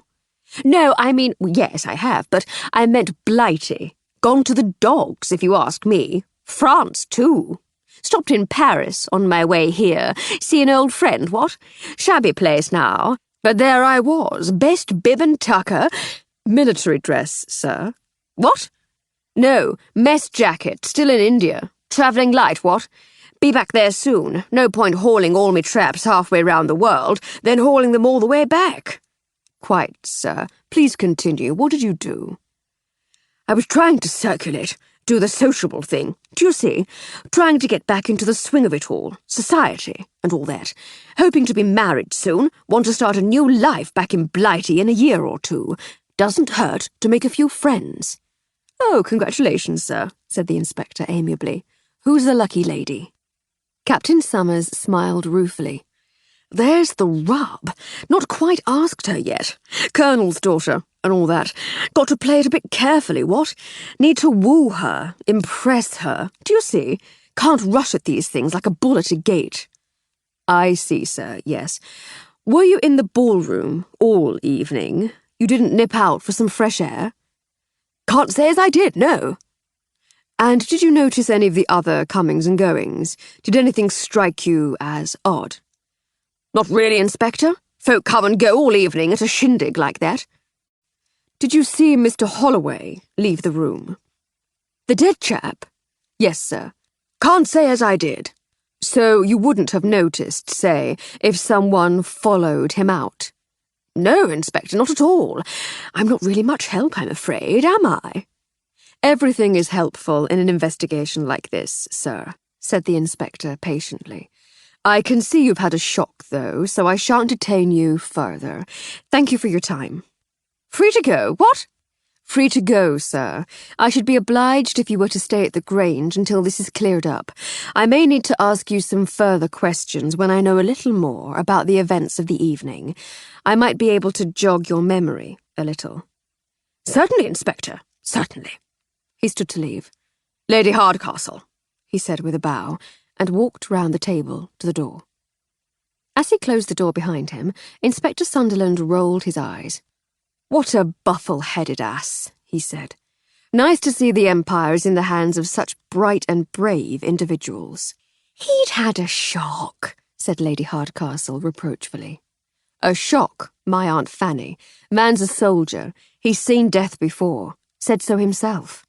Maybe so, but as a friend of mine once pointed out, there's a difference between chaps dressed up as the enemy pointing their guns, or spears, or what have you, at you, across a battlefield, and some ne'er-do-wells sneaking about in the night, doing folk to death in an English village. You're right, of course, my lady. I shouldn't be so harsh. But the man's a buffoon. Oh, he's a buffoon of the first water, no question about it. And so terribly old-fashioned with it, quite the relic. But we should perhaps make allowances. England isn't all as he remembers it to be. I think he has a rather romantic notion of what Blighty should be like, and all this has quite shattered his illusions." "I dare say," said the inspector distractedly, as he made some notes in his notebook. There was a knock on the door, and Jenkins entered with a tray of coffee, sandwiches, and some shortbread biscuits. "Your luncheon, my lady," he said, pointedly ignoring the inspector. "Mrs. Brown thought you might appreciate some biscuits, too." "She's very thoughtful, Jenkins," said Lady Hardcastle. "Please thank her for us." "Yes, my lady. Will there be anything else?" "No, Jenkins, thank you." "Very good, my lady," he said, with a slight bow. He left as quietly as he had entered. Inspector Sunderland seemed to be on the verge of another tirade, but thought better of it and went to pour the coffee instead. "Please," I said, stepping forward, "allow me." "Certainly, miss, if you insist." "Thank you, Inspector," I said, as I poured coffee for the two of them. "Just doing my duty." "Don't show off, Armstrong," said Lady Hardcastle. "Pour yourself one, too." I curtsied. "Thank you, milady. You're very generous to a poor servant girl, you are. Very kind and generous. I doesn't deserve it, milady. Really, I doesn't." "Are you two a music hall act?" said the inspector. "No, Inspector, we're just good friends," said Lady Hardcastle, and motioned for me to sit with them at the table. "Well, that told us nothing we couldn't have guessed for ourselves," said the inspector, still gazing thoughtfully at his notebook. "I wouldn't say that, Inspector," said Lady Hardcastle. "I think it gave us quite an insight into the man's character." She rose and made a few quick notes of her own on the crime board. "Showed us that he's a buffoon, you mean? I suppose it did at that." He snapped his notebook shut and tucked into the coffee and sandwiches. "If you don't mind my asking, what on earth is the blackboard all about?" "It's my crime board, Inspector. I read natural sciences at Cambridge, and it's quite the thing in scientific circles to do one's thinking out loud by means of the blackboard. Everyone can see one's reasoning, spot the flaws. I became rather used to thinking on a blackboard, so I started using one for my criminal investigations." "I didn't think they allowed women at Cambridge," he said. "We're allowed to study, Inspector, and Girton is a simply splendid college. They just refuse to grant us degrees." "I see. And what do you mean by criminal investigations? Have you done this sort of thing before?" "We started just recently. We're sort of, as it were, just taking an interest in the Pickering case." "You're meddling in the Pickering case?" "Not meddling as such," she said. "But you're not satisfied with the work of the police force?" "That's not it at all, Inspector. It was obvious that you were busy, and we just thought—" "You thought you could do a better job because you write detective novels, and you believe the official police to be a shower of clod-hopping oafs?" She laughed. "Well, not clod-hopping oafs exactly, but you must admit you were a little distracted when you spoke to us, and we know for a fact that you didn't get the full story from Joe Arnold at the Dog and Duck." He frowned. "It's none of your business," he said, after a moment's contemplation. "But since you're claiming to be writing murder mysteries of your own, perhaps it would be as well to let you in on a few things, by way of making your work more accurate.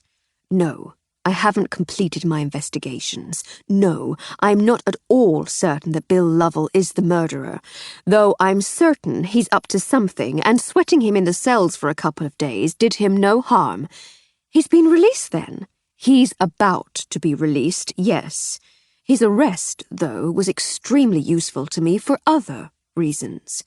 My colleagues and I were dealing with a particularly sensitive case in the city, which involved several street urchins being abducted from the streets.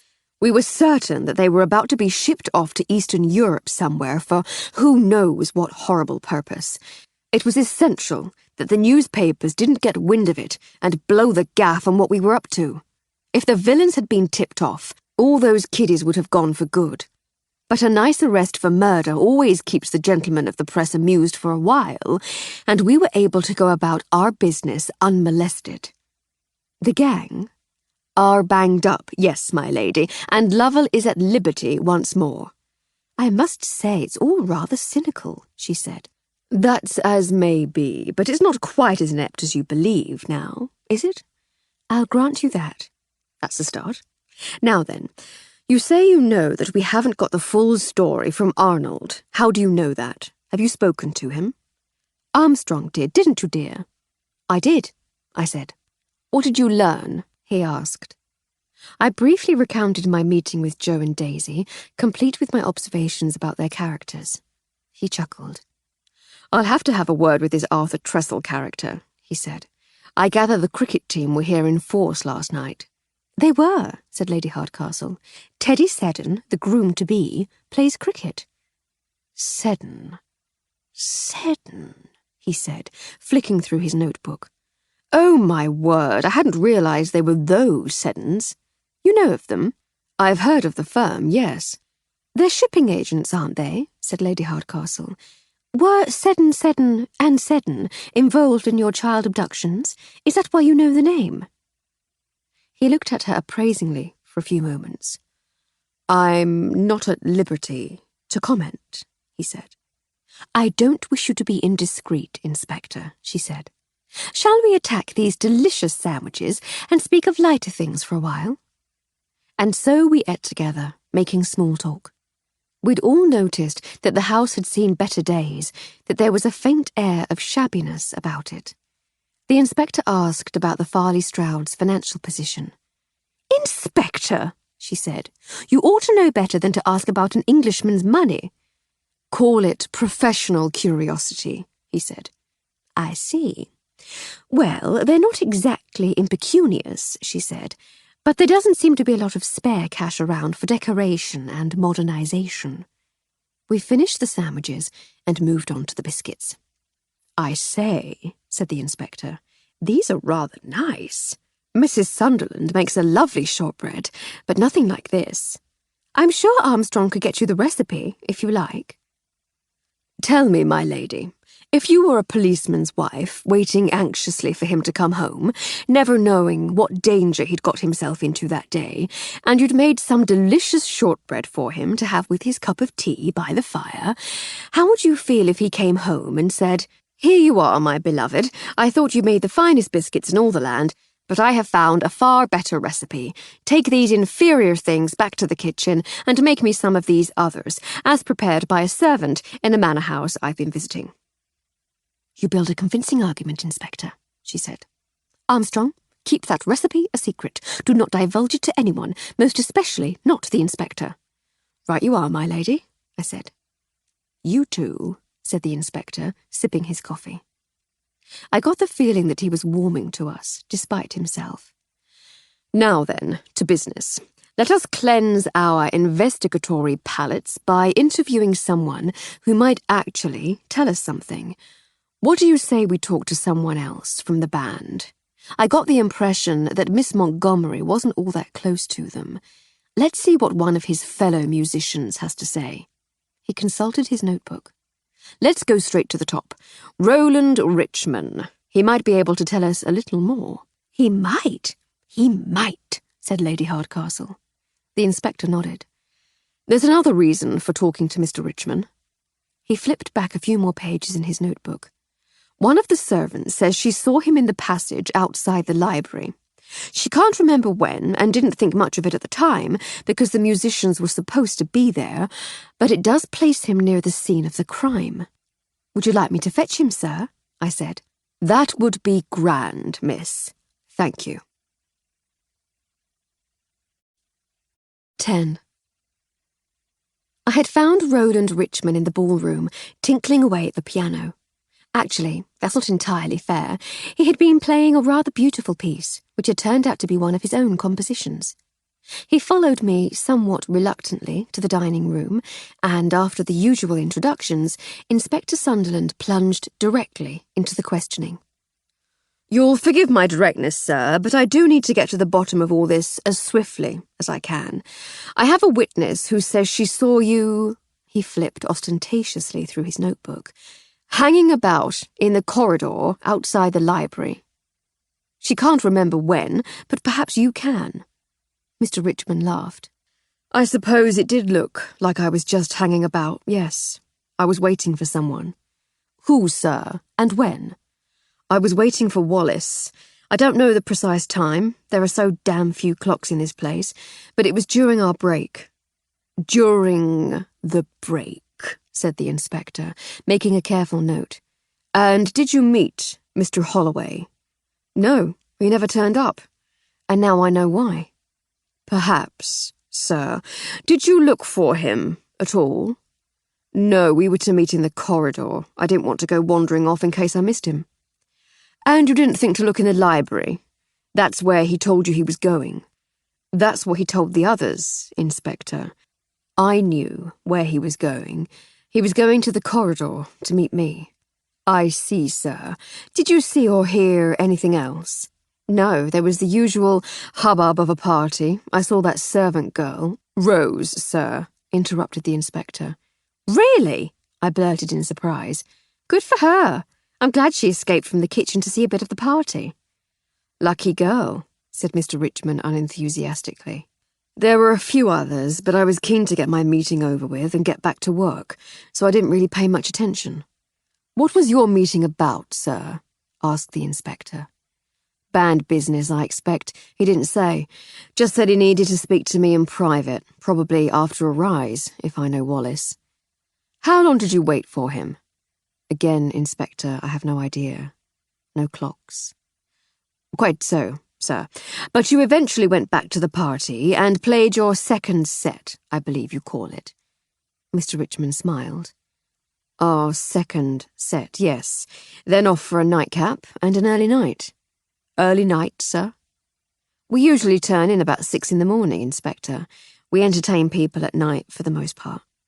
Indeed you do, sir. One forgets that others lead such different lives. Were you and Mr. Holloway friends? Asked Lady Hardcastle.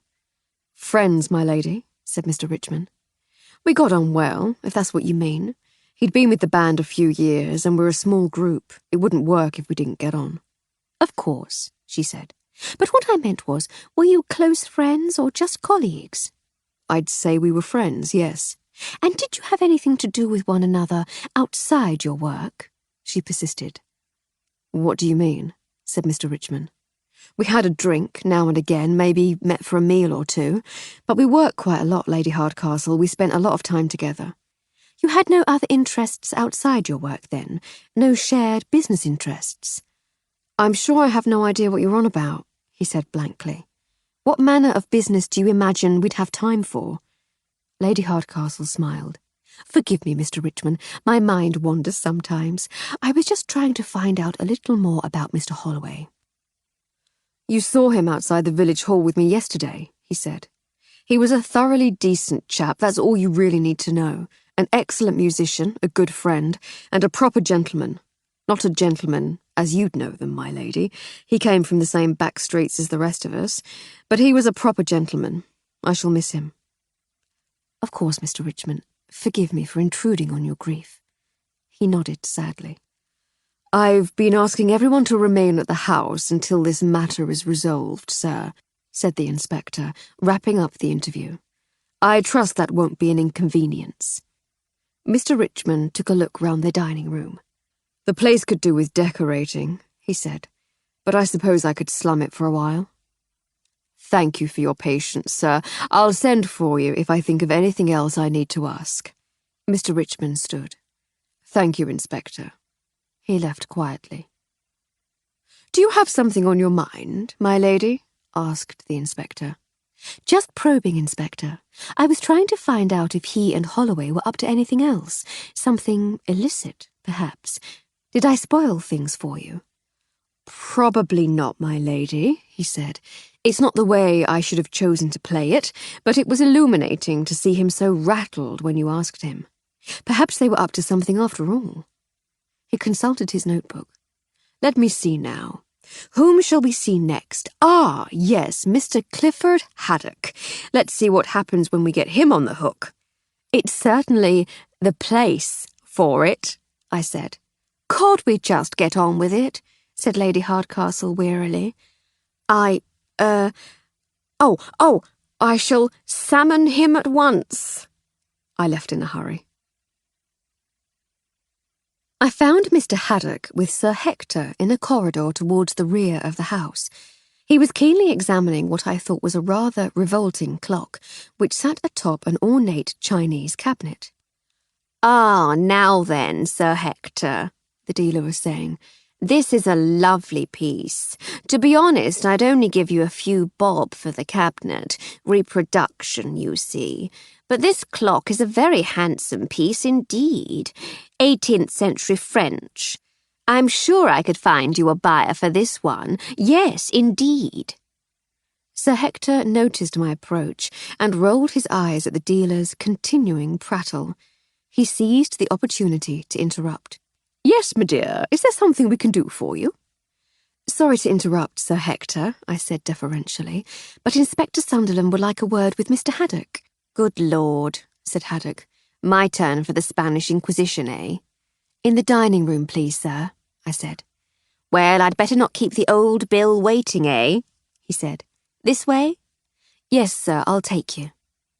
He set off in the direction I had come from, and I turned to follow, but Sir Hector grabbed my sleeve. "Something fishy about that chap," he said. "Oh, I say, fishy. Well done, Hector. You heard what he was saying about my whatnots. Completely the wrong way round. The cabinet's the genuine article, picked it up in Shanghai in '58, and the clock's a cheap imitation made by a chap from Bournemouth. The Memsahib can't abide clocks. Would never let me spend real money on one. Either this Haddock chap hasn't got a clue, or he's trying to cheat a chap, what?" "I wouldn't rule out either one at this stage, Sir Hector," I said. "Fancy yourself as a bit of a detective too, eh? The Memsahib told me what she's got you two up to." "Something like that, sir. That and the fact that he's an oily little tick." He laughed a delighted laugh.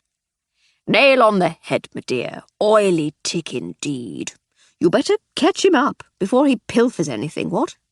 He laughed again and waved me on my way. I hurried along the corridor and caught up with Haddock just as he was passing the dining room door. "This way, sir," I said, opening the door for him. He doubled back and entered the room. "Ah, Mr. Haddock, I presume," said the inspector as I closed the door behind me. "I'm Inspector Sunderland, and this is Lady Hardcastle." "Pleased to meet you, I'm sure," said Haddock. "And a pleasure to meet you again, Lady Hardcastle. We had all too brief a time together last evening. I should have liked to have got more acquainted. Sir Hector tells me you're a widow. It's a shame for such a beautiful lady to be all alone." Lady Hardcastle nodded a greeting, but made no further response. "Take a seat, please, Mr. Haddock," said the inspector. He did as he was asked. "Well then, Inspector," he said, "how can I help you?" "I'm sure you're more than well aware of what happened here last evening," said the inspector. "So I shan't bore you by restating the details. As you can no doubt imagine, we're anxious to try to build a picture of the events surrounding Mr. Holloway's death. I gather you're a guest of Sir Hector?" "Yes," he said with a smarmy smile. "He invited me down to appraise some of his objets d'art. I believe he's looking to sell a few pieces." "And since you were here anyway, you were invited to the engagement party?" "Yes, that is correct." "How did you come to be first introduced to Sir Hector?" "Through a mutual acquaintance." "Who might that be, if you don't mind my asking?" "Mr. Roland Richman. He knows Miss Clarissa, the bride-to-be." "So, you know Mr. Richman?" "Yes," said Haddock. "We bump into each other from time to time in London. I'm quite a devotee of this new American music, so we frequent some of the same nightclubs."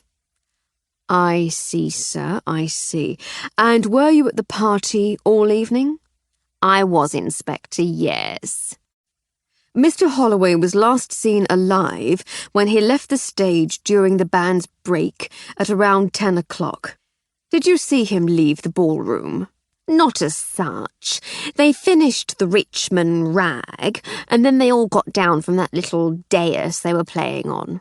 I went to have a word with them all to tell them how well they were playing, but he wasn't there. I suppose he must have left the room before I could get to them." "I see, sir. Did you notice anyone else missing? It was a crowded party, Inspector. People were coming and going all the time. So everyone has been saying. Did you come and go at all, sir? I left the room to... He looked around the room at Lady Hardcastle and me. To, you know... Use the facilities, sir? Just that, Inspector. During the break? Yes, it seemed as good a time as any. It meant I'd not miss anything. And did you notice anything out of the ordinary while you were wandering about the house? I didn't wander, Inspector. I went straight to the, you know, and came straight back. And you were there the rest of the evening? Yes, Sylvia usually starts the second set with "I can't get enough of you," and that just gets me hooked for the rest of the night. I see, sir. And can you remember seeing or hearing anything out of the ordinary at all? Not at all, Inspector, no. As I say, it was quite a lively party, and what with the wonderful music and the beautiful ladies. He leered at Lady Hardcastle again. I was quite distracted. Inspector Sunderland finished making his notes. Thank you, sir. You've been most helpful. I take it you're staying at the Grange for a few more days? I've been invited till the weekend, yes. Very good, sir. If I need to ask you any further questions, I shall send for you. Right you are, Inspector. So may I go? You may indeed, sir. Thank you again for your time. Think nothing of it, said Haddock, and left the room, closing the door behind him. Inspector Sunderland made a few more notes and then looked up. What did you make of that, my lady? He asked. Aside from his being an oily tick, you mean? She said disdainfully. I called him that a few minutes ago, I said with a grin.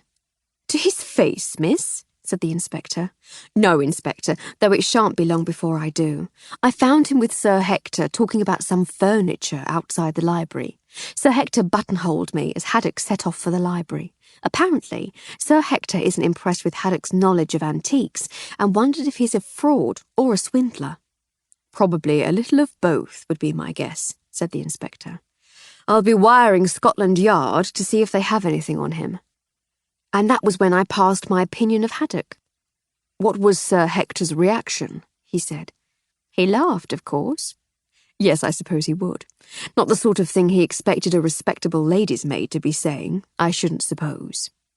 I usually get a free pass on that sort of thing, Inspector.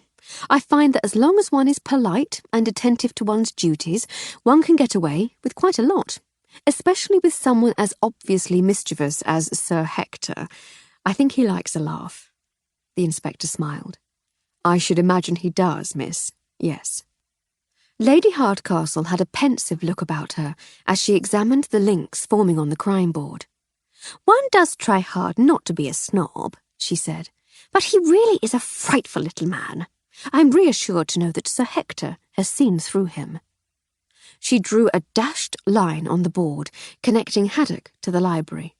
By his own admission, he was out of the room when the murder might have been committed. He's known to Richmond, too, said the inspector. That might lead us somewhere. He was lurking about during that time as well.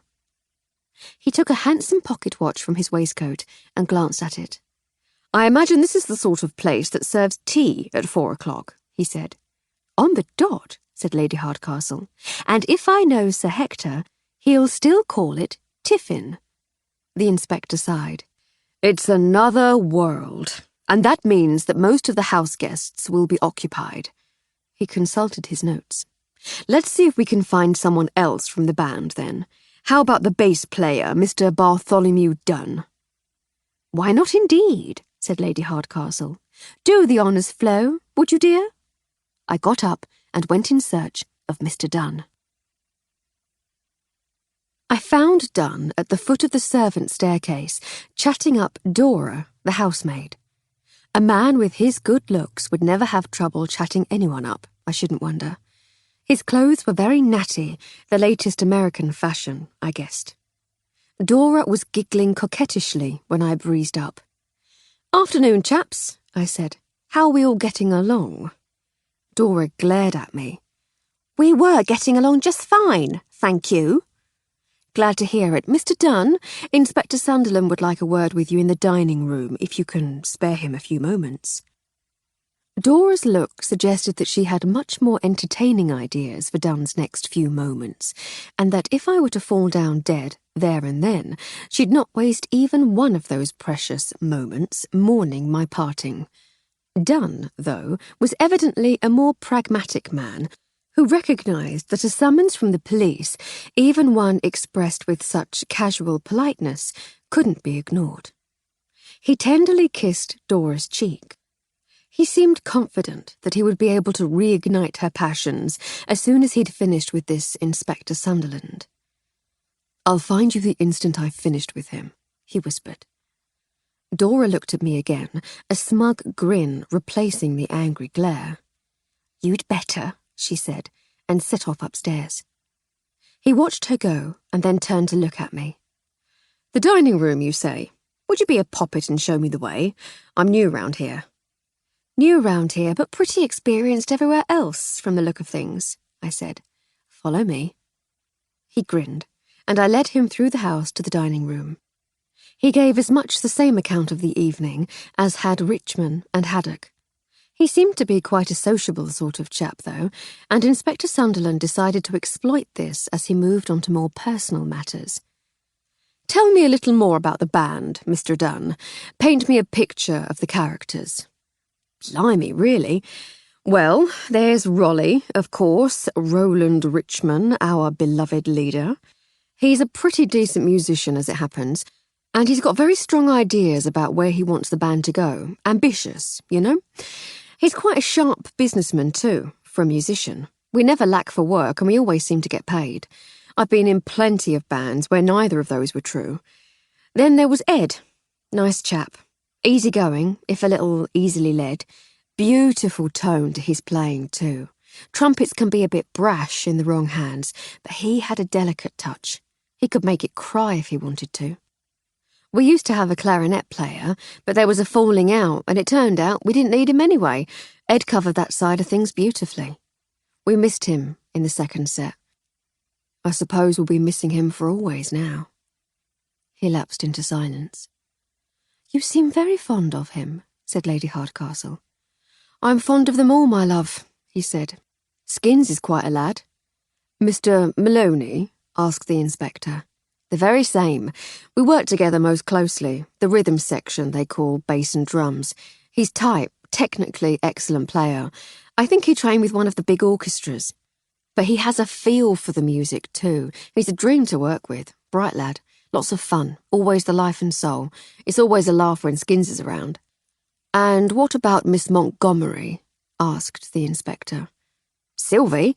Not so sure about her. She's only been with us a couple of months. I've not quite worked her out yet. She seems friendly enough, and she sings like an angel. Or like an angel in a brothel. Beg pardon, ladies. She has this earthy quality to her voice, like, well, you know, not the sort of pure, trained, precise sound you get from most ladies. She's got a voice like smoked honey served on warm bread by a naked serving wench." "Steady on, lad," said the inspector. "Ladies present." "Pish and fiddlesticks," said Lady Hardcastle. "Don't be such a fusspot. I'm just sorry I didn't pay more attention while she was singing. It sounds like quite an experience." "It is, my love, it certainly is.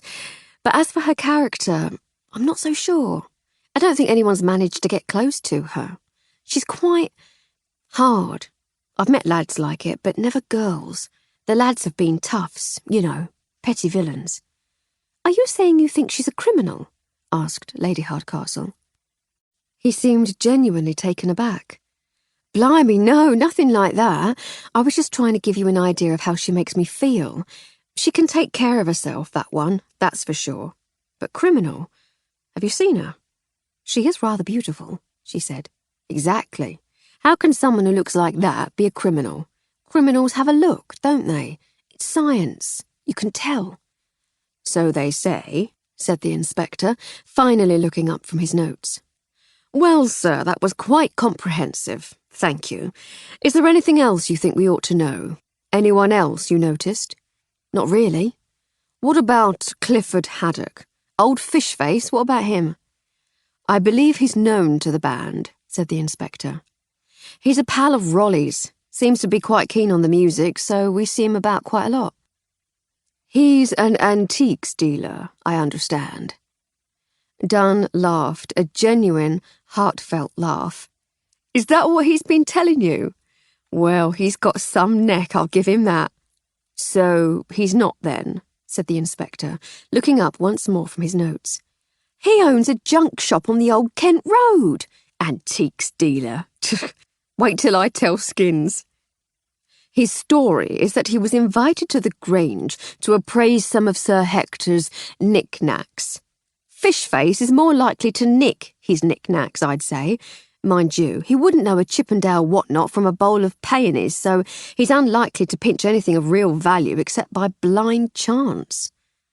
He was introduced to Sir Hector by your Mr. Richmond, said the inspector. Then they've got something cooked up between them, said Dunn. But appraising Sir Hector's prized possessions won't be part of it, I can tell you that. Well, Mr. Dunn, you've given us a lot to think about.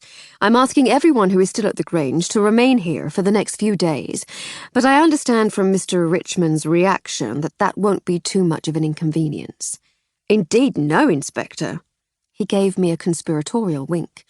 I've got a little something to be getting on with right now, in fact. Then please don't let us keep you, said the inspector. Thank you for your time. We'll find you if we need you again. And with a cheery wave, Dunn all but bounded out of the room. I wonder what he's so eager to be getting on with, said the inspector when he had gone. Her name's Dora, I said. I think he's hoping to comfort her after her shock this morning. Poor thing, said Lady Hardcastle with a grin. I imagine that experiencing something like that would require a lot of comforting. I think I interrupted them before any proper comforting could begin, I said. But from the look of her, I'd say she was more than ready for a serious comforting. Which would account for his haste, she said. Sometimes comforting cannot wait. The inspector seemed amused. You two have a way about you that I find most refreshing in this rarefied world of ballrooms and tiffin. I'm beginning to think it might not be so bad having you about after all. Thank you, Inspector, said Lady Hardcastle graciously. I'm greatly enjoying your company too. She consulted her wristwatch. I say, it's getting on, isn't it? I really ought to be going, or I might get stuck here for dinner. You don't mind if I toddle off, do you, Inspector? You know where I am, after all. By all means, my lady. You may come and go as you please. I presume you're intending to join me tomorrow. If it wouldn't be too much trouble, she said. None at all, he said. You have both proved to be surprisingly apt pupils. I need to attend to a few matters in the city tomorrow morning, so I shan't be here until around lunchtime. Perhaps you might use the morning to allow today's events to percolate through your mind. I should be most interested in any thoughts you might have upon the matter. Of course, Inspector. And what are your own thoughts? At the moment, my mind is entirely open. Richmond and Haddock are up to something, I'm sure of that. I'm less certain of Miss Montgomery now that we've spoken to Dunn, too. I shall make some more inquiries about her. I'll need to speak to this Skins character at some point. I still have to make up my mind about the cricket team. Oh, dear. It sounds like a lot, my lady, but it's nothing to worry about, he said. It's always like this at the beginning of a case. That's a relief, she said, standing up. Come, servant, let us away. Yes, my lady, I said with a curtsy. Then, with a friendly bob in the inspector's direction, I followed her out into the passage. We walked through the hall and out of the front door. Lady Hardcastle had wondered briefly about saying goodbye to her hosts, but since we'd made no progress at all on Lady Farley Stroud's investigation, she thought it might be just as awkward to seek them out as to slip away without a word. As it turned out, her deliberations were redundant. As we started on our scrunchy way across the gravel in front of the house, we were intercepted by Sir Hector, who had been out walking the dogs. What ho, Emily, my dear? Leaving us already? Won't you stay for dinner? Cook's already making such a fuss about having to feed the band and a few unexpected stragglers that another mouth won't hurt. be honest with you, it would rather amuse me to see if I could make her turn a new shade of purple. She's an angry woman, what? Very angry. It's a lovely invitation, Hector, she said, and ordinarily I'd love to take you up on it, not least for the effect it might have on Mrs. Brown, but I fear we have matters to attend to back at the house. Another time, perhaps? I shall insist upon it, my dear, he said jovially, and we shall see you tomorrow anyway. Yes, the Memsahib told me what you're up to. Appreciate your efforts, my dear. Really can't afford to lose the eye. Can't afford it at all. Be eternally grateful to you, if you could get it back. We shall do what we can, Hector dear. Every effort.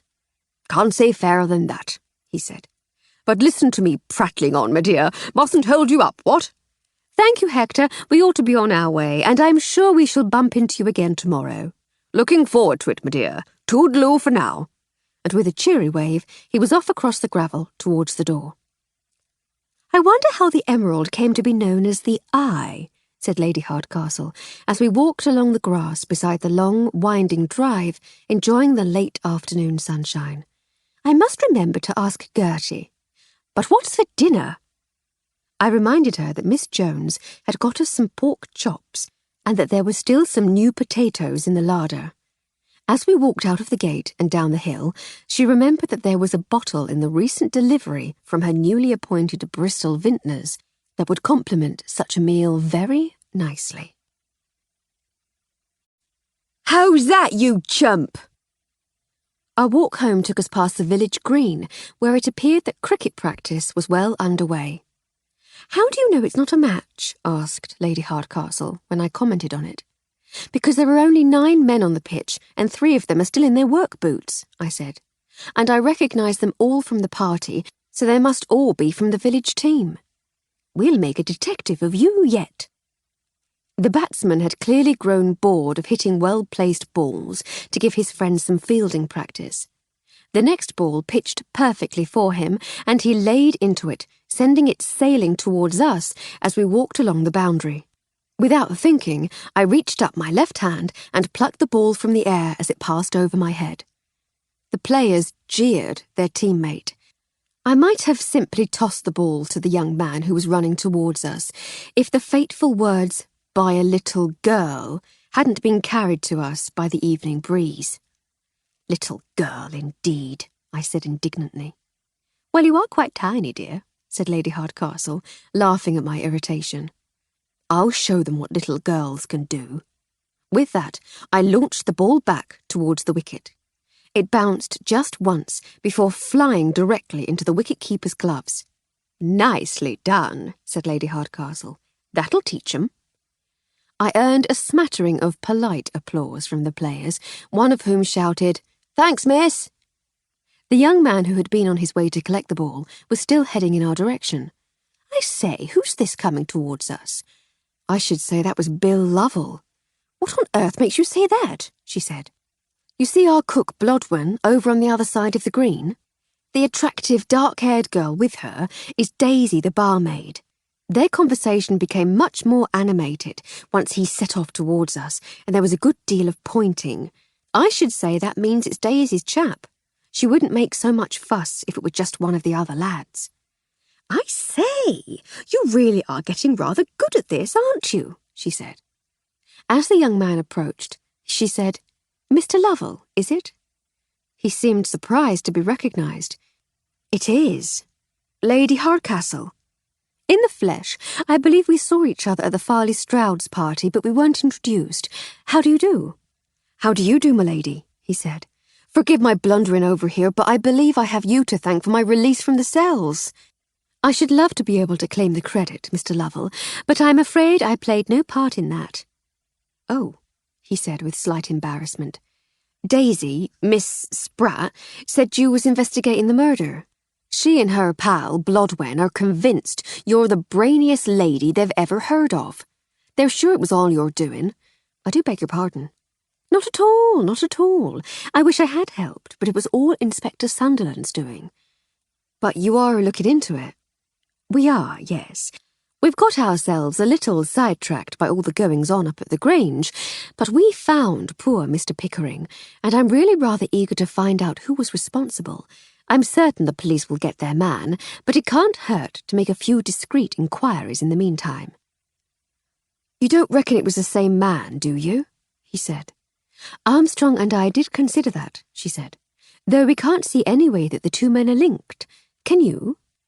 Other than the fact that the cricket team was at the pub the night Frank died, and we was all at the Grange the night that musician chap died, no. Are you saying that you suspect one of your teammates, Mr. Lovell? I shouldn't like to cast no aspersions on no one, he said. I was falsely accused myself, and I shouldn't like it to happen to no one else. And yet? I should say nothing more, m'lady, he said. But I should like to thank you once again for anything you might be doing to help bring justice for Frank. He was a good lad. He turned and trotted across the pitch to his teammates. As he did so, a familiar young man broke away from the group in the middle of the pitch. We're frightfully popular this evening, said Lady Hardcastle, as Teddy Seddon jogged to meet us. Good evening, Lady Hardcastle, he panted as he arrived. Good evening, Mr. Seddon, she replied. Was that you we saw bowling a moment ago? It looked most surprising. You seemed to bowl just like my late husband did, but the ball went the opposite way. He smiled. Not many ladies pay much attention to cricket, he said. It's called a googly. The South Africans used it against us in the Test series last year. I thought I'd give it a try. What a splendid name. I confess I never paid much attention to the game. I did, however, pay rapt attention to my husband. Ah, of course, he said, almost as though he was relieved that his preconceptions had been confirmed. Did you enjoy the party? She asked. Did I miss too much fun after I left? It was very enjoyable, thank you, and no, you didn't miss much, unless you would have enjoyed our ill-advised game of croquet by candlelight. Oh, I say, she said delightedly. What larks? There was certainly more larking than playing, he said. Awful news about that poor musician chap. Clarissa is in a terrible state. Yes, shocking news. She says she saw you about the Grange today. Is that where you've just come from? Why, yes, it is, she said. We're just on our way home. There's an inspector there, she said. Yes, that's right. I'm sure he'll have it all sorted out in no time. There's nothing for her to worry about. We can keep an eye on her for you, though, if that would put your mind at ease. You're very kind, he said. Though I must say I should prefer it if the beast who did it were awaiting his appointment with the hangman. Inspector Sunderland is an able officer. He'll bring the murderer to book. I hope so, he said, leaving a chap for dead like that. At a girl's engagement party. It's not on at all. An impatient shout from the middle of the pitch reminded young Mr. Seddon that his presence was required elsewhere. He bade us good evening and loped back to his practice. Less than an hour later, we were tucking into our meal, which also included peas, which Mr. Jenkins had kindly given us from the Farley Stroud's kitchen garden. We were also sipping at the newly delivered wine, which did, as promised, complement the simple food perfectly. Between mouthfuls, Lady Hardcastle gestured at the crime board with her knife.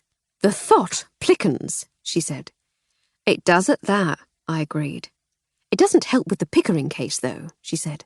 But I think we ought to let the inspector get on with that one. We've not heard much to help find the missing jewel, either. Maybe, maybe not, she said thoughtfully. The inspector seems to be focused very much on the friendship between Richmond and Haddock. We know that Haddock is a great deal less reputable than one might hope of a guest at a society engagement. I'd not be in the least bit surprised to find that he's got something to do with the jewellery theft. He does sound like a right rum 'un, I said. He does, but I can't quite see how he fits into the murder, so I'm not sure that the inspector will pay him much more attention. If he's here to case the gaff, or lift a few of the Farley Stroud's more portable knickknacks, he's not going to be fishing through the band's instrument cases. And even if he were, and was caught mid-rummage, why the scuffle? Holloway knew him.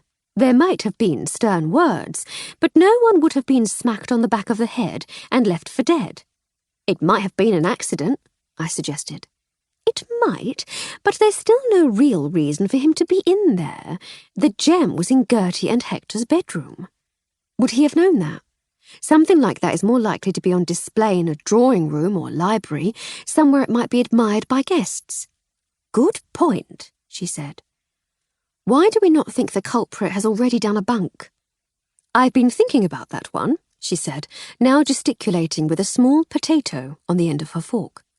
All the guests were friends and family. I'm rather of the opinion that we can safely rule out the assorted aunts and uncles. One should never overlook staff, but they've all been there a while as far as I can make out, and they all seem rather loyal. Clarissa's London friends might be suspects, so we'll keep an eye on them. Teddy's friends on the cricket team seem like a rowdy lot, but they're all local lads. I can't imagine any of them knowing what to do with a huge emerald, even if they did manage to pinch it. Still, we shouldn't discount them. But my money's still on the band. There's something about that Richman that I don't trust. Not at all. I wouldn't put it past him to pinch the sparkle and pass it on to his pal, the fence. Sparkle, my lady? Fence? Half a day on the job and you're already picking up the underworld argot. One never knows when one might need to blend in with the crib crackers, filchers and buzzlocks. And, of course, it's only your vocabulary that might make it difficult to blend in. Of course, I am a social chameleon. I can blend in anywhere. Do you remember we saw a chameleon in that menagerie in Brussels? I only saw it turn black. I think their powers of blending in, like your own, might be a trifle exaggerated. Pfft, she said. I can mix with commoners and kings. Did I tell you I met the king? I was there, my lady. So you were. But enough of thieves and bludgeoners. What say we clear our minds completely and indulge in some of the finer things in life? I seem to be in the mood for some ragtime. Fetch a banjo. We shall drink cognac and syncopate the night away. 11. I was missing my kitchen a little, so I had prevailed upon young Blodwin Jones to allow me some space to make one of my favourites, a ham pie. It was pleasant work, and she and I chatted amiably as we both went about our business, trying hard not to get in each other's way. You're the talk of the village, you are, she said as she chopped an onion for the dish she was preparing for our evening meal. Me? I said. You and the mistress both. They says you're investigating 2 murders now. I smiled. Oh, yes, we're doing that. And Daisy says she heard it from her dad, who heard it from Rose in the kitchen at the Grange, who heard it from Maud Denton, that you knows how to kill a man with your bare hands. And now I frowned. Ah, yes, I'm afraid that's also true. Not that I've had to do such a thing for quite a few years now, of course, but one learns a few tricks in the course of a busy life. She goggled. How'd you learn to do something like that? In the late 90s, Lady Hardcastle and I were stranded, I suppose you might say, in China. Crikey! What was you doing there? Lady Hardcastle's husband, Sir Roderick, was posted there, Foreign Office. Well, I never, she said. This is the furthest I've ever been from home right here. China, eh? It was all rather a pleasant adventure until Sir Roderick was murdered and we had to flee for our lives. No, she said. You never. On my honour, I said. It took us more than a year to get to Burma. We made do as best we could, but we had some help along the way from a young Shaolin monk. He was the one who taught me some of his fighting skills. She goggled again. Here, I don't suppose you could teach me some of them tricks. Might come in handy down the pub on a Saturday night, especially during the cricket season. Them lads, boisterous lot, are they? I should say so. Course you knows all about what happened 2 weeks back, don't you? You spoke to Daisy about it, didn't you? I did, yes. You and Daisy are close, aren't you? My best pal, I should say. Her dad's the local butcher, you know. I puzzled briefly over how butchery and friendship might be connected, but I decided not to pursue it. Instead, I said, she seemed very upset that her Bill had been arrested. Course she was. Bill Lovell's a lovely bloke. Wouldn't hurt a fly. So I gather, I said. But you can see why Inspector Sunderland might have suspected him. He did threaten Mr. Pickering after all. But we all says that, don't we? We all says, I'm going to bloomin' well kill you, but we none of us does it, do we? You have a point, certainly. And anyway, it couldn't have been Bill, 'cause he has a, whatchamacallit, sounds like the bloke with the 40 thieves. An alibi? I suggested. That's it. He went straight round Daisy's house and was shouting up at her window. He was there ages, Daisy's ma says. Daisy come back from work and he tried to speak to her, but her ma tells him to sling his hook. But he never. He stands out there like a lost puppy or something. Daisy reckons her ma was all set to chuck a pail of water over him to make him go away. She reckons it was midnight by the time he gave up and went home. It's good that he can prove where he was, but it might not be enough for the police. We've no idea exactly when Mr. Pickering died. She looked briefly forlorn, but then brightened suddenly. But you can prove it, can't you? You can solve it, you and Lady Hardcastle. Well, Course you can. I keeps telling Daisy how clever you are. Please don't let poor Daisy pin all her hopes on us. We'll do our best, but... She looked so forlorn. Please try. For me and Daisy. What could I say? I squeezed her arm and we carried on with our cooking. Edna interrupted our early lunch in the garden to tell us that Constable Hancock was at the door. I hurried in to find him still standing on the doorstep. Why, Constable Hancock, I said with a smile. What a pleasant surprise. I trust we find you well. Passing well, miss, he replied, touching the brim of his helmet with his right index finger. I wonder if I might have a word with Lady Hardcastle. She had arrived silently at my shoulder. You may have whole sentences, my dear Constable, she said, as I opened the door wider to allow him in. Do come inside and tell us your news. He took off his helmet and placed it on the hall table. Tea, Constable? She said genially. We were just finishing lunch. Perhaps you'd care to join us in the garden. That would be most agreeable, m'lady, he said, and Lady Hardcastle led him out to the garden while I nipped to the kitchen to ask Miss Jones to prepare a pot of tea for us all. By the time I arrived back in the garden, the constable had made himself comfortable. I just wanted to keep you up to date with the developments in the Pickering case, he said, seeing as how you've been involved, like. That's very thoughtful of you, Constable, thank you, said Lady Hardcastle. Has anything new turned up? Well, the coroner's court reconvened this morning, m'lady. The police surgeon's evidence showed that Mr. Pickering had been strangled first with something broad and soft, perhaps a scarf, and that the body had only then been hung up by the rope we found. Based on Dr. Fitzsimmons' measurements, whatever they might be, they put the time of death at around midnight. I'm still not quite certain how they knows that. Body temperature and the ambient temperature at the scene, Lady Hardcastle interrupted. The body cools at a known rate once a person is dead, so it's possible to estimate how long ago that was. Then there's rigor mortis, of course, but that doesn't set in for about 12 hours. Since we found him the following morning, that wouldn't have helped. Constable Hancock seemed impressed. Tuck, the things you know, m'lady.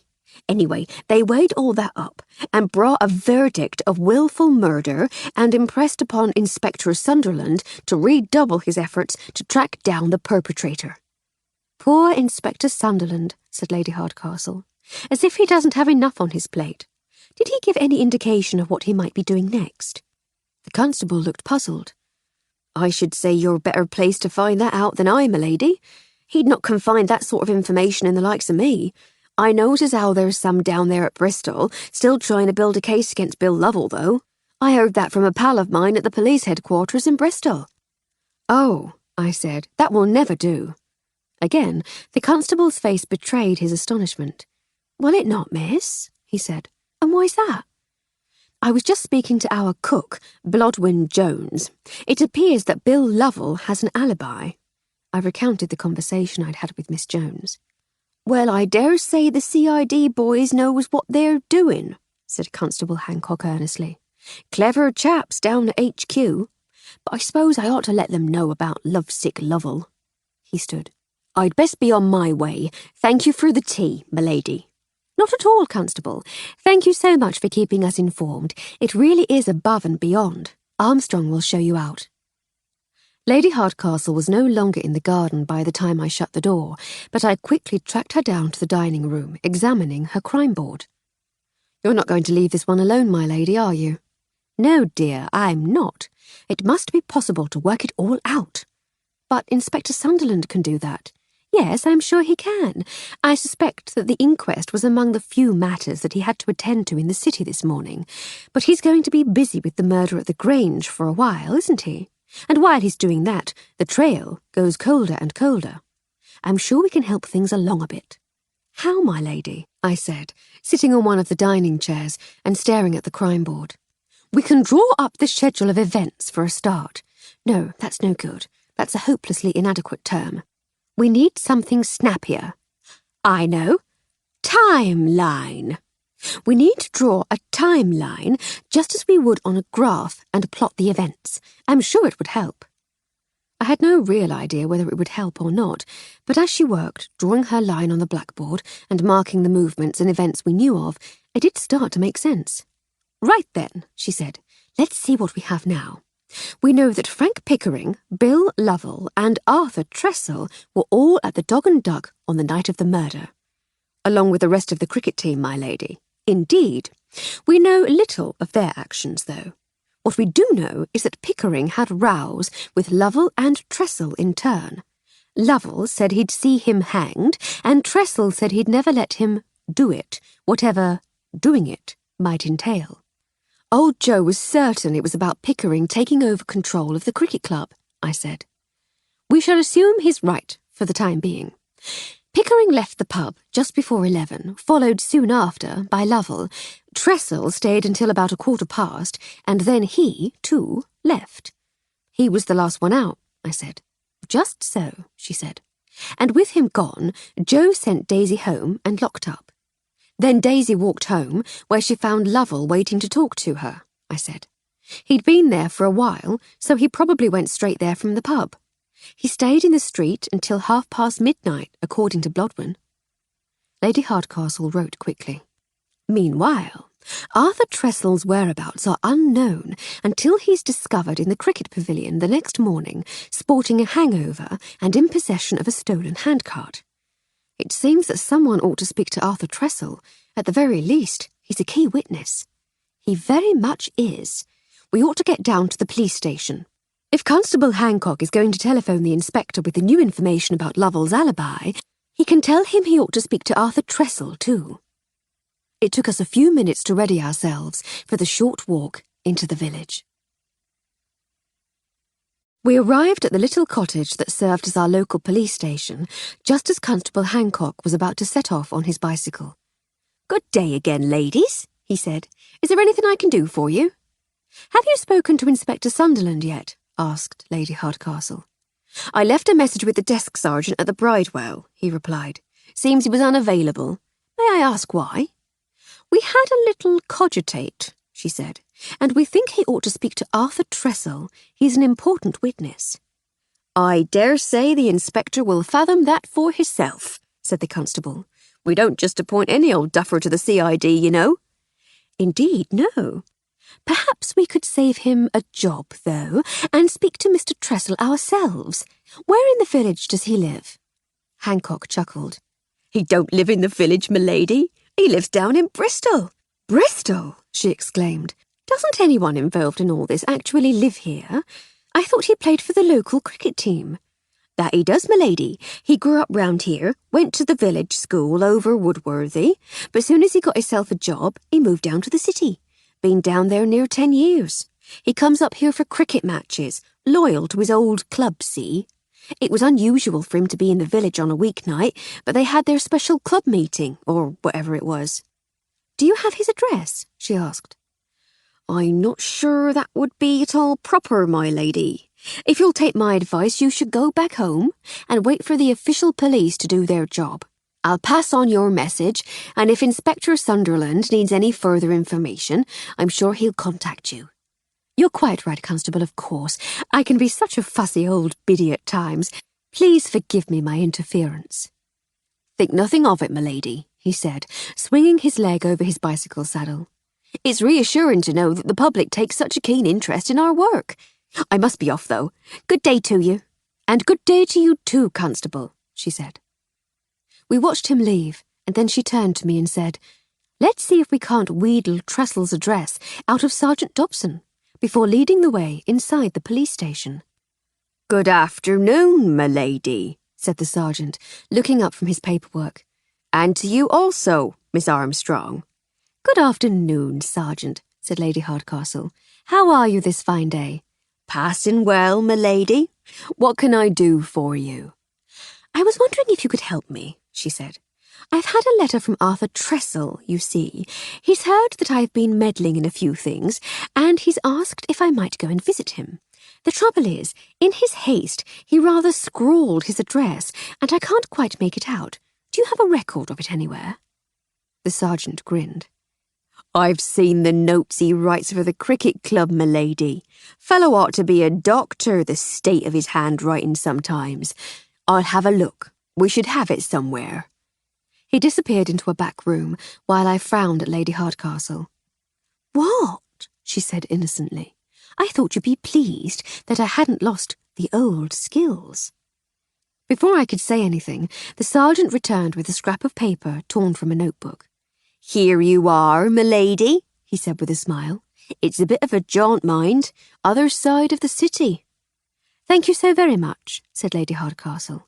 "You've saved me from a horrible embarrassment. I shall leave you to your work. Good day to you." Good day, my lady, he said, returning to his ledger. And to you, Miss Armstrong.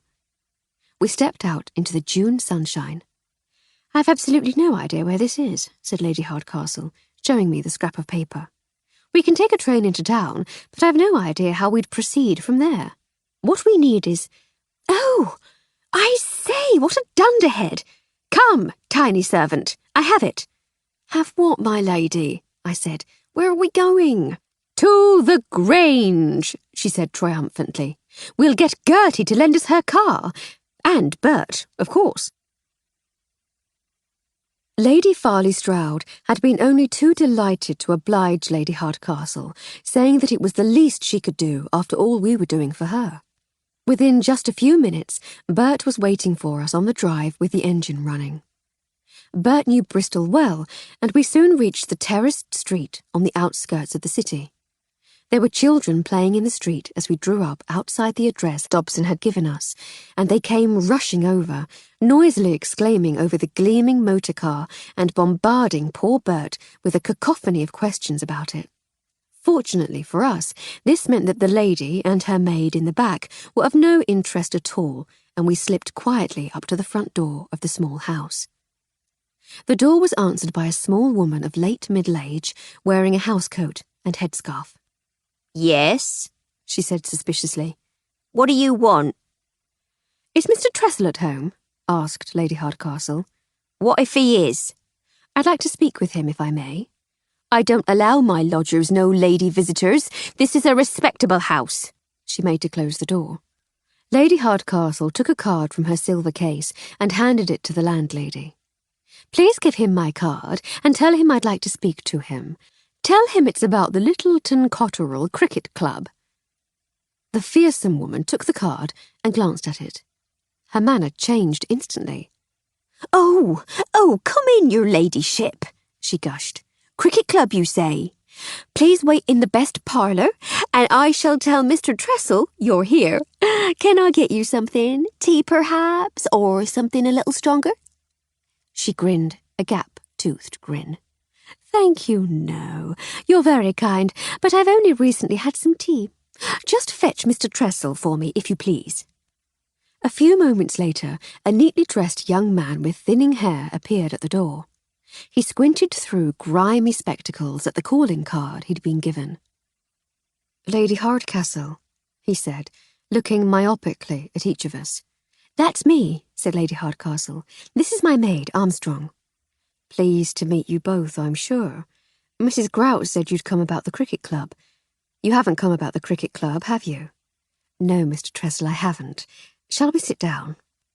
They each sat on one of the two overstuffed armchairs while I stood beside Lady Hardcastle. "Is it about, Frank Pickering?" he asked. Yes, it is. You know that Bill Lovell was arrested for his murder, she said. He was released, wasn't he? He was, but you knew he didn't do it, didn't you? I didn't think he could have, no. He doesn't have it in him to kill no one. I've seen enough to know that we all have it in us to kill someone, she said. Some people need more of a push than others, that's all. I dare say. You were the last one to leave the pub the night Pickering was murdered, she said. What did you see? Not so much as you might hope, he said. Can you tell us what happened? All we know is that you and Pickering had a fight in the Dog and Duck. It was about him taking over the cricket club, by all accounts. You were heard saying that you'd not let him do it. Who told you he argued about the cricket club? Daisy. I spoke to her, I said. Both she and Joe Arnold were adamant that you'd had a fight. Oh, I didn't say we'd not had a fight, he chuckled mirthlessly. Just not about the club, that's all. About Daisy? Said Lady Hardcastle. Her? Certainly not. Then what on earth was the fight about, Mr. Tressel? Asked Lady Hardcastle. It was a confidential business matter, he said. Business? What business did you and Mr. Pickering have? He looked slightly disbelieving for a second. We worked together, Lady Hardcastle. I'm a clerk at Seddon, Seddon & Seddon. Why, said Lady Hardcastle with some exasperation, did no one think to tell me that before? Armstrong, did you know? No, my lady, I said.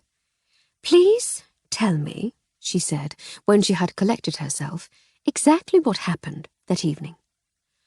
We had our meeting at the Dog and Duck, and we all got a little drunk, he began. What was the meeting about? She asked. Arrangements for the club's annual supper dance, he said. Give me strength, she said. I'd been given the impression it was some sort of coup. He laughed. No, nothing like that. With our business concluded, we settled down for a few more convivial drinks. That's when Bill Lovell had a go at Frank. Yes, we heard about that. What next? Then Frank and I has our private discussion. Your argument. Things did get a little bit heated, yes. Then Frank leaves, and we stay to have one more before home time. We leaves the pub in good time, but a couple of the lads gets into some tomfoolery on the green. They stole Mr. Arnold's handcart, interrupted Lady Hardcastle. They did, yes. We ended up larking about at the cricket pavilion, and by the time I looked at my watch, I was too late to get to Chipping Bevington for the last train home, so I kipped down on the dressing-room floor. I've done it before, and I don't doubt I'll have to do it again. And you didn't see Frank at all? Not after we left the pub, no. What was your argument about, Mr. Tressel? She asked. I really must know. If it has anything to do with what happened to him... Look, I can tell you if you think it will help, but when I say it's a confidential business matter, I mean it. It would ruin lives if it got out. We're being bound to plenty of vows of silence at the moment, Mr. Tressel. I'm sure we can manage one more. Only as long as it doesn't hinder the official investigation, mind you. If it's germane, then the truth will have to come out. Until that time comes, I give you my word that I shall keep it in the utmost confidence if I possibly can. He sighed. Very well. Frank was the senior clerk at Seddon's, and he'd taken it upon himself to review some of our bookkeeping practices. He had it in mind that we could increase profits if we kept better track of our receipts and payments. In his own time, he'd been going through the ledgers, stacks of them. Weeks it had taken him. And then one day, he starts looking anxious and distracted, really in a state about something. So I asks him what's the matter, and he says he can't tell me. It gets worse for a few days, until he finally says he needs to talk to someone, and would I meet him in a pub down by the centre after work. So I meets him there, and we're drinking our beers, and he suddenly says, "We're in trouble, Art." And I says, "What do you mean trouble? What kind of trouble?" And he says, "It's Seddon's. I found something in the books. Someone's embezzling. Hundreds. They've covered their tracks, or they think they have, but nothing adds up. The firm's almost bankrupt, Art." And I says, "Blimey." Well, what else could I say, really? So I says, "Blimey, have you spoken to Mr. Seddon about it?" And he says, "No, do you think I ought?" And I says, "Well, you've got to, ain't you? You've got to say something if we're about to go under." And he just sits there looking like he's been poleaxed. Then he says, "You're right, Art. I'll go round his house tonight, drink up, and I can get the next train." And then off he goes. I take it things didn't go well, I said. I spoke to Mr. Langdon recently, and he mentioned an acrimonious evening visit. Mr. Seddon's butler, nice bloke. No, it didn't go well. Next day, me and Frank found somewhere private to talk, and I asked him what had happened. He says, I told Mr. Seddon what I found, and he just looked at me blank, like he didn't know what I was talking about. Then he tells me not to repeat my slanders, or he'd have me in court before I could whistle. How dare I come to his home in the middle of the evening and start questioning how he runs his business, he says. I said I was only trying to help, and he says he can do without my sort of help, thank you very much. Then he tells me to get out, so I got out. Slamming the door as he went, according to Langdon, I said. I shouldn't be surprised if he did. So then I says, well, what's next, Frank? And he says, I've got to go to the police, ain't I? And I says, but if it all gets out, the firm will be ruined and we'll all be out on our ears. And he says, and what if it gets out and they find out I knew and didn't say anything? I ain't going to jail to cover up for no embezzlers. He didn't go to the police, though, at least not as far as I am aware, said Lady Hardcastle. I begged him to sleep on it, said Trestle, and to his credit, he left it a few days. But when we met up at the Dog and Duck that night, he says he's made up his mind and he's going to the police next day. That was the row. I lost my rag. I can't deny it. I knew if it all came out, I'd lose my job. And who's going to employ a clerk from a firm that collapsed through embezzlement? I told him not to do it. And threatened him, said Lady Hardcastle. If everyone who ever threatened to kill someone actually went through with it, you'd be pretty lonely, I reckon. Most of the people you'd ever known would have been murdered, and the rest hanged for killing them. But then he grabs me by the shoulders and leans in and says all quiet-like, I know who did it. I worked it out. I'm going to give them one last chance to come clean, and then I'm going to the law, and neither you nor they can stop me. Support me, Art, he says. Back me up. You're my oldest friend there. We've got to do the right thing. Then some of old Joe's mates step in and pull us apart. So Frank sits down, then that dizzy ninny Daisy comes over to say something to him. He looks at his watch like he's got an appointment, and that's the last I saw of him. Lady Hardcastle was pensive on the drive back to the Grange. Eventually she spoke. It's not Trestle, she said. No, my lady, I said. His story is very convincing. I tend to agree, convincing, but not frightfully helpful. It gives Teddy Seddon a strong motive, I suggested. He would certainly want to protect his inheritance. He's a member of the cricket club too. It does seem to revolve around them. Was he at the pub that night? Oh, no, I've not heard his name mentioned, I said disappointedly. Given how keen everyone is to talk about the engagement, I should have thought they'd mention him if he were. Unless everyone's protecting him. To what end? Well, the wedding does seem to be the most exciting thing to have happened in the village for some while. What if they all know it was him and have decided to close ranks and protect him? I love a conspiracy as much as the next girl, she said, but I think we can put that one near the bottom of the list for now. You're right, my lady. Still, it would be helpful to know where Teddy Seddon was that evening. Agreed, she said. She resumed her scrutiny of the passing countryside. 12. Ahoy! Called Lady Hardcastle through the open front door of the Grange. Ahoy, I said. Really? What else should one say, dear? She said. Might one ring the bell? Well, I suppose if one is terribly boring, one might ring the bell, but I thought my way would be more fun. It had been an unexpectedly strenuous walk to the Grange. It was a journey of around 2 miles, a distance we should scarcely have noticed had most of those 3,500 yards not been uphill. Still, on a bright June afternoon, with the bees buzzing, the birds chirping, and the sun still shining on the evil and the good, it wasn't so much of a hardship. We were saved from having to ring by the arrival of Sir Hector and his unruly spaniels. "What ho, Emily!" he said from behind us. "Go on in, why don't you? Inspector Doodah is in the dining-room already." "Oh, good afternoon, Hector dear," she said. "Thank you. How's Gertie today?" Bearing up, you know. Quite a bit more hopeful now that you're involved. "We shall endeavour not to let you both down." Quite so, he said. Well, must be getting on. These girls need their exercise. Do ring downstairs for coffee, won't you? Late lunch today, if you fancy it. Make yourselves comfortable, what? "Thank you, Hector. Enjoy your walk, dear." We entered through the hall and then into the dining room. Inspector Sunderland was standing at the crime board, apparently comparing the notes there with the notes in his ever-present notebook.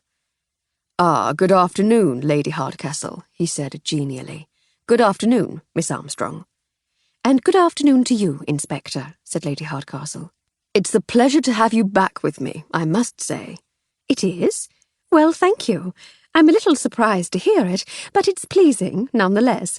I confess I was still harbouring concerns that we might be an unwanted imposition." He chuckled. "Not one for beating about the bush, are you, my lady? You have my good lady wife to thank.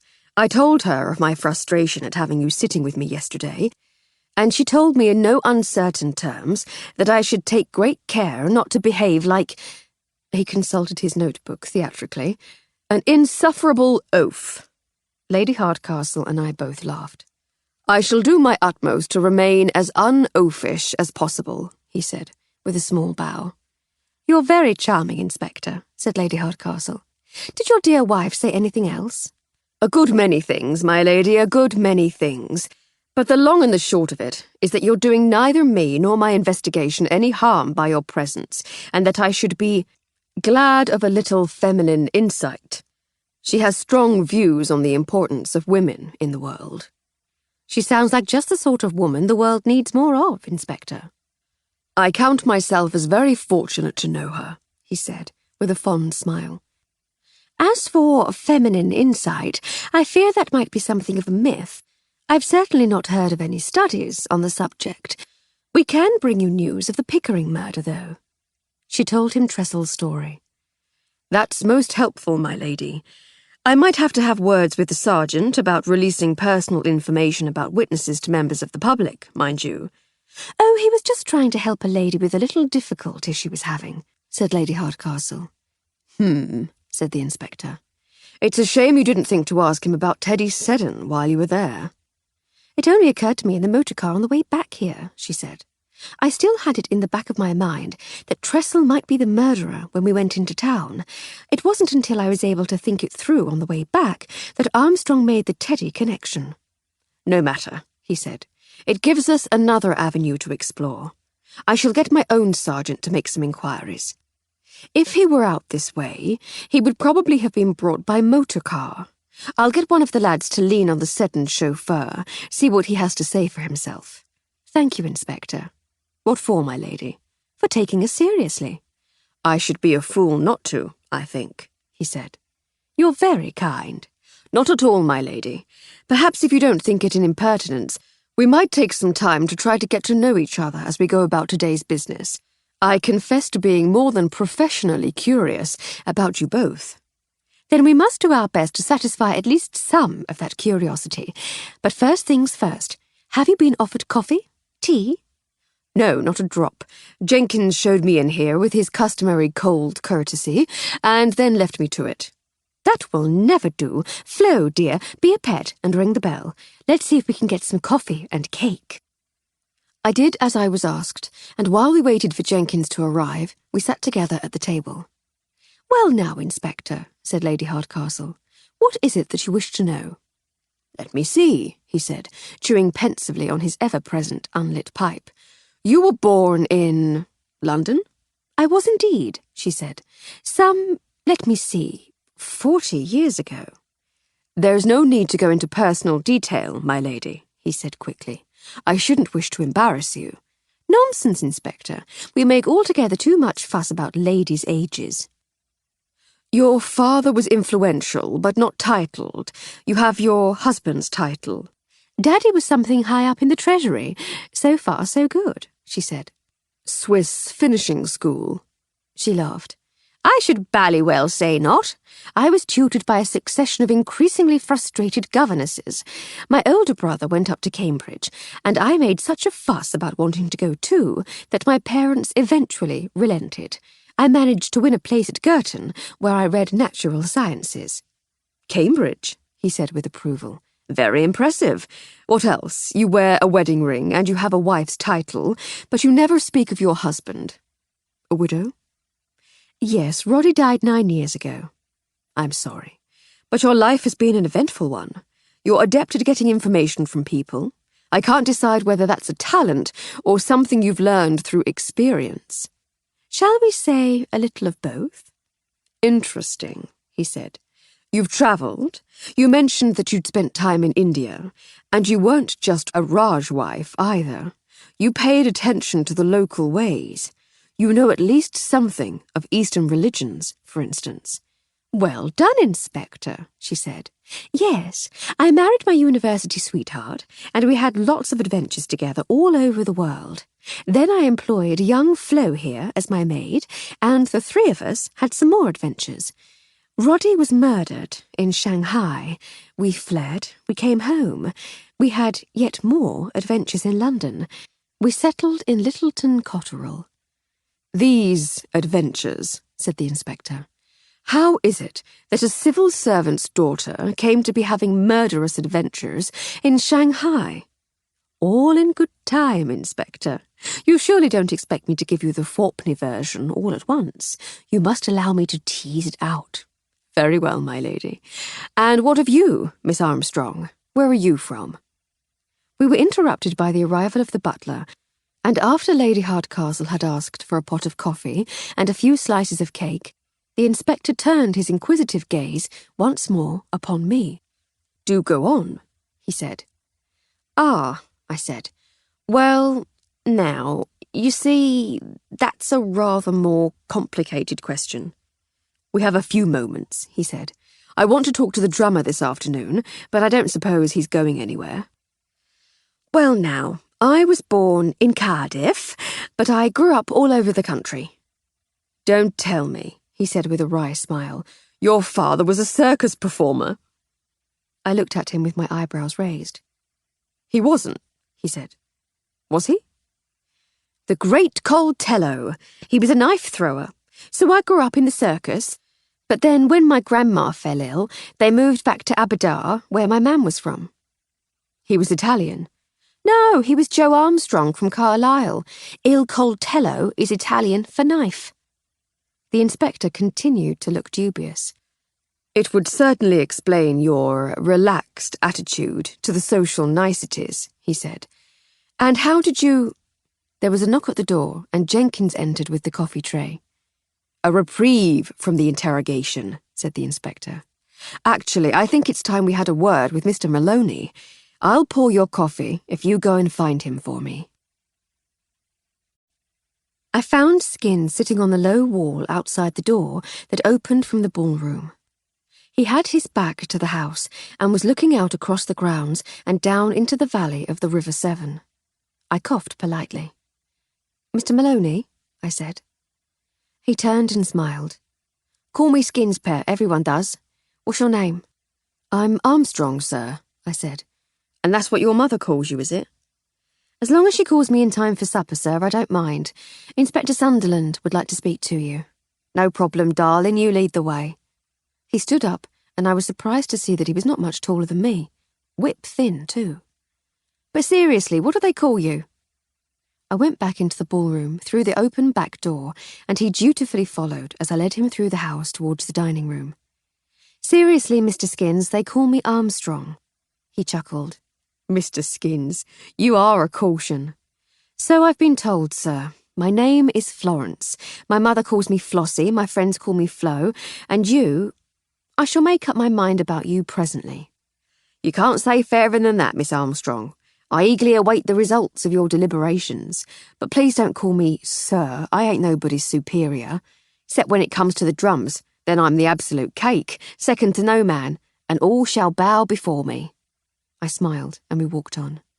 Nice gaff, this, he said, admiring the oak panelling in the passageway. Must be nice work in here. They tell me it is, sir, but I'm afraid I don't work here.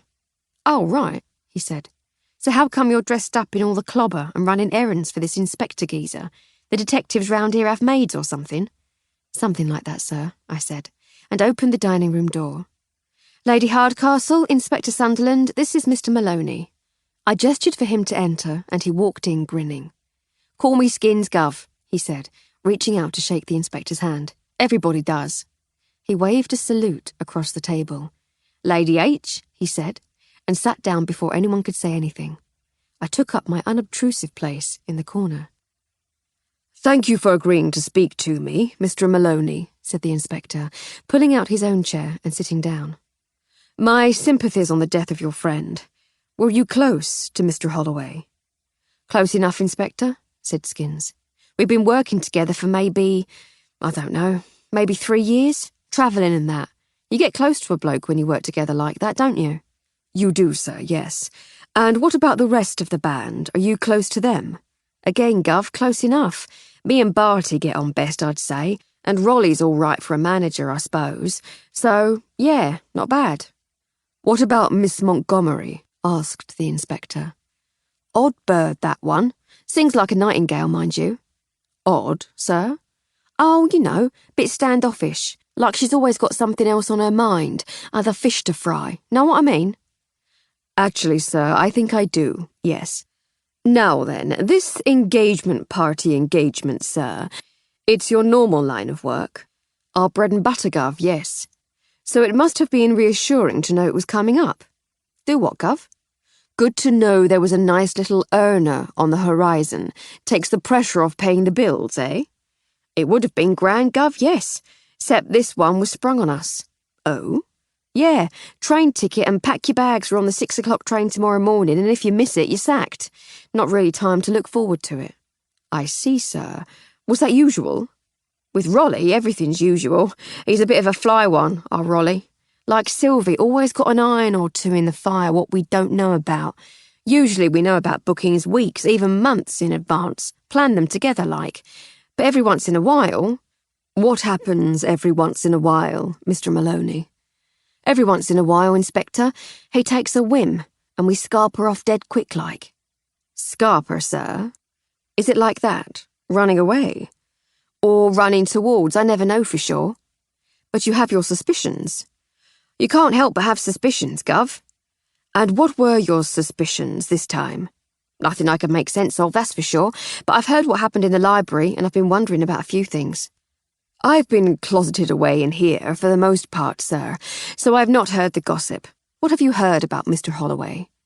Coshed and left for dead, they told me, said Skins. Indeed, sir, yes. At first we thought it was a robbery. A robbery? Wally? Is that unlikely, sir? Asked the inspector. We're musicians, Inspector. Only one step out of the gutter. Not even that to hear some people talk about us. We ain't got nothing worth nicking. Meaning you no offence, sir, but that was my thought at first. I presumed he'd stumbled upon a burglary and had been walloped for his troubles. But then we discovered that his trumpet case is missing, and that got me thinking, said the inspector. Thinking someone was there to nick his trumpet case, you mean? An empty trumpet case? Again, sir, you leap straight to the heart of it. Was it empty? Was it empty? Skins sat a moment in thought. Here's the thing, Inspector, right?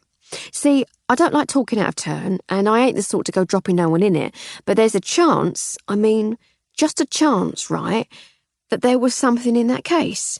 That's what I mean about my suspicions. What sort of a something, sir? Said the inspector, leaning forward slightly. That's the thing, see, I ain't at all certain. I just heard some things, that's all. What sort of things? Well, see, old Roland is a bit of a sly one, like I say. Always got a fiddle going, some scheme or other. So, anyway, last month he was playing these dates in Paris. There's some lovely clubs there. They love a bit of the old ragtime, the frogs. And one night we was in this little dive in Montmartre. And we're sitting there in the break, you know, me, Barty, Rolly, Wally and Sylvie all together like, but round 2 tables. So we're sipping some rough red wine or other, and this bloke comes over and whispers in Rolly's ear. Then he and Wally gets up and goes to sit at another table, and they're chatting away, all secretive-like. Could you hear what they were saying? Asked Lady Hardcastle. Skins turned towards her. That's just it, my lady. I could and I couldn't. What do you mean? She said. Well, I could hear snatches of it like, but I couldn't suss out what they was on about. So, this bloke what come over, he's saying, I know how to get it, I've got a buyer for it, but I'd never get it past the British Customs. And Rolly says, don't worry about that, we can take care of that, can't we, Wally? All chuckly and smug-like, and Wally, he chuckles back. So you think they were smuggling something? Said the inspector. Well, that's what it sounds like, don't it? It does. And if Holloway was involved, that means it could have been in his trumpet case. But why get Holloway involved at all? If Richmond was the schemer, why share the proceeds? He doesn't have an instrument case, does he? Said Skins. He plays piano, so he don't carry nothing but his music. Our bags sometimes get checked, but never our instrument cases. Never figured that one out, but that's the way it happens. Rolly must have needed someone with a case he could hide something in. It would have to be something small, said Lady Hardcastle. But that doesn't narrow it down much. It could be anything. Quite so, my lady, said the inspector. Did you get any hint as to what it might be, Mr. Maloney? No, nothing. There was more mumbling, and then we was back on for the second set. Did you get a good look at this chap that came up to speak to them? Had you ever seen him before? No, like I said, it was a bit of a dive. Dark, with little puddles of light from candles in old wine bottles, you know the sort of thing. Oh, actually, come to think of it, you most probably don't. But anyway, they ain't the sort of places where you can get a good butcher's at someone if he fancies keeping out of sight. What about his accent? Asked Lady Hardcastle. Could you tell where he was from? He spoke English. The few words I heard seemed normal-like he was comfortable with the language, but a couple of words didn't seem to come natural, like it wasn't his own language. Know what I mean? He sounded posh-like, but foreign with it. But no idea what sort of foreign? Asked the inspector. Do I look like a language professor, Gov? No, sir, but you have a musician's ear. You hear tones and rhythms that the rest of us might miss. It's second nature to you. And you travel. You must have heard many dozens of accents. Skins sat a while in contemplation. All right, then. So, I don't reckon he was English, nor French, you can tell them, even the ones what's really good at English. He was like... I tell you what, there was some sounds like the Lascar sailors up the East End. Indian? Yeah, but not rough like them, more like he was an educated man. Was there anyone else there, Mr. Skins? I said. Anyone else? You know, anyone that the Indian gentleman might have spoken to, anyone else suspicious, anything that might give us a clue as to what was going on. Oh, I see. No, darling, it was a regular Paris nightclub, mix of people, some rough, some smart, everyone from street toughs to music aficionados to military types and posh ladies and gents out for a bit of adventure. Oh, I said disappointedly. So no one stood out? Not really, pet, no. Just your average Saturday night crowd in Paris. I nodded. Thank you, Mr. Maloney. This is all most helpful, said the inspector, as he made yet more notes. I appreciate that it's inconvenient, but could I prevail upon you not to leave the Grange for a few more days? I might need to talk to you again.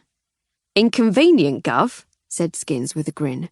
Free lodgings, free meals and fresh air? You're kidding, right? Well, when you put it like that, sir, I suppose you could treat it as a holiday. Too right, Gov. Anything else I can do for you? Not for now, sir. Thank you very much for your time. My pleasure, Gov. He stood to leave. Lady H, Miss Armstrong, he bowed. Don't forget, I'm still waiting to hear what I can call you. I smiled and bowed in return, and he left the room. What can he call you? Asked Lady Hardcastle, after Skins had closed the door. I've not decided yet, my lady. Is it a difficult decision? No, my lady, but one can't take such things lightly. There's power in a name. There is, she said. Well, Inspector, what do you make of all that? If he's not spinning us a yarn, it seems Mr. Holloway and Mr. Richmond were up to no good. There seems to have been someone else involved who was... He consulted his notes. Posh, but foreign, who might have been Indian and might have been paying them to smuggle something small into the country. Or it could be a load of old nonsense. But I should say it's worth talking to Mr. Richmond again as soon as we can. At the very least, he might give the lie to Mr. Maloney's tall tales. Would you like me to fetch him, Inspector? I said. But before he could answer, there was a knock at the door. It was Jenkins. Begging your pardon, Inspector, but a telegram has arrived for you. He presented the telegram on a silver tray. Thank you, Jenkins, said the inspector. May I clear the coffee tray, sir? Yes, said the inspector distractedly as he read the telegram. Please do. Very good, sir, said Jenkins, and went unobtrusively about his business. A late luncheon will be served in half an hour on the terrace, sir, my lady. Shall you be joining us? Would you think me very rude, said the inspector, looking up from the telegram, if I asked for a plate of sandwiches in here? I really do have a lot of paperwork to get through, notes and such like. Of course not, sir. I shall have something sent here for you presently. Thank you, Jenkins. And you, my lady? Said Jenkins. Actually, Jenkins, dear, I have 1 or 2 errands to run in the village, said Lady Hardcastle. So if the inspector is busy, I shall be slipping out for a while. I can get out of your way for a while, Inspector. Please don't leave on my account, my lady, he said. But if you need to be elsewhere, please do. Shall we reconvene at 3? That will be splendid. So, no, Jenkins, thank you for the kind offer, but I shall be away for an hour or 2 myself. Very good, my lady. Perhaps coffee when you all return to work. You, Jenkins, are the very model of a modern, something or other, said Lady Hardcastle. Whatever would we do without you? That would be splendid. Thank you. Jenkins left, beaming. What's in the telegram, Inspector? Anything juicy? She said, as Jenkins closed the door. Quite possibly, my lady. Quite possibly very juicy indeed. And? Is that all we get? For now, my lady. I think this afternoon's interviews should prove very nearly conclusive. I say, she said, how exciting. But for now, we must away. Servant, neither shilly nor shally. Let us leave the good officer of the law to his deliberations and hie us to the village. And with that, we were gone. We left the house through the front door and set off for a walk into the village in the warm summer sunshine. The grounds were clean and tidy, but not luxurious, with the same air of faded opulence that clung to the house itself. The whole place was charming, comfortable, and welcoming. The Farley Strouds couldn't afford to maintain the Grange as once they had, and they should probably have sold up and bought a nice little flat in Bristol or Gloucester, but that would have meant giving up the life they knew and loved, not to mention putting at least a dozen servants out of work, so instead they made do. I decided that I very much liked the competent and capable Lady Farley Stroud and her charmingly baffled husband. The village was very much enriched by their presence.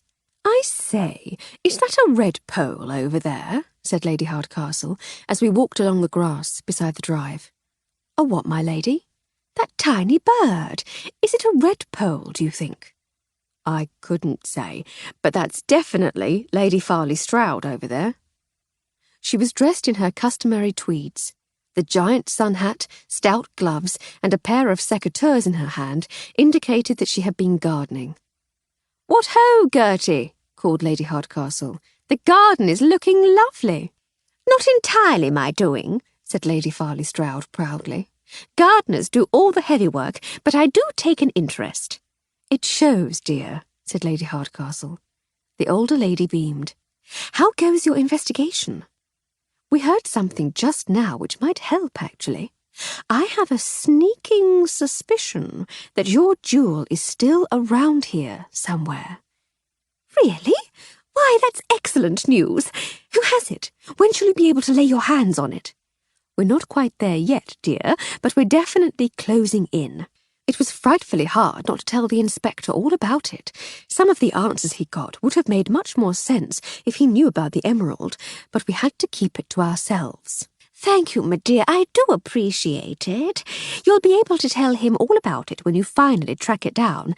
I don't expect he'll be too upset. I do hope not.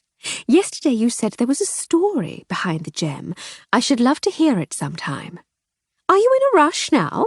Asked Lady Farley Stroud. Come for a walk in the gardens, and I'll tell you all about it. Why not? You don't mind, Flo?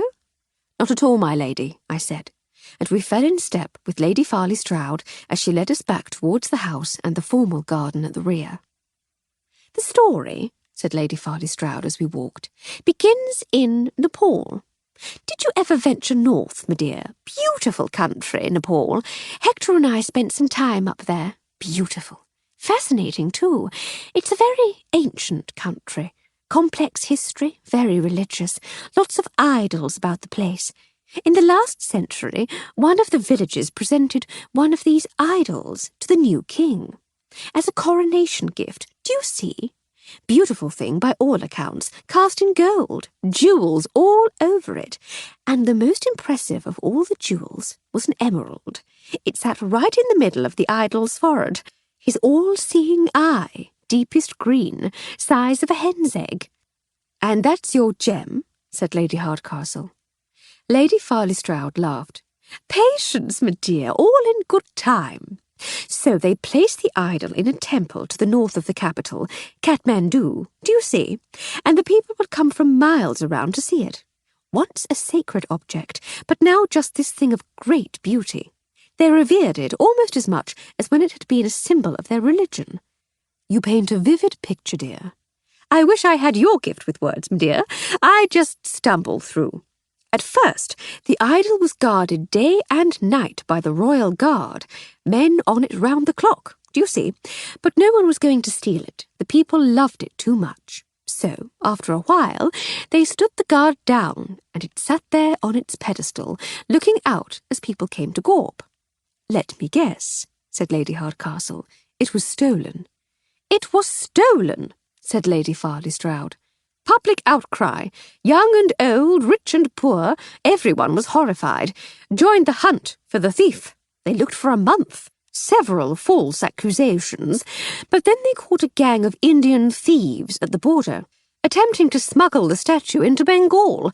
They hanged the gang on the spot, returned the statue to Kathmandu.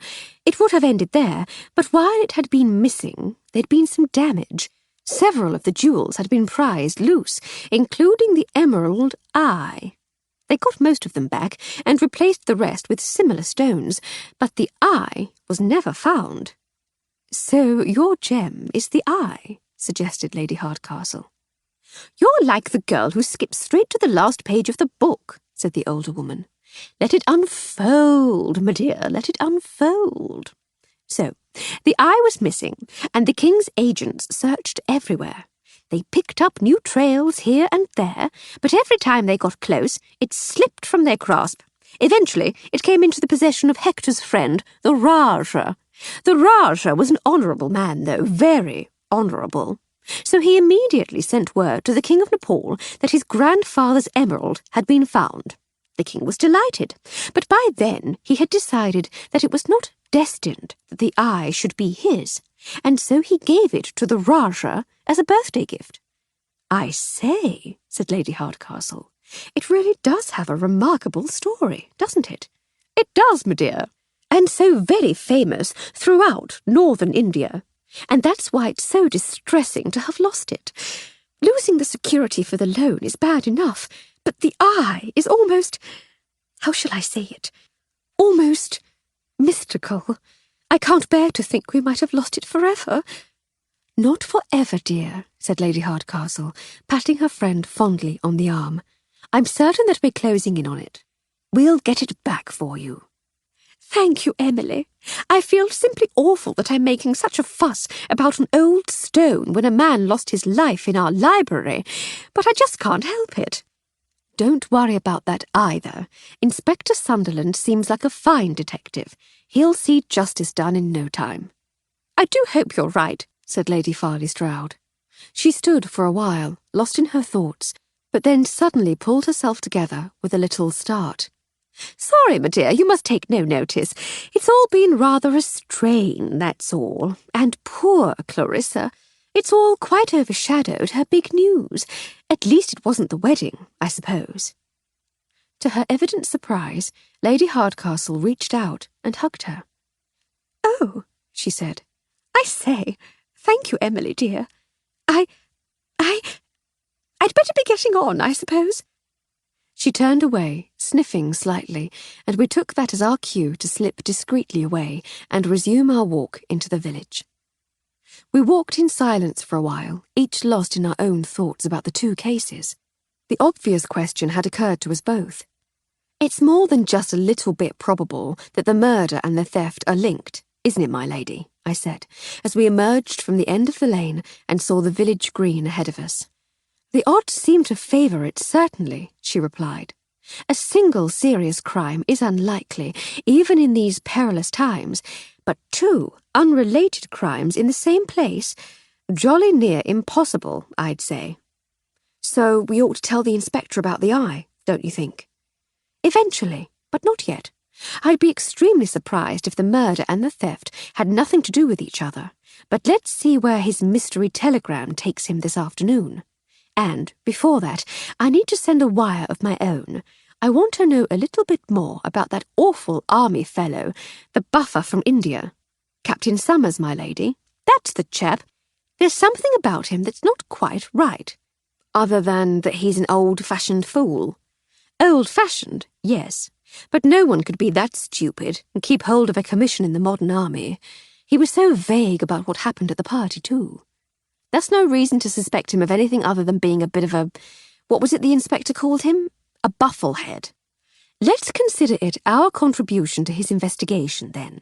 He's almost certainly winkled out the jewel thieves for us, so why don't we take a look into Summers' background and perhaps eliminate him from suspicion? It would be one suspect fewer to look at, after all. I could tell when I was being soft-soaped, and I knew that there was more to her intended investigation than simply a desire to eliminate him from suspicion. But I also knew her well enough to know that it was worth trusting her intuition, so I decided not to argue. Let's stop off at the post office on our way to the pub. I shall wire Harry. He's bound to know someone he can ask to get more on Summers. Right you are, my lady, I said. 13. With our errands run and a sandwich eaten in the Dog and Duck, we were back in the dining room at the Grange with Inspector Sunderland. To judge from the wreckage of his own lunch on the silver tray on the table, he'd been very well looked after. I wondered if we were going to have trouble keeping him awake after such a handsome meal, but he seemed as alert as ever. "So, ladies, to business," he said. "I'm sorry if I seemed distracted before lunch, but I had some interesting news, and I was keen to get one or two things confirmed before we resumed this afternoon. Sir Hector was good enough to let me use his telephone. I've had confirmation from Scotland Yard, and, through them, from our contacts in the Sûreté in Paris.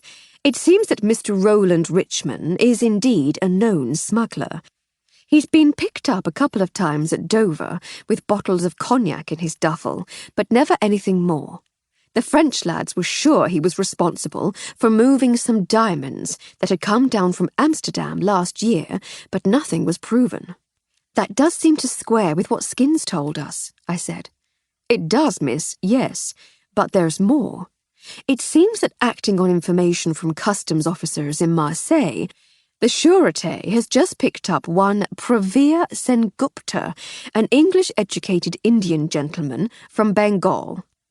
They have strong evidence against him on a number of smuggling charges."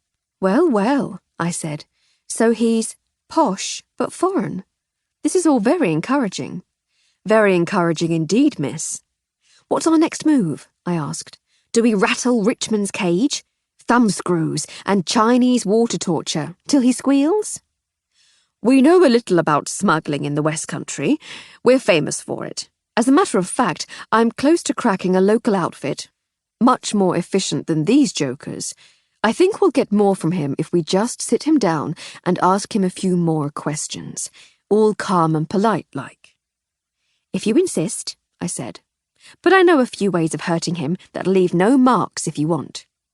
He gave me a puzzled frown. "I'll bear that in mind, miss. But if you could just fetch him without causing him any damage, that'll do for now. "Right-o, sir," I said brightly. I turned to Lady Hardcastle. "He's not nearly as much fun as I thought, you know."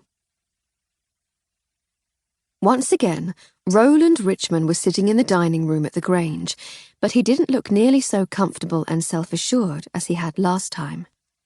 "Well then," he said almost nervously, "to what do I owe the pleasure of this second meeting? Has something happened? Do you know who did it?" "Not quite yet, sir," said the inspector, "but a couple of things have come to light which need some clarification. If I can help, Inspector, you know I shall." "Thank you, Mr. Richmond.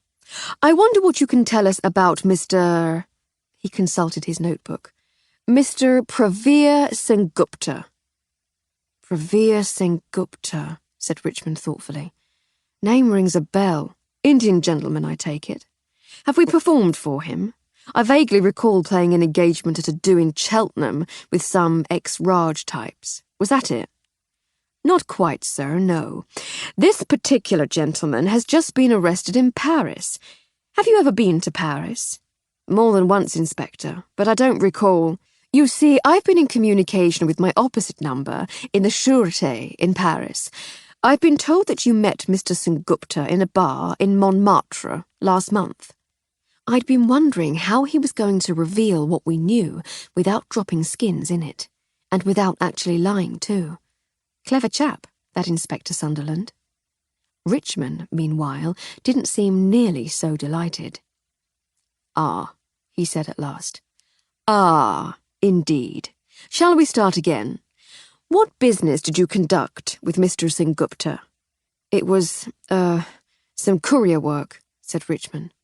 "Delivering messages around Paris? Was the music not paying so well?" "Not as such, Inspector, no. It was more, to put you out of your misery just a tiny bit," said the inspector. "Perhaps I should tell you that I've also been in contact with my colleagues at Scotland Yard. They, in turn, have close contact with His Majesty's Customs, to whom you are well known on account of your occasional smuggling exploits. Once again, sir, your dealings with Mr. Sengupta." "Oh, very well," said Richmond impatiently. "Sengupta paid me to move a little something." "You brought this little something into England with you?" "What? No, he wanted us to take it out to him." "And what form did this little something take?" asked Lady Hardcastle. "Oh, you know, just a little contraband. We don't have it yet, so I'm not certain you have any grounds to be asking. As far as I'm aware, contemplating breaking the law isn't actually a crime in itself." "Don't try to be clever, Mr. Richmond," said the inspector. "I don't have to try, Inspector." Both Inspector Sunderland and Lady Hardcastle gave him withering looks. "You told us before about having arranged a meeting with Mr. Holloway. Was it connected with this smuggling?" "No. But honestly, Inspector, even if it were, I'd be unlikely to say so now, wouldn't I? Is there anything else I can help you with?" The inspector thought for a moment. "Not for now, sir, no. But consider your card marked, Mr. Richmond. I shall be watching you. I shall get on with some serious quaking in my boots just as soon as I've got my quaking boots on. You do that, sir." Smirking, Richmond got up and left. "Sometimes I wish we were still allowed to use more medieval methods," said the inspector. "Put him on the rack, you mean?" said Lady Hardcastle. "That sort of thing, yes. I'm sure Flo's offer still stands if you want him roughed up a bit." He chuckled and turned to me. "Meaning you no offence, miss, but I doubt a little thing like you could do any real harm." "I wouldn't be so cocksure, Inspector," said Lady Hardcastle. "We spent quite a while in China in the 90s, and she picked up a few little tricks. I've seen her take down men twice his size." I smiled sweetly. He said. "Still, we have at least confirmed that Richmond and Haddock are up to no good, or at least that they intended to be. I can't yet see how it's connected to the murder of Wallace Holloway, but I'll work it out." "Of course you shall. What's your next move?" "I think we ought to get Fishface back in and see if we can get anything more substantial out of him," he said. "Miss Armstrong, would you do the honours, please?" "Certainly, Inspector. 1 grilled haddock coming up." I found Mr. Haddock on the terrace, playing backgammon with Captain Summers. There were drinks on the table, and they seemed to be enjoying themselves. "Aha!" said Captain Summers, catching sight of me. "The detective's lady's maid. Don't know what the world's coming to." Haddock leered at me. "What can we do for you, my dear?" "Inspector Sunderland would like to talk to you, Mr. Haddock," I said. "What a shame," he said. "I was rather hoping you'd come to join us." I said nothing, and waited for him to rise and follow me. "Well, Summers, my lad," he said at length, "time and inspectors of police wait for no man. We shall finish our game presently, but for now I have to accompany this delightful girl to the dining room." He rose unsteadily to his feet and followed me in through a back door which led through to the ballroom. As we neared the door, he caught up with me and put his hand on my behind. "I'm sure we have time to get a little better acquainted before I see the inspector," he said. "What a pretty little thing you are!" There were only 2 punches and a kick, and quite gentle ones at that. Perhaps it was the throw that did the damage. As I helped him to his feet, I said, "I'm so sorry, Mr. Haddock. It's this ballroom floor. Very slippery. I must have lost my balance a little. Are you quite all right?" He glared at me. Still grasping his hand, I leaned in close and spoke very softly in his ear. "Please don't touch me again, sir. The floors are quite slippery throughout the house, now I come to think about it. Who knows how disastrously I might lose my balance the next time?" He said nothing for the rest of the short walk to the dining room. "Ah, Mr. Haddock," said the inspector as we entered. "Sorry to have to drag you in here once again, but there are still 1 or 2 matters to clear up. Oh, I say, you look a bit bedraggled, sir. Are you quite all right?" "Slipped in the ballroom," he said, glaring at me. Lady Hardcastle caught the glare and gave me a questioning look of her own. I grinned, and she smiled. "Treacherous things, ballroom floors," said the inspector, though I think he caught the silent exchange between me and Lady Hardcastle and had his own idea of what might have happened. "But to business. Would you mind telling us again why you came to the Grange?" "I came at Sir Hector's invitation to appraise some of his objets d'art." "And nothing else?" "I'm sure I don't know what you mean, Inspector." "If I were to mention the names Roland Richman and Pravir Sengupta and the illegal movement of goods, would you have a clearer idea of what I might mean?" "No, Inspector," he said belligerently. "Not a clue." I took a half step towards him, and he flinched. "Keep that vicious little harpy away from me." "I'd love to," said the inspector, "but she doesn't work for me. I've tried to keep her under control, but you know what it's like with women these days. Law unto themselves, they are." "Just keep her away from me and I'll tell you what you want to know." "Good lad." "She's quite reasonable. I'm sure she'll not harm you. At least, not while there's anyone watching. So, tell us again about your visit to the Grange." "It's true that I was invited down here by Sir Hector," he said.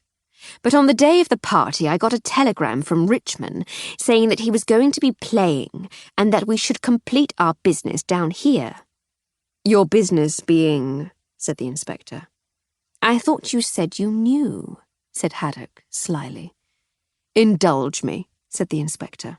"Let's make sure our stories are congruous, shall we?" "Of course, Inspector.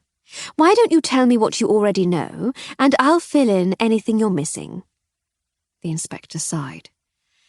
"Let's go over your statement concerning events on the evening of the party then, shall we? You arranged to meet Richmond in the interval." "I didn't say that."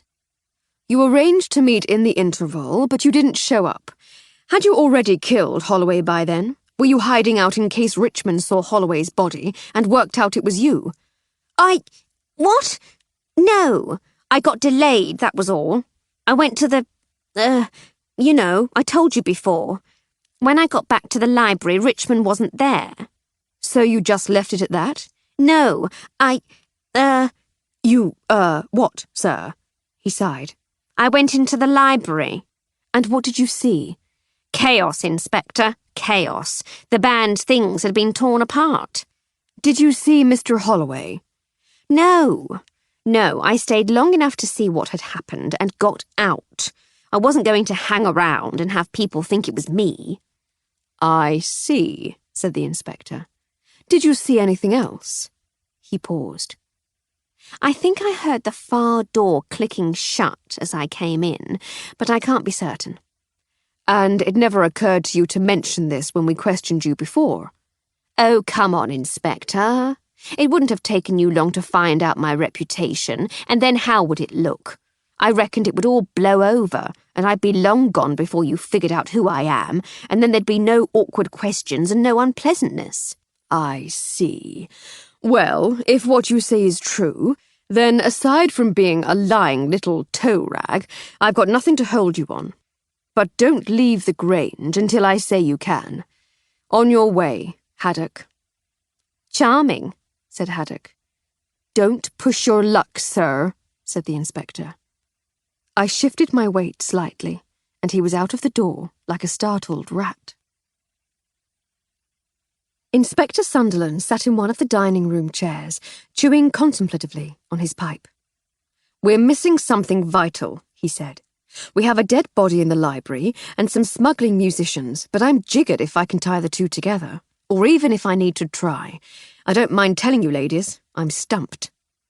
There was a knock at the door, and once again the respectful face of Jenkins peered round. Lady Hardcastle waved him in. Come on in, Jenkins, she said. What can we do for you? It's more a matter of what I may do for you, my lady, he said, proffering his silver tray. Another telegram has arrived. Good show, she said, and took the telegram from him. Will there be a reply, my lady? She read the message, which seemed rather a long one, and a minute passed before she said, No, Jenkins, there's no reply. This is everything I needed. Very good, my lady, he said. Tea will be served promptly at 4, as always. Sir Hector has been enjoying taking tiffin on the terrace. Will you be joining him? Once more, I rather fear not, Jenkins. But I wonder if you might do us a service and make discreet efforts to ensure that all the house guests are present, including the musicians. Would that be acceptable? I shall do my utmost, my lady. Thank you, Jenkins. Your help is greatly appreciated, as always. Thank you, my lady. Will that be all? More than enough, thank you. Thank you, my lady, he said with a bow, and left. What's in the telegram, my lady? Asked the inspector. Another piece of the puzzle, she said. My brother Harry works in Whitehall. I wired him to see if he knew anyone who might be able to shed any light on one of our witnesses. Oh, yes, he said, sitting up straighter. And who might that be? Captain Summers. He laughed. That fool! What on earth could you learn about him from a brother in Whitehall that you couldn't learn from 2 minutes in his company? He makes our dog look like Aristotle by comparison. Oh, you have a dog? It's my wife's dog, really. A West Highland Terrier. Lovely girl, but a bit small for my preference. I favour a larger dog myself. But she and my wife adore each other, so what's a fellow to do? Charming, she said. But as for Captain Summers, something he said when we spoke to him. He's back from India, and he's desperate to impress a girl. The Colonel's daughter, I think he said. Inspector Sunderland consulted his notebook. Yes, he said. He's hoping to marry in a couple of years, but he hasn't asked her yet. Quite so. Now, I'm going to tell you something, and you must promise not to be too cross. His eyes narrowed. I'm afraid I must also ask you not to report it officially, unless you absolutely have to, she continued. It sounds like the sort of thing you ought to tell me with or without such assurances, he said. I'm sure you must realise that obstructing the police in the course of our inquiries is a serious matter. Of course, Inspector, but hear me out and then decide for yourself whether my requests are unreasonable. Very well, he said. I'm not really writing a detective story, she began. I've no talent for that sort of thing. I think that might be more Armstrong's line, to tell the truth. That much I'd glean for myself, my lady, he said. You've not spoken about your book, nor asked me any questions about police procedure. The old skills are rusty. One must take care to maintain one's cover story. That was sloppy of me. The truth is that I was asked by Lady Farley Stroud to investigate a theft of something rather precious. For reasons I shall explain, she didn't want any official involvement. In order that I might find out more about the events of Saturday evening without giving any indication that I was sleuthing, we concocted a story which might get me into your interviews. I see, he said. And what was this rather precious something? She told him about the Emerald Eye and its history. The eye was famous throughout Bengal, where Summers is stationed, so he's certain to have heard about it. Now, he mentioned stopping off in Paris on his way here. What if he was in a certain nightclub with his pal and overheard Holloway and Richmond talking to this Sengupta chap about an emerald? Could it be the Emerald Eye? That would impress the Colonel's daughter, surely. So when he's at an engagement party in the house of a family who had been in India and he recognises Richmond and Holloway, might he put two and two together and think they're after the emerald? And what if he goes into the library to see if they've got it? He's interrupted by Holloway while he's ransacking the instrument cases. He clonks him on the head and then makes off with the jewel, leaving poor Holloway for dead. The inspector laughed. That's quite the most fanciful story I've heard for many a year. And what became of the trumpet case? He hid it somewhere. Why? Because, I don't know, but this wire from Harry certainly confirms that Summers is a bounder. We might have to have words about your interference later, but in truth, I appreciate your efforts and your candour, no matter that it's a little late. But I'm duty-bound to say that if we were to arrest everyone who could satisfactorily be described as a bounder, half the government front bench would be sewing mail bags, and the banks in the City of London would be closed for lack of staff. I appreciate that, Inspector, she said calmly. But as you said to Mr. Haddock, indulge me. What harm would it do if we were to search Summers' room while he was at tea? Well, we don't have a search warrant for a start. Nonsense. It's not his house. Hector and Gertie won't mind. Good point, he said. We may as well, then.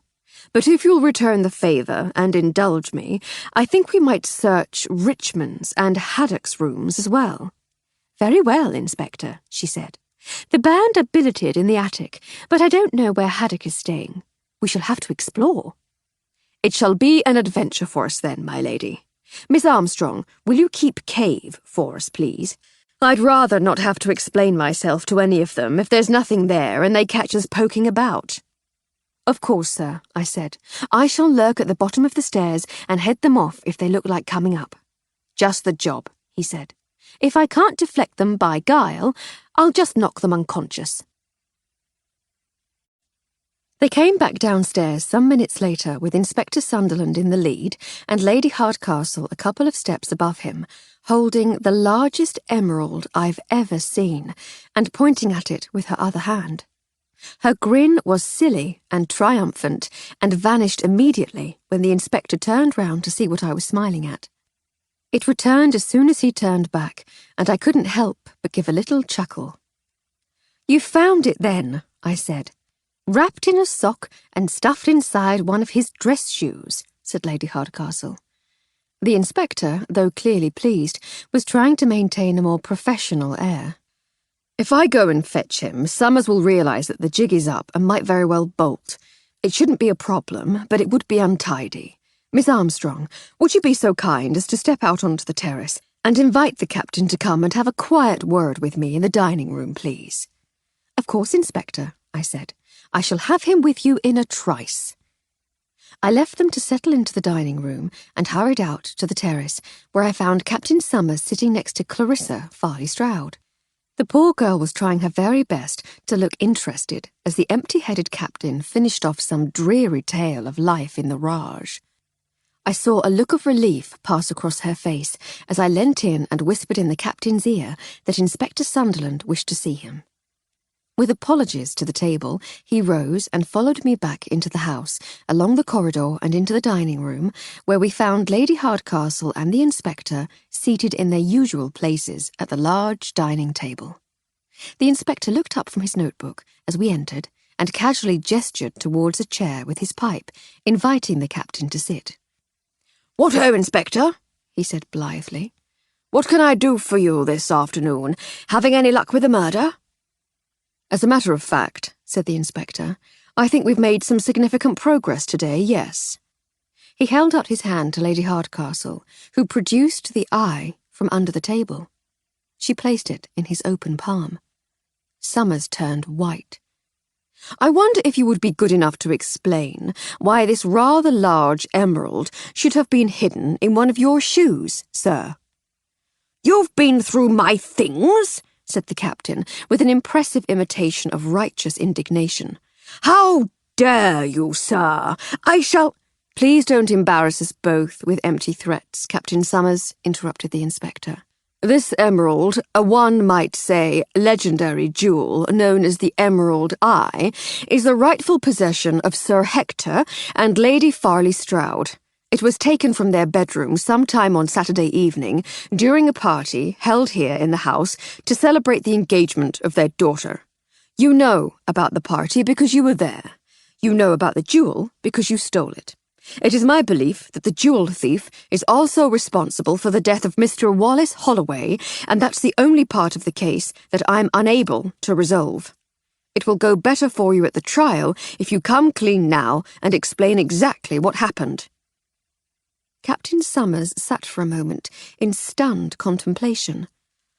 "But I—" he began, before lapsing once more into confused silence. "What happened, Summers?"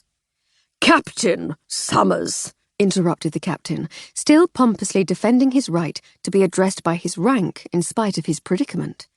"Not for long, Summers," said the inspector. "His Majesty's army is keen on murder and theft only in the name of colonial expansion." Summers snorted derisively. "I'm surprised they allow your sort in the police force." "My sort?" "You're one of those socialists, aren't you? Workers' rights and tear down the empire. I hear that blackguard Keir Hardie wants self-rule for India now. Fools and traitors, the lot of you." "We seem somehow to have drifted from the matter in hand," said the inspector, nodding towards the emerald. "This matter, in fact, right here in my hand. You stole the emerald from the Farley Stroud's bedroom, and then what happened? We know that Holloway and Richmond were after it too.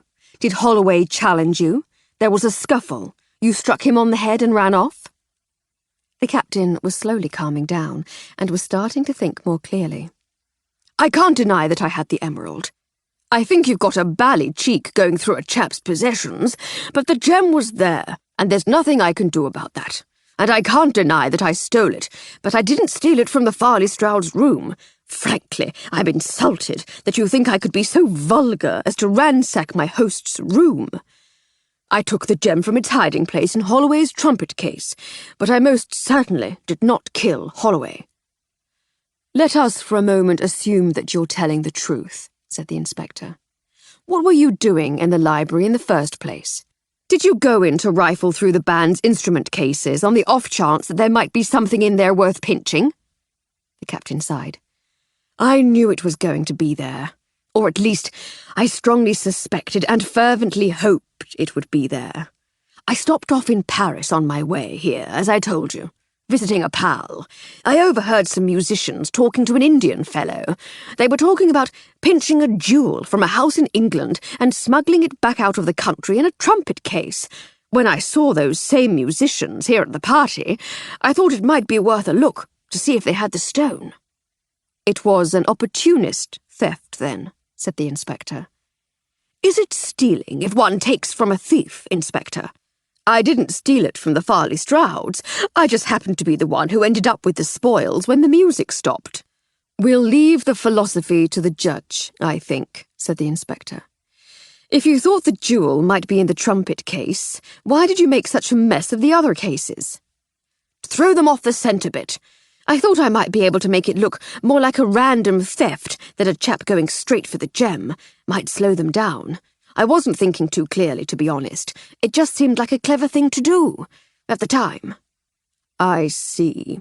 And what did you do with the trumpet case?" The captain looked confused. I left it there on the floor in the library with the other cases when I hurried out." "You hurried out?" "Yes, I heard the door handle at the other end of the room and thought the band might be coming back, so I hopped it out of the other door." "I see. It's just that the trumpet case wasn't there in the morning," said the inspector. "Well, I left it in the library. I've been straight with you over this. I didn't steal the gem from the bedroom, I didn't move the trumpet case, and I most certainly didn't harm a soul. I can't deny that I had the gem, and you must take whatever action you see fit, but I'm innocent of any other offences." "We shall let the magistrate decide on that. Captain Roger Summers, I arrest you in the name of the King for the crimes of theft and murder. Anything you say may be taken down in writing and may be used against you at your trial."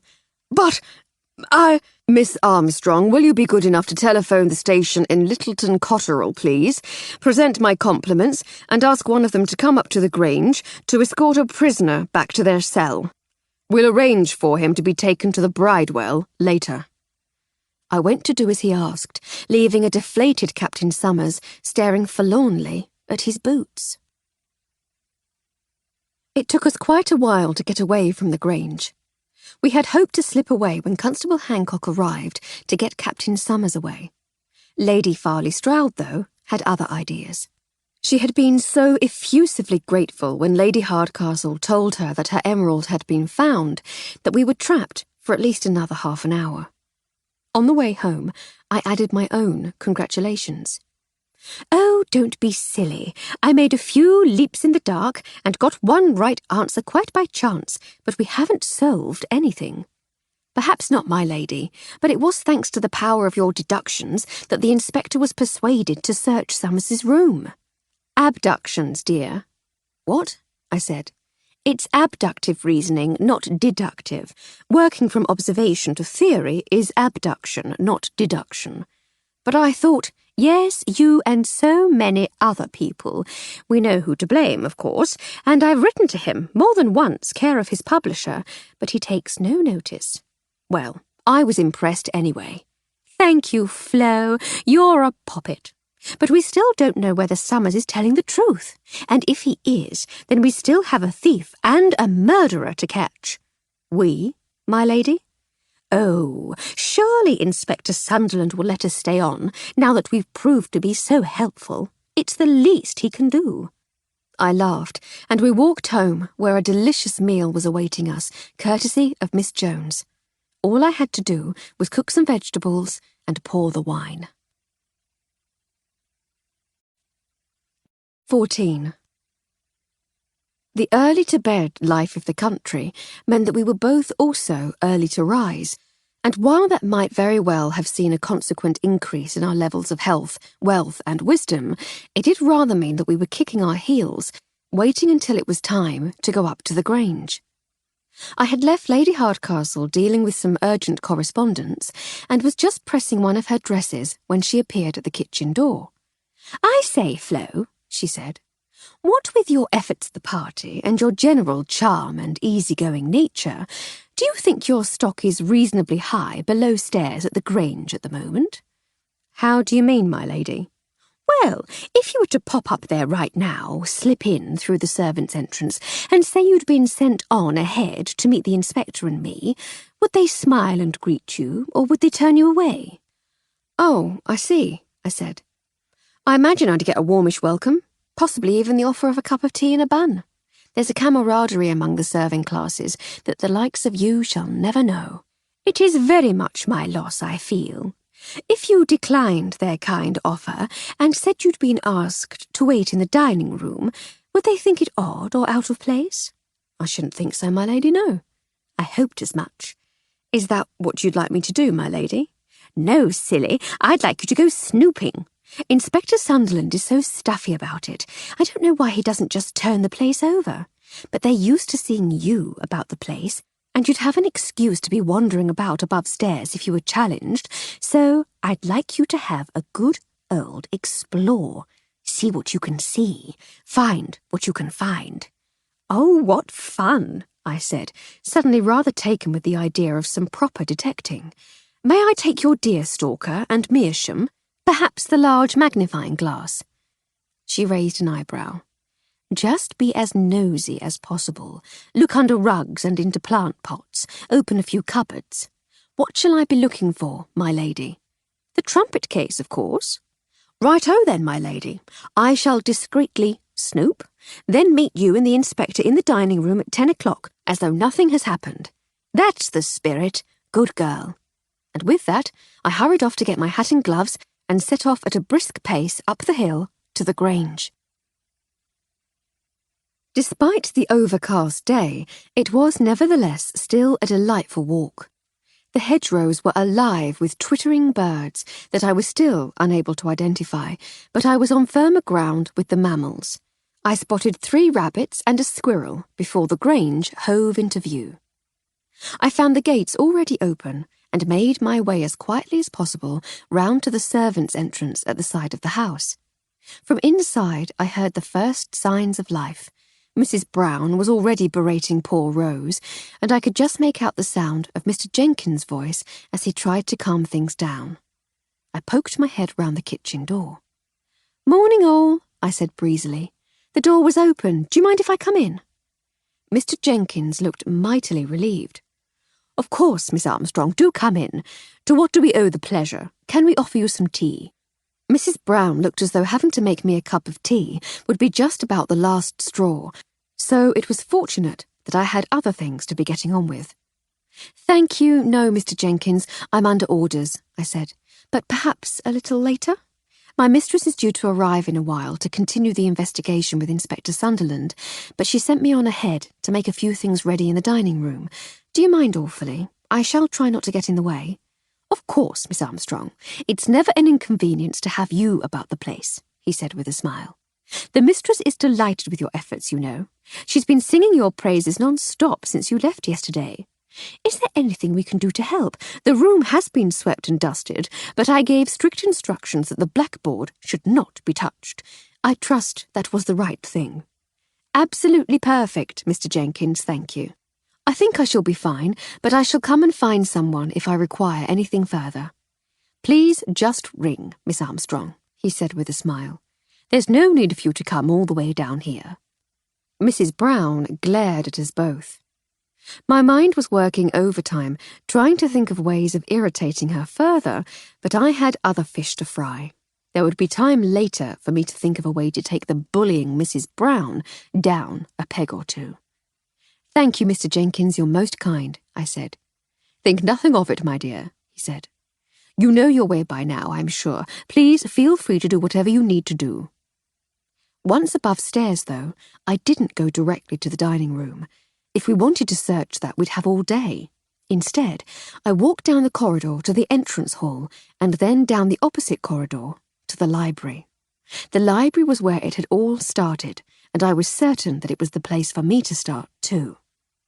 There were 2 doors into the library, one at each end of the room. Most of the traffic in and out so far had been through the door nearest the hall, but the musicians' cases were at the other end. It seemed to me that anyone leaving in a hurry after a struggle would come out of the far door. Being further from the entrance hall and wandering guests, it was by far the more sensible choice.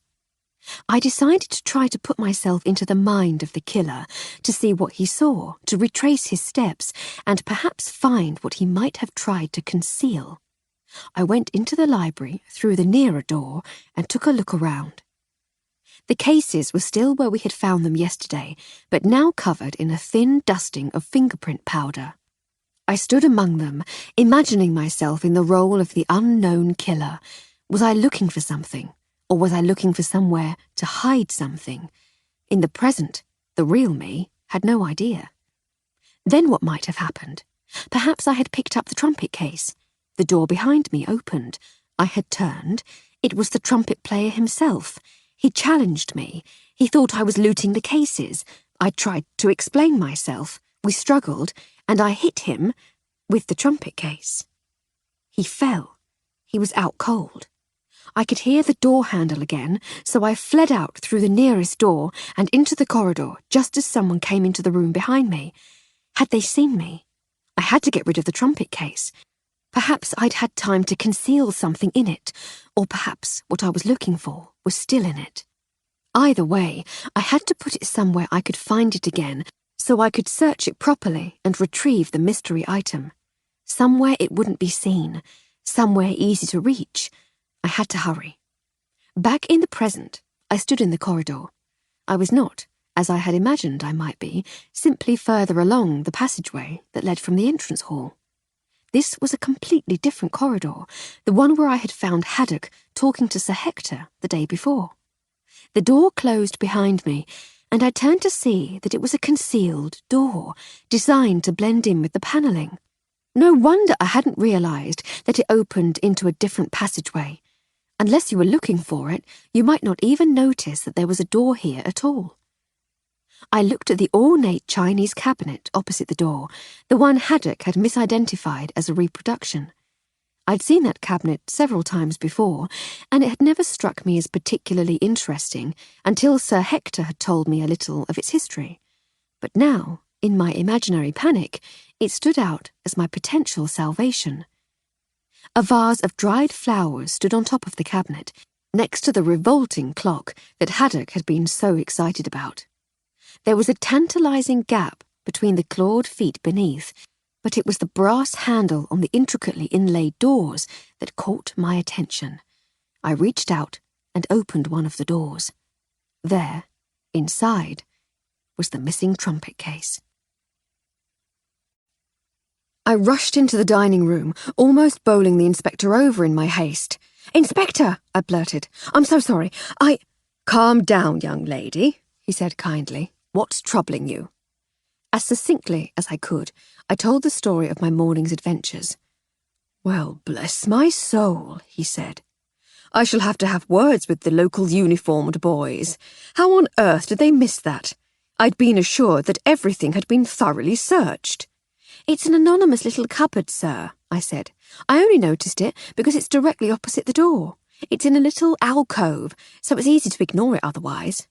"That's as may be, miss, but it's a policeman's duty to notice everything, no matter. What did you do with the trumpet case?" "I left it there. I was already feeling a little stupid for touching the door handle, so I didn't want to get my fingerprints on the case as well." "Quick thinking," he said encouragingly. "We'll make a detective of you yet. Now then, would you mind waiting here in case your mistress turns up? I'll go and take a look at this trumpet case for myself." "Of course, sir. Is that tea fresh?" "Dora brought it in a few moments ago," he said. "She seemed a little put out that you weren't here, as a matter of fact. Looked like she had something on her mind. I told you were running an errand for me." "Thank you. I expect she wanted to gloat about being so thoroughly comforted by Mr. Dunn the other day." He chuckled. "I don't doubt it," he said. "Why don't you help yourself to some tea, and I'll be back in a few moments." And with that, he left the room. I poured myself a cup of tea and sat quietly, basking in the glory of my achievement. At length, I heard voices in the corridor. As I rose to find out what was going on, the door opened and Lady Hardcastle came in. "Thank you, Jenkins," she said, with her head still turned towards the corridor. "You're a sweetheart. I don't suppose you could magic up a pot of coffee, and perhaps some of Mrs. Brown's delicious biscuits?" There was a muffled, "Certainly, my lady," from the corridor, and then the sound of Jenkins' unhurried footsteps on the wooden floor. Lady Hardcastle closed the door. "Hello, dear," she said, putting her bag on the table. "No Inspector Sunderland? How did your snooping go?" Once more I described my search and the unexpectedly easy discovery of the missing case. "Oh, I say, how exciting," she said. "I should say so. In the words of Sergeant Dobson, I was all of a pother." "I'm not surprised.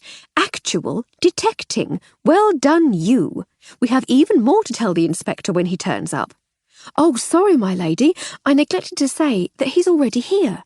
I told him about the case, and he's gone to look for himself."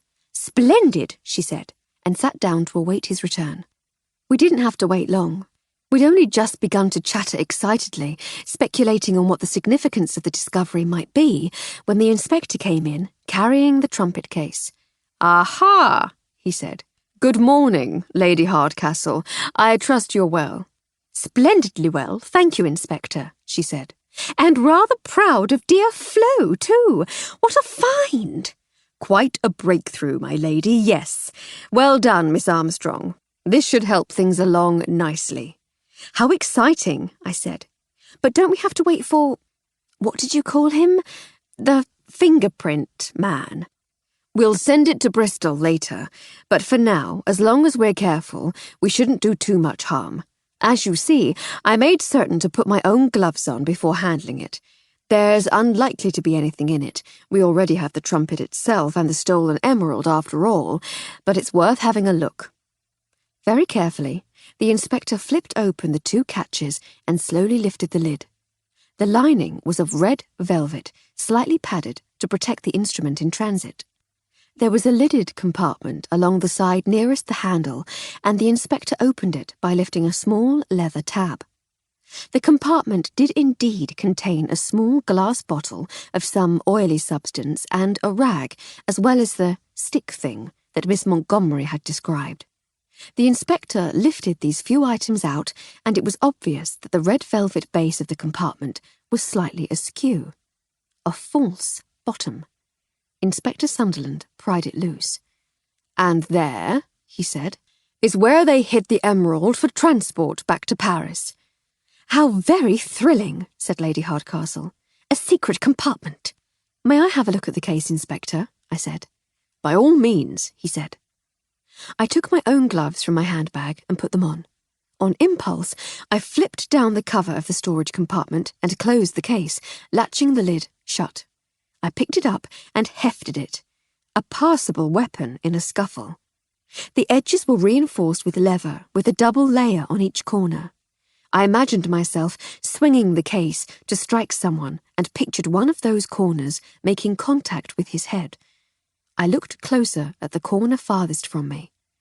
Look here, Inspector, I said. Blood! I should say this is the murder weapon. He looked where I indicated. I should say you're right, miss, he said. Chalk up one more win for the amateurs.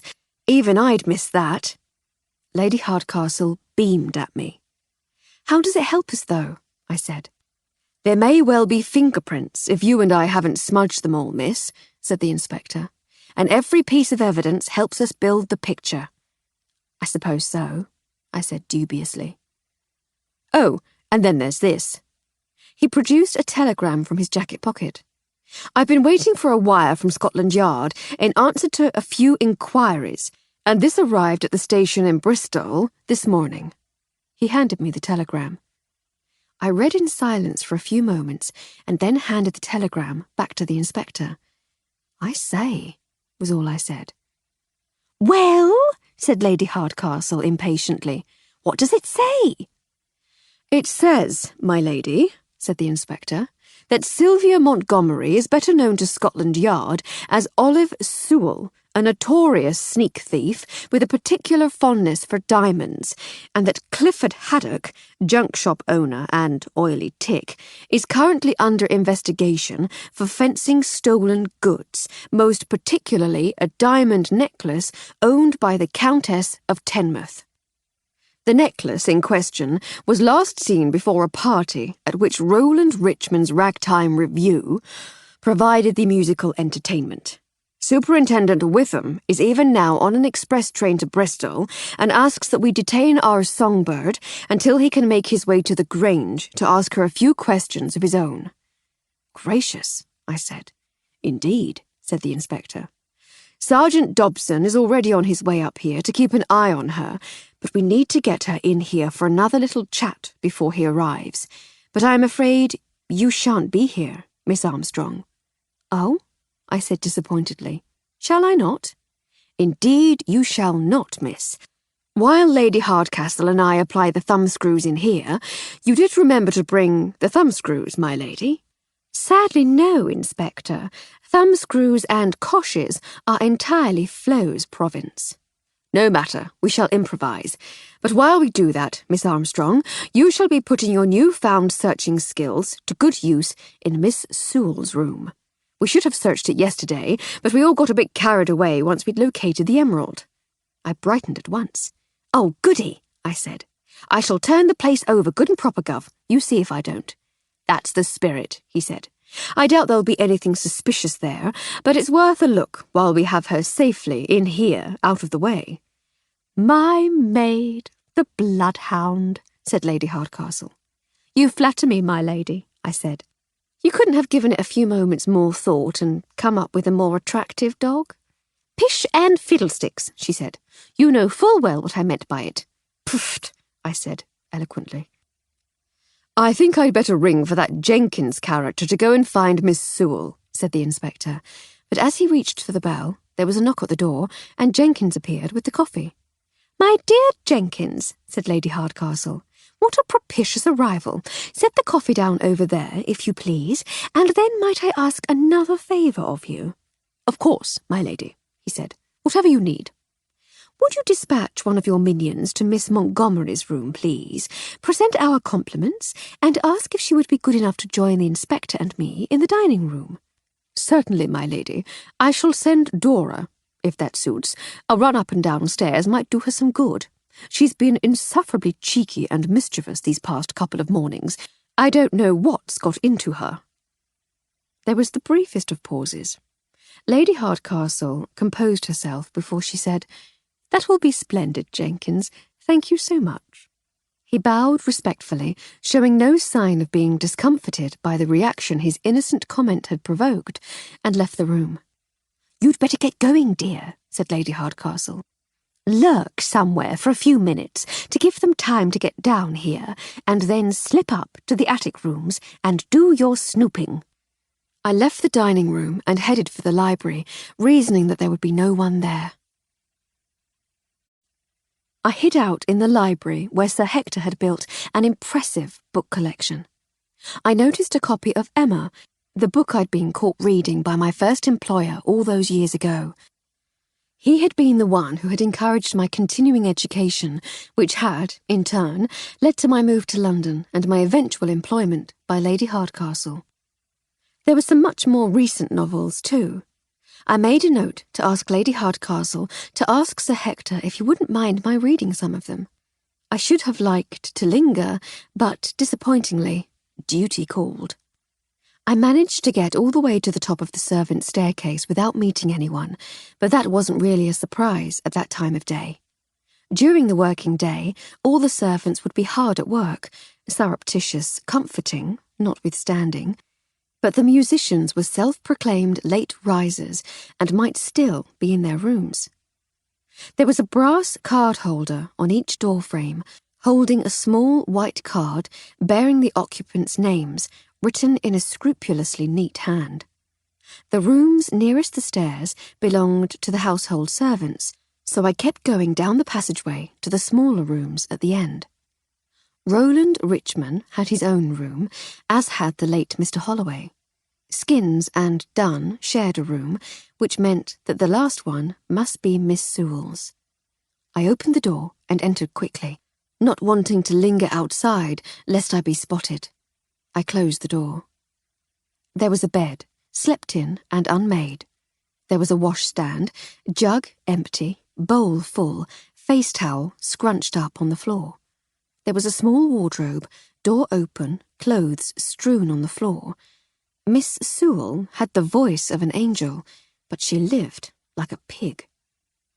I stood with my back to the door, trying my imagining trick again.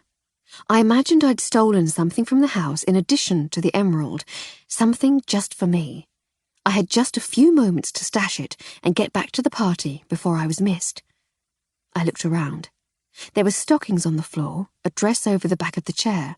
A suitcase stood open in the corner. Time was running out. What was I going to do with this stuff? My eyes fell on the makeup case standing on a small chair. It was the only thing in the room that was in any way tidy and ordered. I opened the case and lifted out the top tray of neatly arranged powders, lipsticks, and creams. The compartment at the bottom was slightly less well ordered, but it contained a few items of interest. A pair of diamond earrings that I'd seen Lady Farley Stroud wearing a few weeks earlier, a double string of pearls, and, at the very bottom, a beautiful diamond pendant which matched the earrings perfectly. I replaced the top tray and closed the case. When I returned to the dining room, the interview was in full flow. And I'm telling you that I've never heard of this Olive Sewell character. A case of mistaken identity, then, miss? I should say so, yes. I see, said the inspector, acknowledging my arrival with a nod. Perhaps Miss Armstrong has found something that might shed a little light on the matter. He noticed what was in my hands. Another sort of case entirely, it seems. Is this yours, Miss Montgomery? It looks exactly like mine, certainly, she said. You won't mind if I take a look inside? She sighed. Be my guest, Inspector, be my guest. He opened the makeup case and looked inside, taking in the neatly arranged items in the top section. Then he lifted the tray and removed it. Well, well, well, he said. And what do you suppose we have here? She sighed again. If there's not a pair of diamond earrings, a pendant, and a string of pearls, then your bloodhound has got stickier fingers than I have, she said, glaring at me. I confess I was getting a little weary of the bloodhound references by this point, so I glared back. So it's not a plant, then? Not some sort of police fit-up?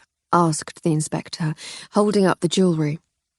Well, I could deny it, but I'm sure you consider your little Welsh maid here above reproach, so what would be the point? It's a fair cop. You've got me bang to rights, Gov, and no mistake. I have indeed, and I'm arresting you in the name of the King for theft. Anything you say may be taken down in writing and may be used against you at your trial. She looked unconcerned. I heard you found the emerald, she said. I suppose I'm going to cop for that, too. It seems unlikely that there would be more than one jewel thief on the premises at any one time, don't you think? Well, that Summers bloke either pinched it from the old dear's bedroom or from the trumpet case, so he's got to be in the running. True, true. But you're being remarkably flippant for someone who might also be accused of murder, Miss Sewell. You were seen leaving the scene of a particularly cowardly killing, and here you are in possession of a few items of rather expensive jewellery. I'd say you ought to be taking things a little more seriously. Mrs. Sewell, if you insist on using that name, she said coldly. I lifted a few of the ladies of the house's less revolting items of jewellery, Inspector. It would be a waste of all our time to deny that now, but I didn't kill anyone. You already know I was seen in the library while Wallace was still on stage. So tell us exactly what happened. Another sigh. Well, Inspector, I'm reasonably sure I told you before that I left the stage during the instrumental numbers and went off in search of some decent booze. I started in the library, but there wasn't a drop to be had, so I left there and decided to explore the rest of the house. That was when Bethan Bloodhound here saw me. That earned her another glare. So there was no one else in the library? Asked Lady Hardcastle. No one, replied Sylvia. You noticed nothing out of the ordinary in there? Nothing. I've told you all this before. Just a big library with the band's instrument cases at one end and absolutely no booze anywhere. I mean, really. Not a drop. I know, said Lady Hardcastle. Who ever heard of such a thing? It's not like they couldn't afford it, said Montgomery/Sewell. Well, actually, Lady Hardcastle began. The inspector ostentatiously cleared his throat. Sorry, Inspector, said Lady Hardcastle. Do please continue. Thank you, my lady, you're most kind, he said. Mrs. Sewell? What? You left the library and... Oh, yes. Pretty much everyone was still in the ballroom, so I took the opportunity to have a bit of a poke round upstairs. And, well, you know, one thing led to another. And Lady Farley Stroud's best jewels accidentally fell into your pocket as you walked past them, said the inspector. In a nutshell. Except that it wasn't quite the spur-of-the-moment thing you're making it out to be, was it? You were here specifically to lift the emerald because Richmond had arranged to smuggle it back to Paris. The other baubles were just a bit of freelance work to boost your own income from the job. She sighed. I suppose so, she said. I must say I do admire your brazenness in staying here so long. A lesser gang would have scarpered in the night after the robbery, Or last night, once you knew the gem was lost. But here you are, calm as you like. It's all about impressions, Inspector, she said coolly. If we'd done a moonlight, you'd have known something was up right away. But if we hang about, there's a chance you might not figure it all out. We'd be free to go without a stain on our characters, and with no threats hanging over us. It's just a pity you couldn't have done it all without leaving a stain on the library floor. I swear I had nothing to do with Wallace, I've already said. We shall see, said the inspector, finishing making his notes and closing his little notebook. Wait a moment, said Lady Hardcastle. What threats? Who might threaten you? Montgomery/Sewell gave her a most scornful look. Oh, you know, rival firms. It doesn't do to be caught operating on someone else's turf. One has to observe the proper etiquette. There was a knock at the door, and the redoubtable Sergeant Dobson peered in. You sent for me, sir? Ah, Sergeant, yes. Mrs. Sewell here will be off to the cells soon, but she's expecting a visit from Superintendent Witham of Scotland Yard first. Please keep her secure until he arrives. Right you are, sir, said the sergeant. Handcuffs, sir? No, Sergeant, that shouldn't be necessary. Just take her shoes, and don't let her out of your sight. Very good, sir. I can take her down the cell in the village if you like, sir. The superintendent is coming here. Find a quiet room somewhere and make yourselves comfortable until he arrives. We can arrange less comfortable accommodation later. Right-o, sir. Come along, madam, if you please. Mrs. Sewell rose from the table and followed the sergeant. Just to be sure, Inspector, she said from the doorway. I didn't kill Wallace, and I'd like 5 minutes alone in a room with whoever did. He was a good man and a damn fine trumpeter. She closed the door behind her. Another dead end, said Lady Hardcastle, staring dejectedly at the crime board. Possibly, my lady, said the inspector. Although it's also possible to look at it in a more positive light. Every dead end rules out another line of inquiry, so that eventually there'll be only one left. I really don't fancy her for the murder, though. She's a talented sneak thief who prides herself on leaving no traces, the sort where the victims don't even realize they've been robbed until days, weeks, sometimes even months later. I've heard of cases where it's been up to a year before someone notices that a special item of jewellery has gone missing. She's not the sort to go clonking chaps round the back of the head. Too calm and cool, that one. And where do we go from here? Well, I shall probably arrest Richmond and Haddock for being accessories before the fact, and then return to Bristol to consider my next move. But I think we ought to take a closer look at those young chaps from the cricket club first. Will you stay for lunch? I'm sure Gertie won't mind feeding us all. If you can swing it, that would be most welcome, my lady. I shall leave it to Flo. Apparently she shares a bond of comradeship with the lower orders, which the likes of you and I, Inspector, shall never know. I'm flattered to be counted as the likes of you, my lady, but I think I'm more like the likes of them, if truth be told. Pish and fiddlesticks, she said. You're a gentleman through and through. 15. I had a quiet word with Mr. Jenkins. He, in turn, managed to persuade Mrs. Brown to prepare a light lunch for us, a deliciously summery cold collation with a fresh salad from the kitchen garden. You'll have to forgive my curiosity, said the inspector. I'm afraid policemen tend to become very inquisitive about all things. But do you always eat together? Whenever we can, said Lady Hardcastle.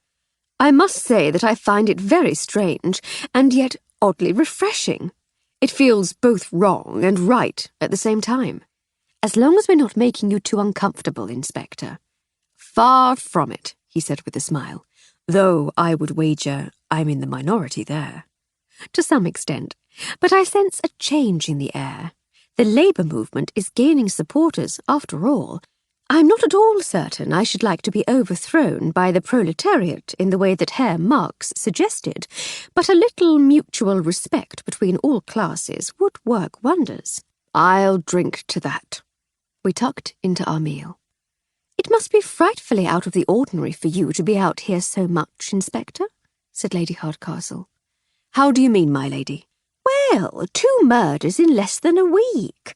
It's all a bit much for a small village like this, I should have thought. Well now, my lady, that's the funny thing. How are you on the subject of statistics and probability? I get by, she said breezily.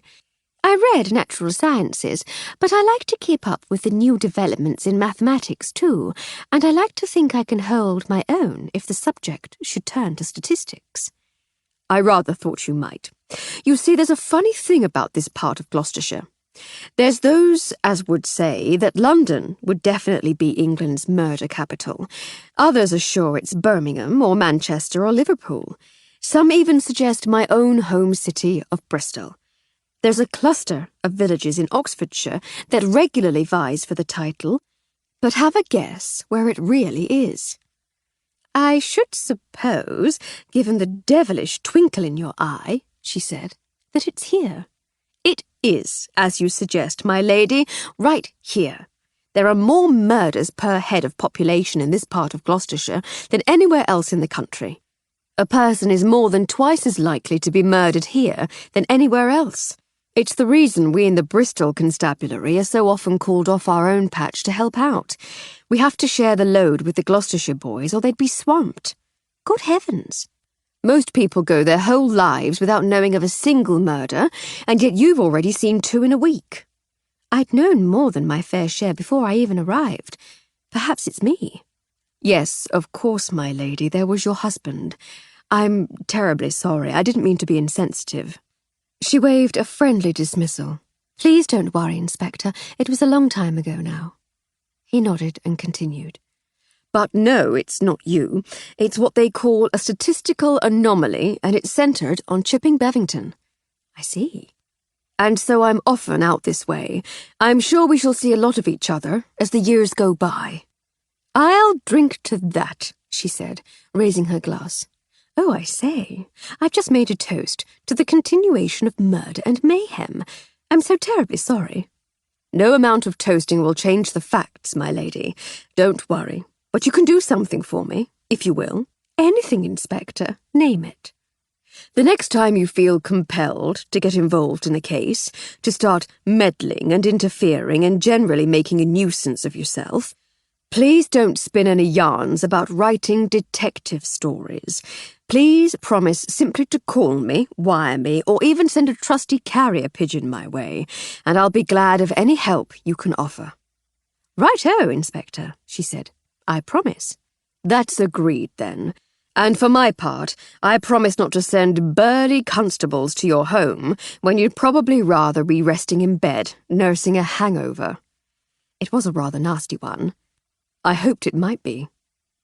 I was beginning to warm to this Inspector Sunderland. Do you really think any of the Emerald folk killed Holloway? I asked, once the meal was ended. Not the band, certainly, said the inspector. As far as I can make out, they're all very fond of each other. If one of them had killed Holloway, accidentally or not, that person would be a great deal more distressed than any of them appears to be. They're all saddened by the loss of their friend, but no one is showing any of the signs one might expect from someone who had killed that friend. Summers, on the other hand, he's a peculiar one, that's for sure. We have only his word for it that his only offence was to take the emerald. If only we could work out the exact sequence of events, said Lady Hardcastle. That would help, surely. It would be of immeasurable assistance, he said. But almost everyone has mentioned the dearth of clocks here at the Grange. I've been quite unable to pin anyone down to an actual time for anything. It's Lady Farley Stroud's doing, I said. Sir Hector said she has a phobia of clocks. Chronometrophobia, said Lady Hardcastle. It's quite rare. Inspector Sunderland and I just looked at her. What? She said. I shook my head. And with all the music and dancing, no one has much of a memory for anything at all, I added. Of course, said Lady Hardcastle. What an absolute cod's head I've been. Excuse me for a moment, won't you? I shan't be long. And with that, she upped and went, leaving the inspector and me looking at each other with amused bewilderment. "What do you think she's up to?" asked the inspector. "Blowed if I know," I said. "She's a woman driven by whim and caprice, but usually also by perspicacity and insight, so I generally tend to let her get on with it." "All in all, miss, I'd say from my brief experience of her that that's probably wise. Have you worked for her long?" "About 14 years now," I said. "And is it a life that suits you?" "Very much so, Inspector, yes." "My sister is in service," he said, "but I'm not sure if I could do it. I like being my own man." "Sadly, I'm not in a position to be my own man," I said. "But you still have to answer to your superiors. You still have to do someone else's bidding from day to day." "True enough, miss, though I do have a certain amount of freedom to conduct myself as I please in the execution of my duties. A certain amount of autonomy, you might say." "As do I, Inspector. More, perhaps, than most servants. Ours is I hesitate to say unique working relationship, but it's certainly unusual. We have shared adventures over the years, which most could scarcely imagine. It broke down some of the traditional barriers between an employer and a servant." "I've noticed the way you speak to each other," he said with a chuckle. "It's rather refreshing, to tell the truth." It causes quite a few raised eyebrows and more than a little disapproving tutting, but we carry on regardless. "Well, you seem happy in your work, and there's not many as can say that in this day and age," he said. "When this case is wrapped up, I should like to treat you both to a drink or two and hear the stories of your adventures." "That would be delightful, Inspector, thank you. Perhaps Mrs. Sunderland would like to come too." "Actually, miss, I rather think she would. I think she'd like you." "Then I shall put you in the mistress's appointments book, and we shall sup together as friends one evening." "I shall look forward to it." We chatted on for some little while. The inspector was just beginning to tell me a little about his own family when Lady Hardcastle returned, clutching a slightly crumpled sheet of paper. "I expect you're wondering," she said with evident glee, "why I've asked you all here." We looked at her, mutely. "Oh, come along," she said. "I've always wanted to say that. Isn't that what they say in the detective stories?" "Usually when the mystery is solved, my lady," I said. "Oh, well, I don't suppose we shall be around at that moment, so this moment shall have to do." "You have fresh information?" asked the inspector. "I do indeed," she said, brandishing the paper. "We've been lamenting the absence of clocks and the fact that we have no idea about the timing of events, haven't we? It suddenly struck me just now that there was one person in particular that we hadn't yet spoken to. I wondered if that person might have been paying a great deal more attention to who was at her party and where they were during the evening. I spoke to young Clarissa. It seems that she does indeed have a very clear recollection of the events of the evening." "She seemed a bit vague when I spoke to her on Sunday morning," said the inspector. "I couldn't see that she had anything particularly helpful to add." "Oh, she's one of those fortunate creatures whose heads will never be troubled by the arrival of anything so inconvenient as a structured, logical, or even original thought. Nevertheless, she's a charmingly social girl. She loves a party, and she is absolutely devoted to her friends, whose happiness is of paramount importance to her. She knows exactly how things played out, and it doesn't look well for Captain Summers. Would you give me a hand to turn this blackboard round?" she said, indicating her temporary crime board. The inspector stood and manfully turned the easel round, revealing a blank surface upon which Lady Hardcastle immediately began sketching a plan of the ground floor of the Grange. When she was done, she pinned the piece of rumpled paper in the top corner of the board and turned back to us with a smile. "There we are," she said. "That's the ground floor of the house, and that piece of paper was recovered from the stage. It's a running order, or set list, as I believe the musicians call it. Clarissa had kept it as a souvenir of the evening." "Ah, I see what you're getting at," said the inspector. "What a clever idea." I wasn't yet certain what the idea was, but I chose to keep my befuddlement to myself. Now, Clarissa, mindful of her mother's phobia, doesn't wear a wristwatch. It also happens that she thinks them rather vulgar, said Lady Hardcastle, looking at her own watch. But she has a marvellous memory for tunes, and between us we managed to piece the events together using the songs to mark the passing of time. Aha, I thought. Actually, that was rather clever. Lady Hardcastle continued. Now, the early part of the evening proceeded much as it might at any other party. People arrived, drinks were served, guests mingled, circulated, chatted, and congratulated the happy couple. And the band played. They were all on stage together until they reached this song, she said, tapping the set list. This is Standing Room Only, and is an instrumental number, which meant that the singer, Olive Sewell, wasn't required. She left the stage and, by her own testimony, went off to the library. She drew a little circle in the library with the letters O.S. in it. Sewell spent a few minutes in the library and then left, whereupon she met Flo in the corridor. I nodded. They parted company, and Sewell returned to the ballroom.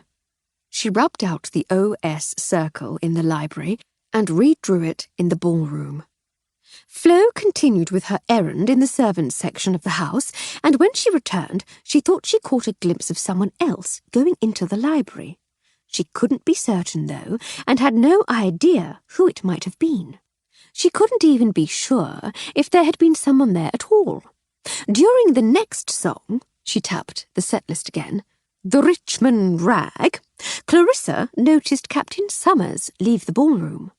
We don't know where he went, but from his own account of events, we know that he ransacked the instrument cases at some point during the evening. He claims that Holloway wasn't there when he did, so it seems probable that he went to the library.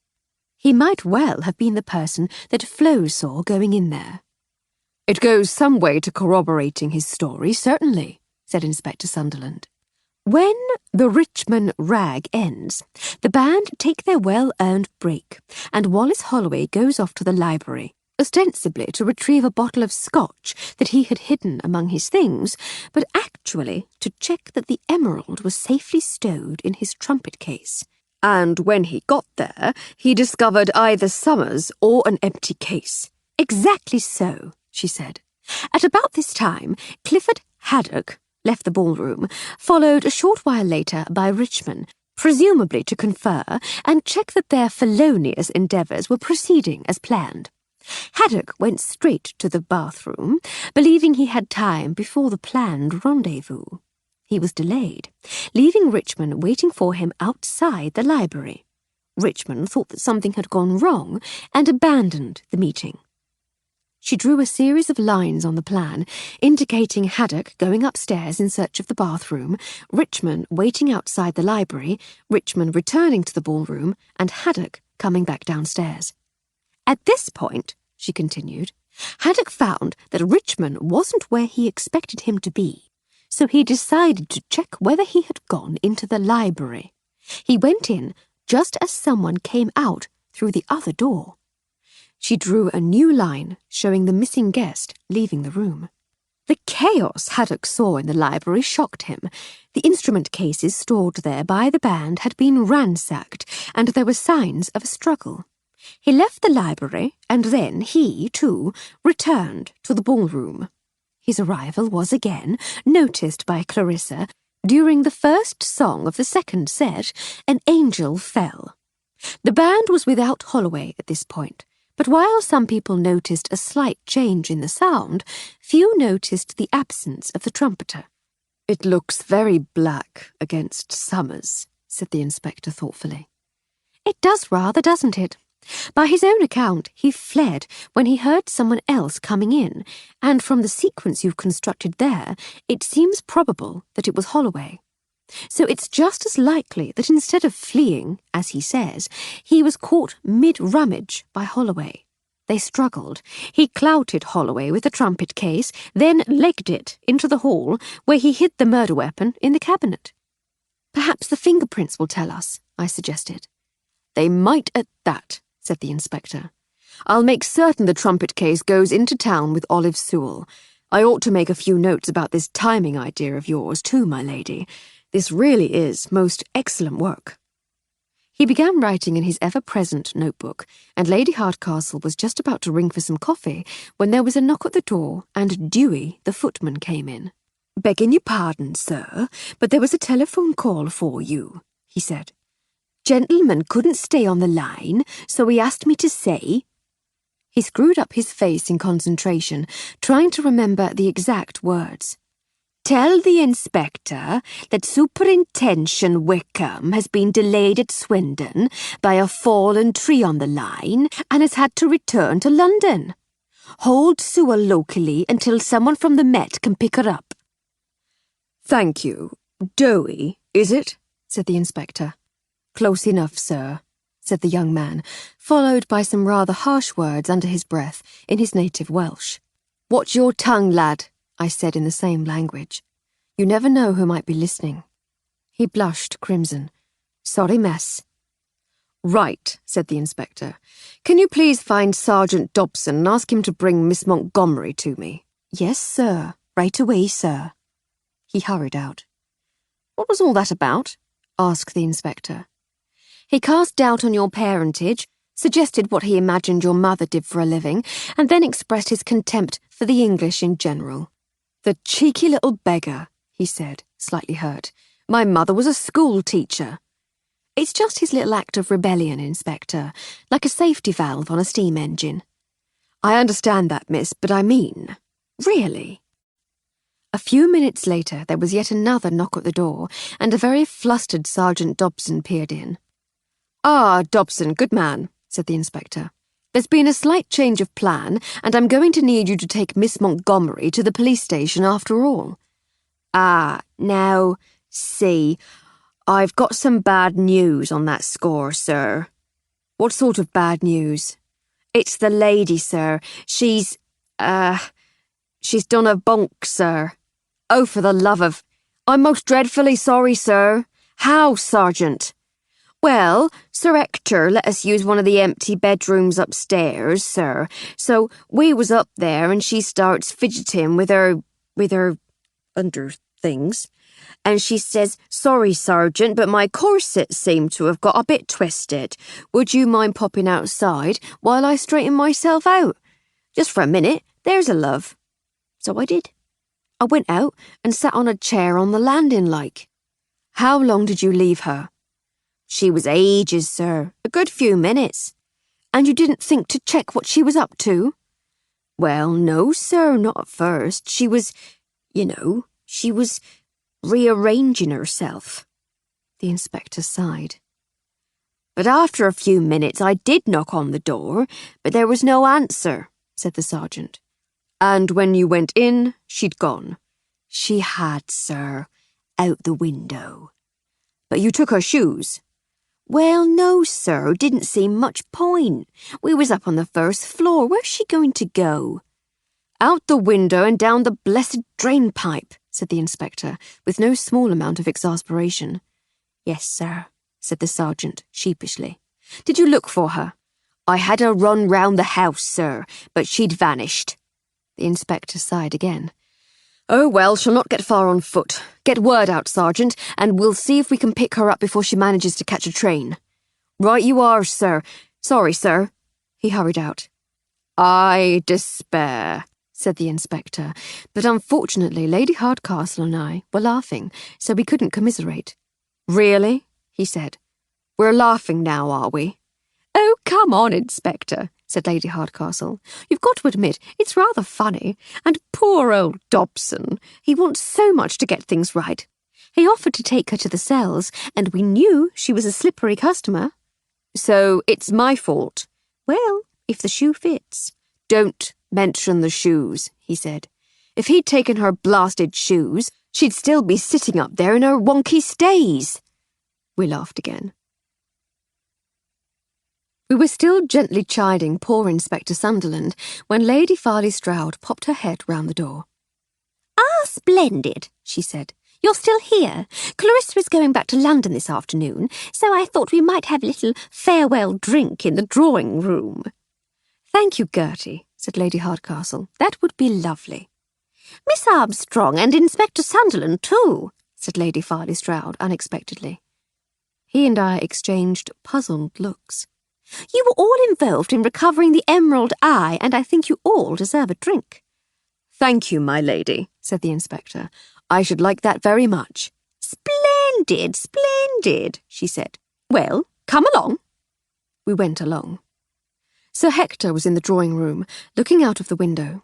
Miss Clarissa was there too, and to my surprise I saw that she was in the company of Skins, Maloney, and Barty Dunn, the only two members of the band not to be implicated in the jewel theft. Clarissa tells me you're fond of brandy, said Lady Farley Stroud. As a matter of fact, I am, said Lady Hardcastle. I couldn't do without my brandy, my dear, said Lady Farley Stroud conspiratorially. I keep some hidden away in here, where Hector can't find it.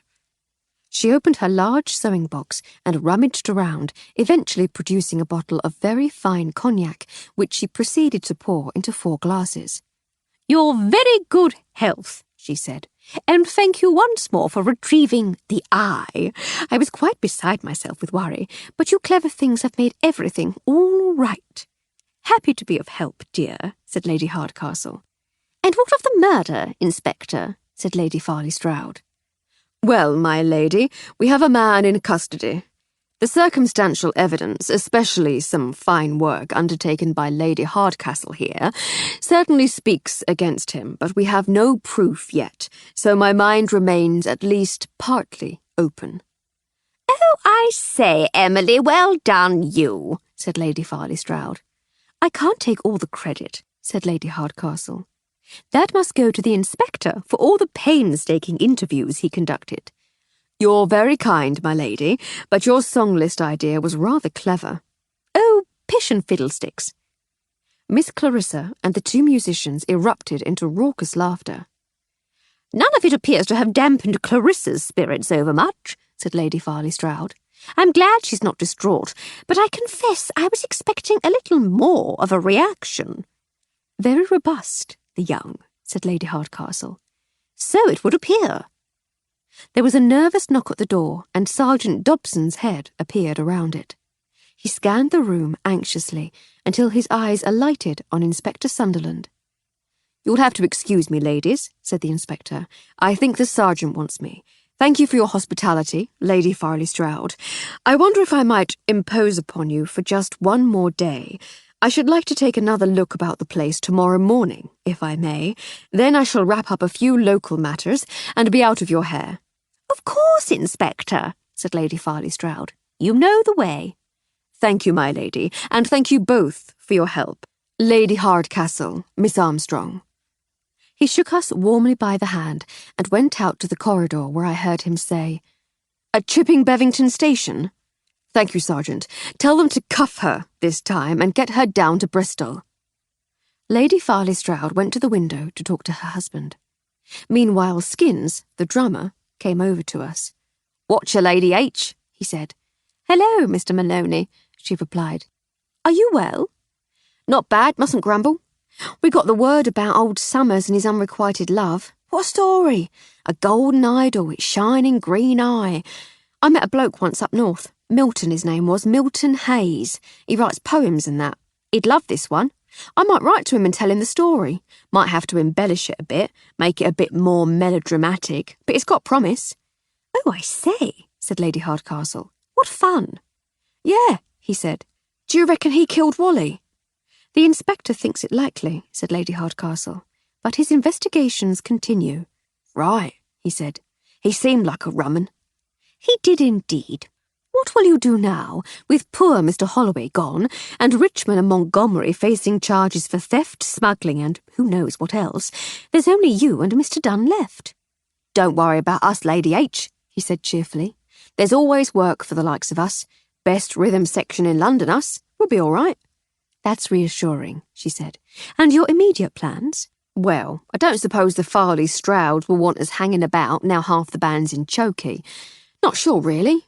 We could get a train back to London tonight, I suppose, but it's a bit of a schlep with just the 2 of us and all our clobber. Oh, no, said Lady Hardcastle. That will never do. I say, I have an idea. I have 2 spare bedrooms, and you shall be my guests for the night. There's certain to be someone in the village who will lend us a cart to get your instruments to the house." "That's very generous, Lady H. Very generous indeed. Thank you very much." "It's purely selfish, Mr. M. I've become rather fond of your ragtime music. We could do with some proper musicians to accompany our poor efforts." "You're on, my lady," he said cheerfully. "Here, Barty," he called. "Come over here a mo." Skins had only taken a few steps when he turned back and said, "There is just one thing that never got resolved." "What's that?" asked Lady Hardcastle. He turned to me. "Did you ever decide what I can call you?" I smiled. "You, Mr. Skins, may call me Flo." Our evening with the 2 musicians was an unqualified success. They arrived with all their traps just as I was putting the finishing touches to Miss Jones's pre-prepared dinner, and they joined us for what they both proclaimed was the best meal they had eaten for weeks. We adjourned to the drawing room, where we pushed the furniture to the walls so that Skins could set up his drums, and we had the most enjoyably entertaining time. They proved themselves extremely versatile musicians and managed to turn their hands to almost every musical style that Lady Hardcastle threw at them. By the time we finished, following a spiritedly syncopated version of Chopin's Nocturne No. 2, which left us all laughing with the joy and silliness of it all, Skins assured us that if ever times were hard, we should get in touch with them. He knew a few clubs, he said, that would love a bit of that. We were up until the small hours. I couldn't recall a time since we'd returned from India when we'd laughed quite as much. Theft and murder notwithstanding, life in the country could sometimes be really rather splendid. In the blank expanse, a dot of red, alone began where thoughts are led. In the void of white, it stands alone, a story untold, yet to be shown. A crimson dot in the vast unknown, a tale untold in its silent tone. In the center it rests with quiet might, a spark of color in a sea of white.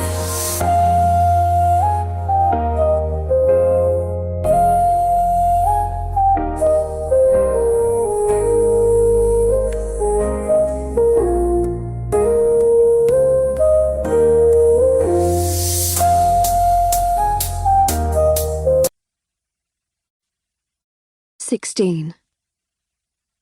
The next morning, we managed to secure a 4-wheeler to take the boys and their instruments to the station at Chipping Bevington. They left with our good wishes ringing in their ears and a few rounds of sandwiches in their pockets. "Well, Flo," said Lady Hardcastle once they had gone, "what say we toddle up to the Grange this morning?" "What for, my lady?" "The inspector said he'd be there. I wondered if he might have had news of Teddy Seddon's alibi in the Pickering case." "Or lack thereof," I said. "Just so. We've come so far, we should see it through if we can." "Very well, my lady. I shall fetch your hat."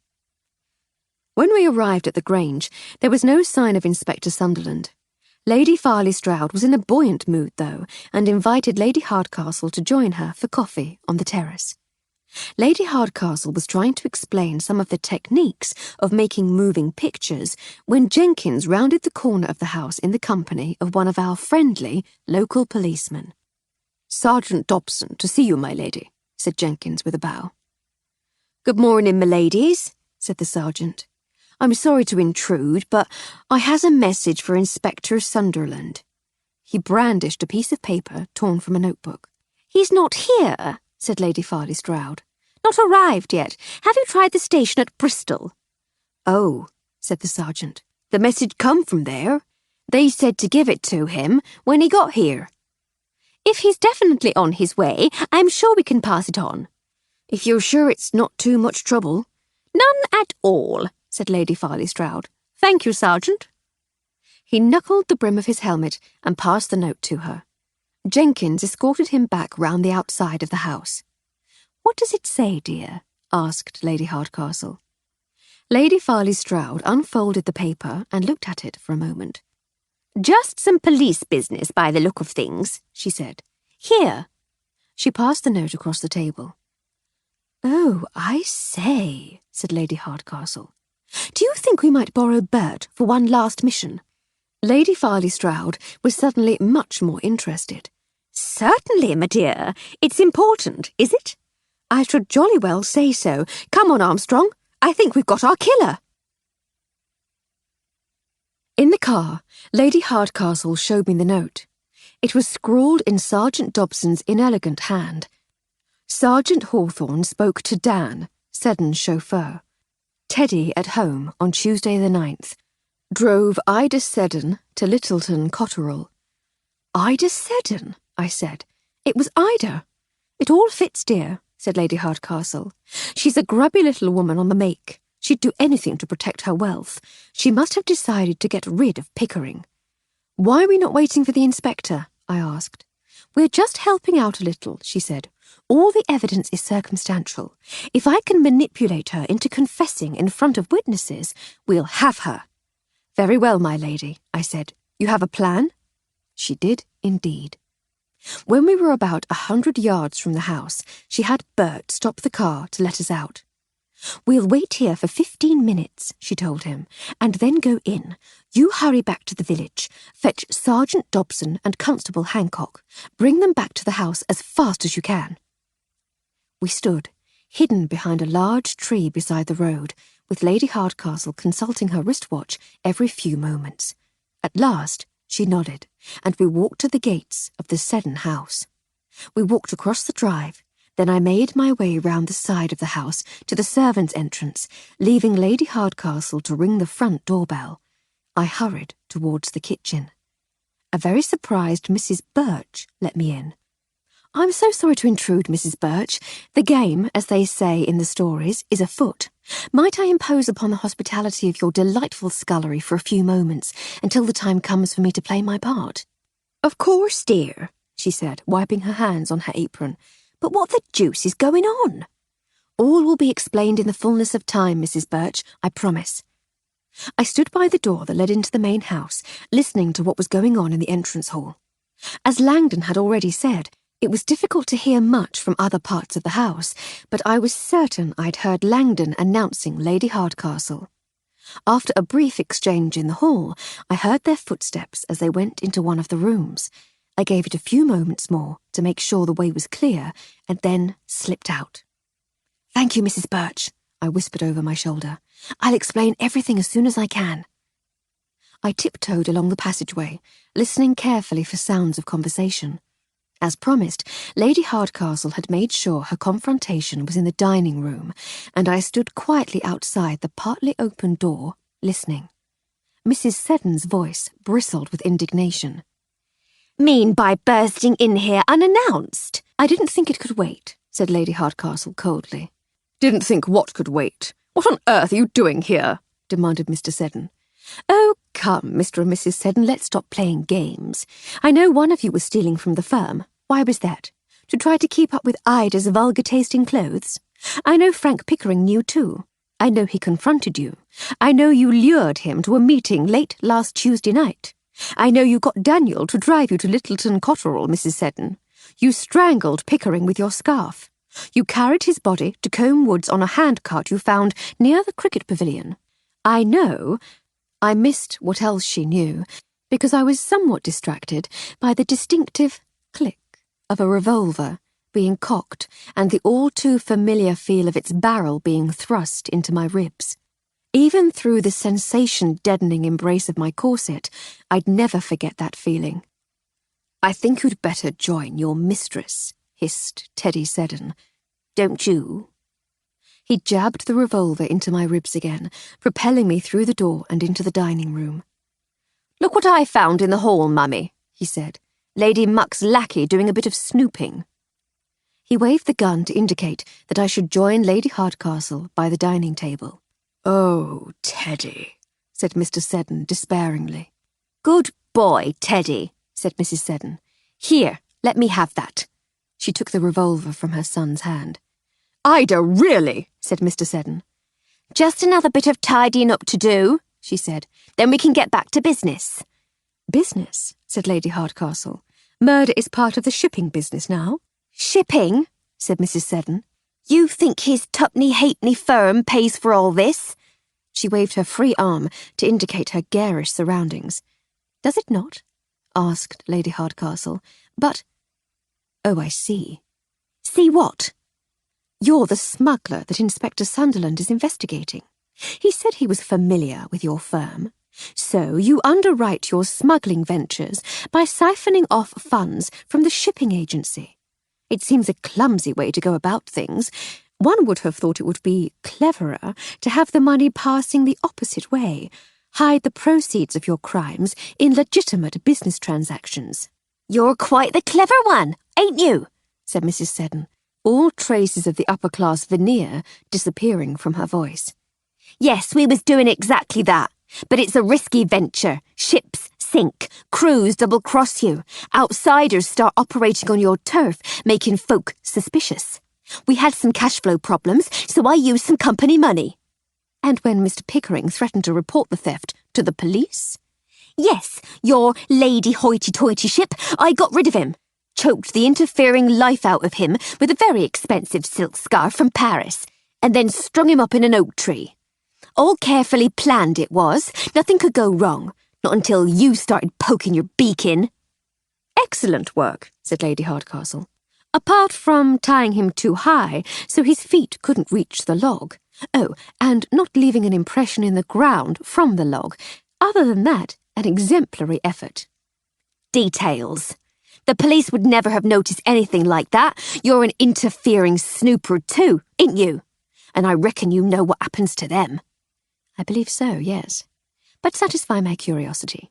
Even when I realised who had killed poor Mr. Pickering, I couldn't for the life of me fathom how you'd managed to get the body into the tree. Even from the handcart, it was quite a feat. Mrs. Seddon looked up at the memorabilia on the wall.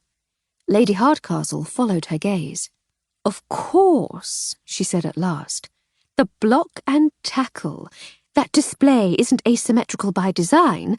It's because there's a piece missing. We should have noticed that, Armstrong. I noticed, my lady, I said, shifting my weight slightly and balancing on the balls of my feet. I thought that's why you wanted your meeting to be in here. Did you indeed? Well done, well done. And so it was. And what happened to the block, Mrs. Seddon, and the scarf? Why couldn't we find those? In the coal hole till things had quietened down. But I'll have 2 bodies to dispose of after tonight, so I'll probably get rid of them then. You're a very clever and meticulous woman, Mrs. Seddon. I congratulate you on the thoroughness of your planning. Isn't she good, Armstrong? Very accomplished, my lady, I said. Oh, good Lord, said Lady Hardcastle suddenly. Outsiders operating on your turf. You knew about Haddock and Richmond, didn't you? Did you kill Holloway too? No harm in telling you, I don't suppose. Can't call a corpse to court as a witness. Yes, I killed him too. I recognised Fishface. You get to know people in my line of work. I reckon they was up to something.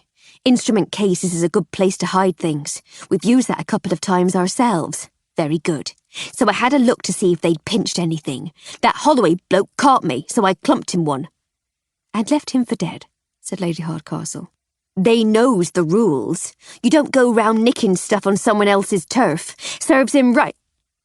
She was interrupted by the creaking of a floorboard outside the door. The listeners at the door realised that they'd been tumbled and began to make their hasty way inside. Mrs. Seddon turned towards them, levelling her revolver. She fired at Sergeant Dobson, but at the instant she pulled the trigger, my right foot connected with her wrist with a satisfyingly loud crack of breaking bone that could be heard even over the report of the gun. What happened next has haunted my nightmares from that day to this. Lady Hardcastle's new endeavour meant that I was very familiar with moving picture projectors. She would often amuse her guests with the flickering images, and one of her favourite tricks was to crank the handle at the wrong speed. Winding it too fast made the people on the screen jitter about comically, while winding it too slowly made them move about with a ponderous elegance, as though struggling through treacle.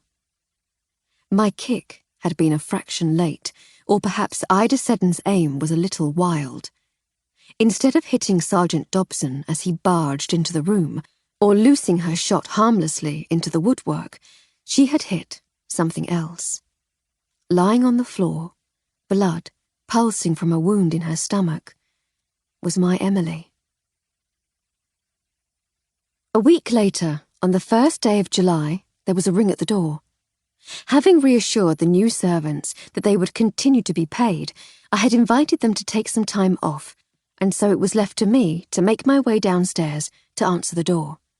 There on the step was the tall, handsome figure of Lady Hardcastle's brother, Harry. "Good afternoon, Mr. Featherstone Huff," I said with a curtsy. I made my usual point of mispronouncing it as Featherstone Huff, which in turn drew his usual raised eyebrow and slightly sad smile. "It's Fanshawe, you silly girl, as you very well know," he said, indulgently playing along. "And how are you, Miss Strongarm? Beaten up any sailors lately?" "No sailors, sir, no. A couple of civil servants who got too lippy, but no sailors." He laughed, and I invited him in. "How's the patient?" he asked, as I took his hat. "Oh, you know," I said, "gabbling away as usual, complaining about her lunch, joking with the staff. She even—" My voice cracked a little, and Harry put a comforting hand on my shoulder. "I know, Flo. I know." "The stupid old biddy," I said with a sniff. "Just careless and rude she is, standing in the way of a bullet, and then not even having the decency to wake up and tell us she's all right." "She will," said Harry. "The doctors say it can sometimes take a few days for the body to recover from a shock like that." "She'd better," I said. "I don't know what I'd do without her." He smiled. "I'm sure I've never met a servant quite like you." "I'm one of a kind." "That you are. I've never really had a chance to thank you for taking care of my little sister, you know."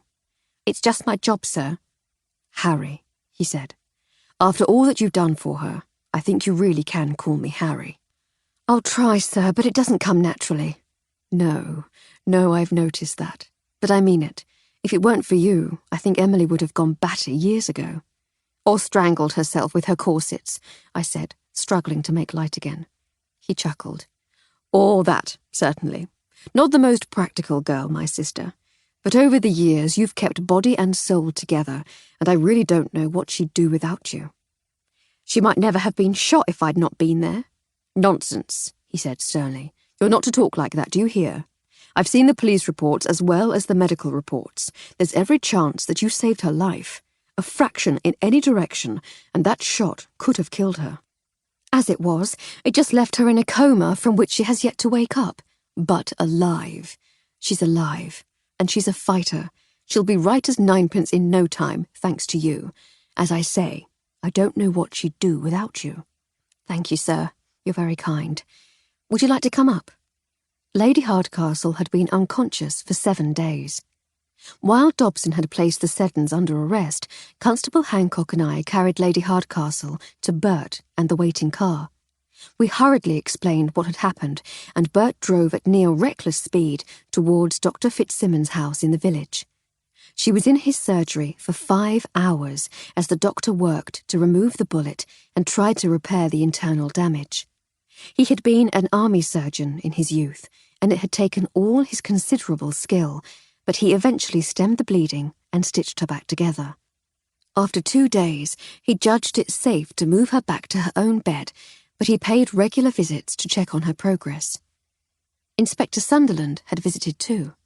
Her predicament clearly upset him, and he had chided her for not letting him deal with it. If only we had waited half an hour longer, he said. If only. Days passed.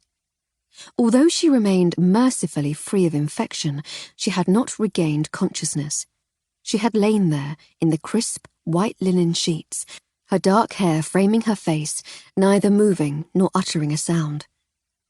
I had wired Harry as soon as she was out of surgery, and he had come down on the next train. He stayed at the house while his sister was at Dr. Fitzsimmons and helped to move her home, but he had had to return to London to make proper arrangements for compassionate leave. Today was his first day back. I spent every waking moment with her, reading to her the telegrams and cards that arrived every day from her friends. I read from the newspapers too, especially the unfolding story of the fall of the Seddon family and the collapse of their generations-old shipping business. I led Harry into his sister's room and went to the window while he sat on the bed next to her. "What ho, sis?" he said, bending to kiss her cheek. "How's the old girl?" "She's not getting any better at all," I said forlornly. "But she will, won't you, old thing?" he said, brushing the hair from her face. "She'll be right as rain in no time." There was a rustle of linen, and a croaky voice said, "I bally well will as well." Harry and I looked over in shock at the slowly awakening figure of Emily Hardcastle. "Now do stop being so maudlin. There's a dear. Would you be a pet and fetch me a cup of tea? I'm absolutely parched."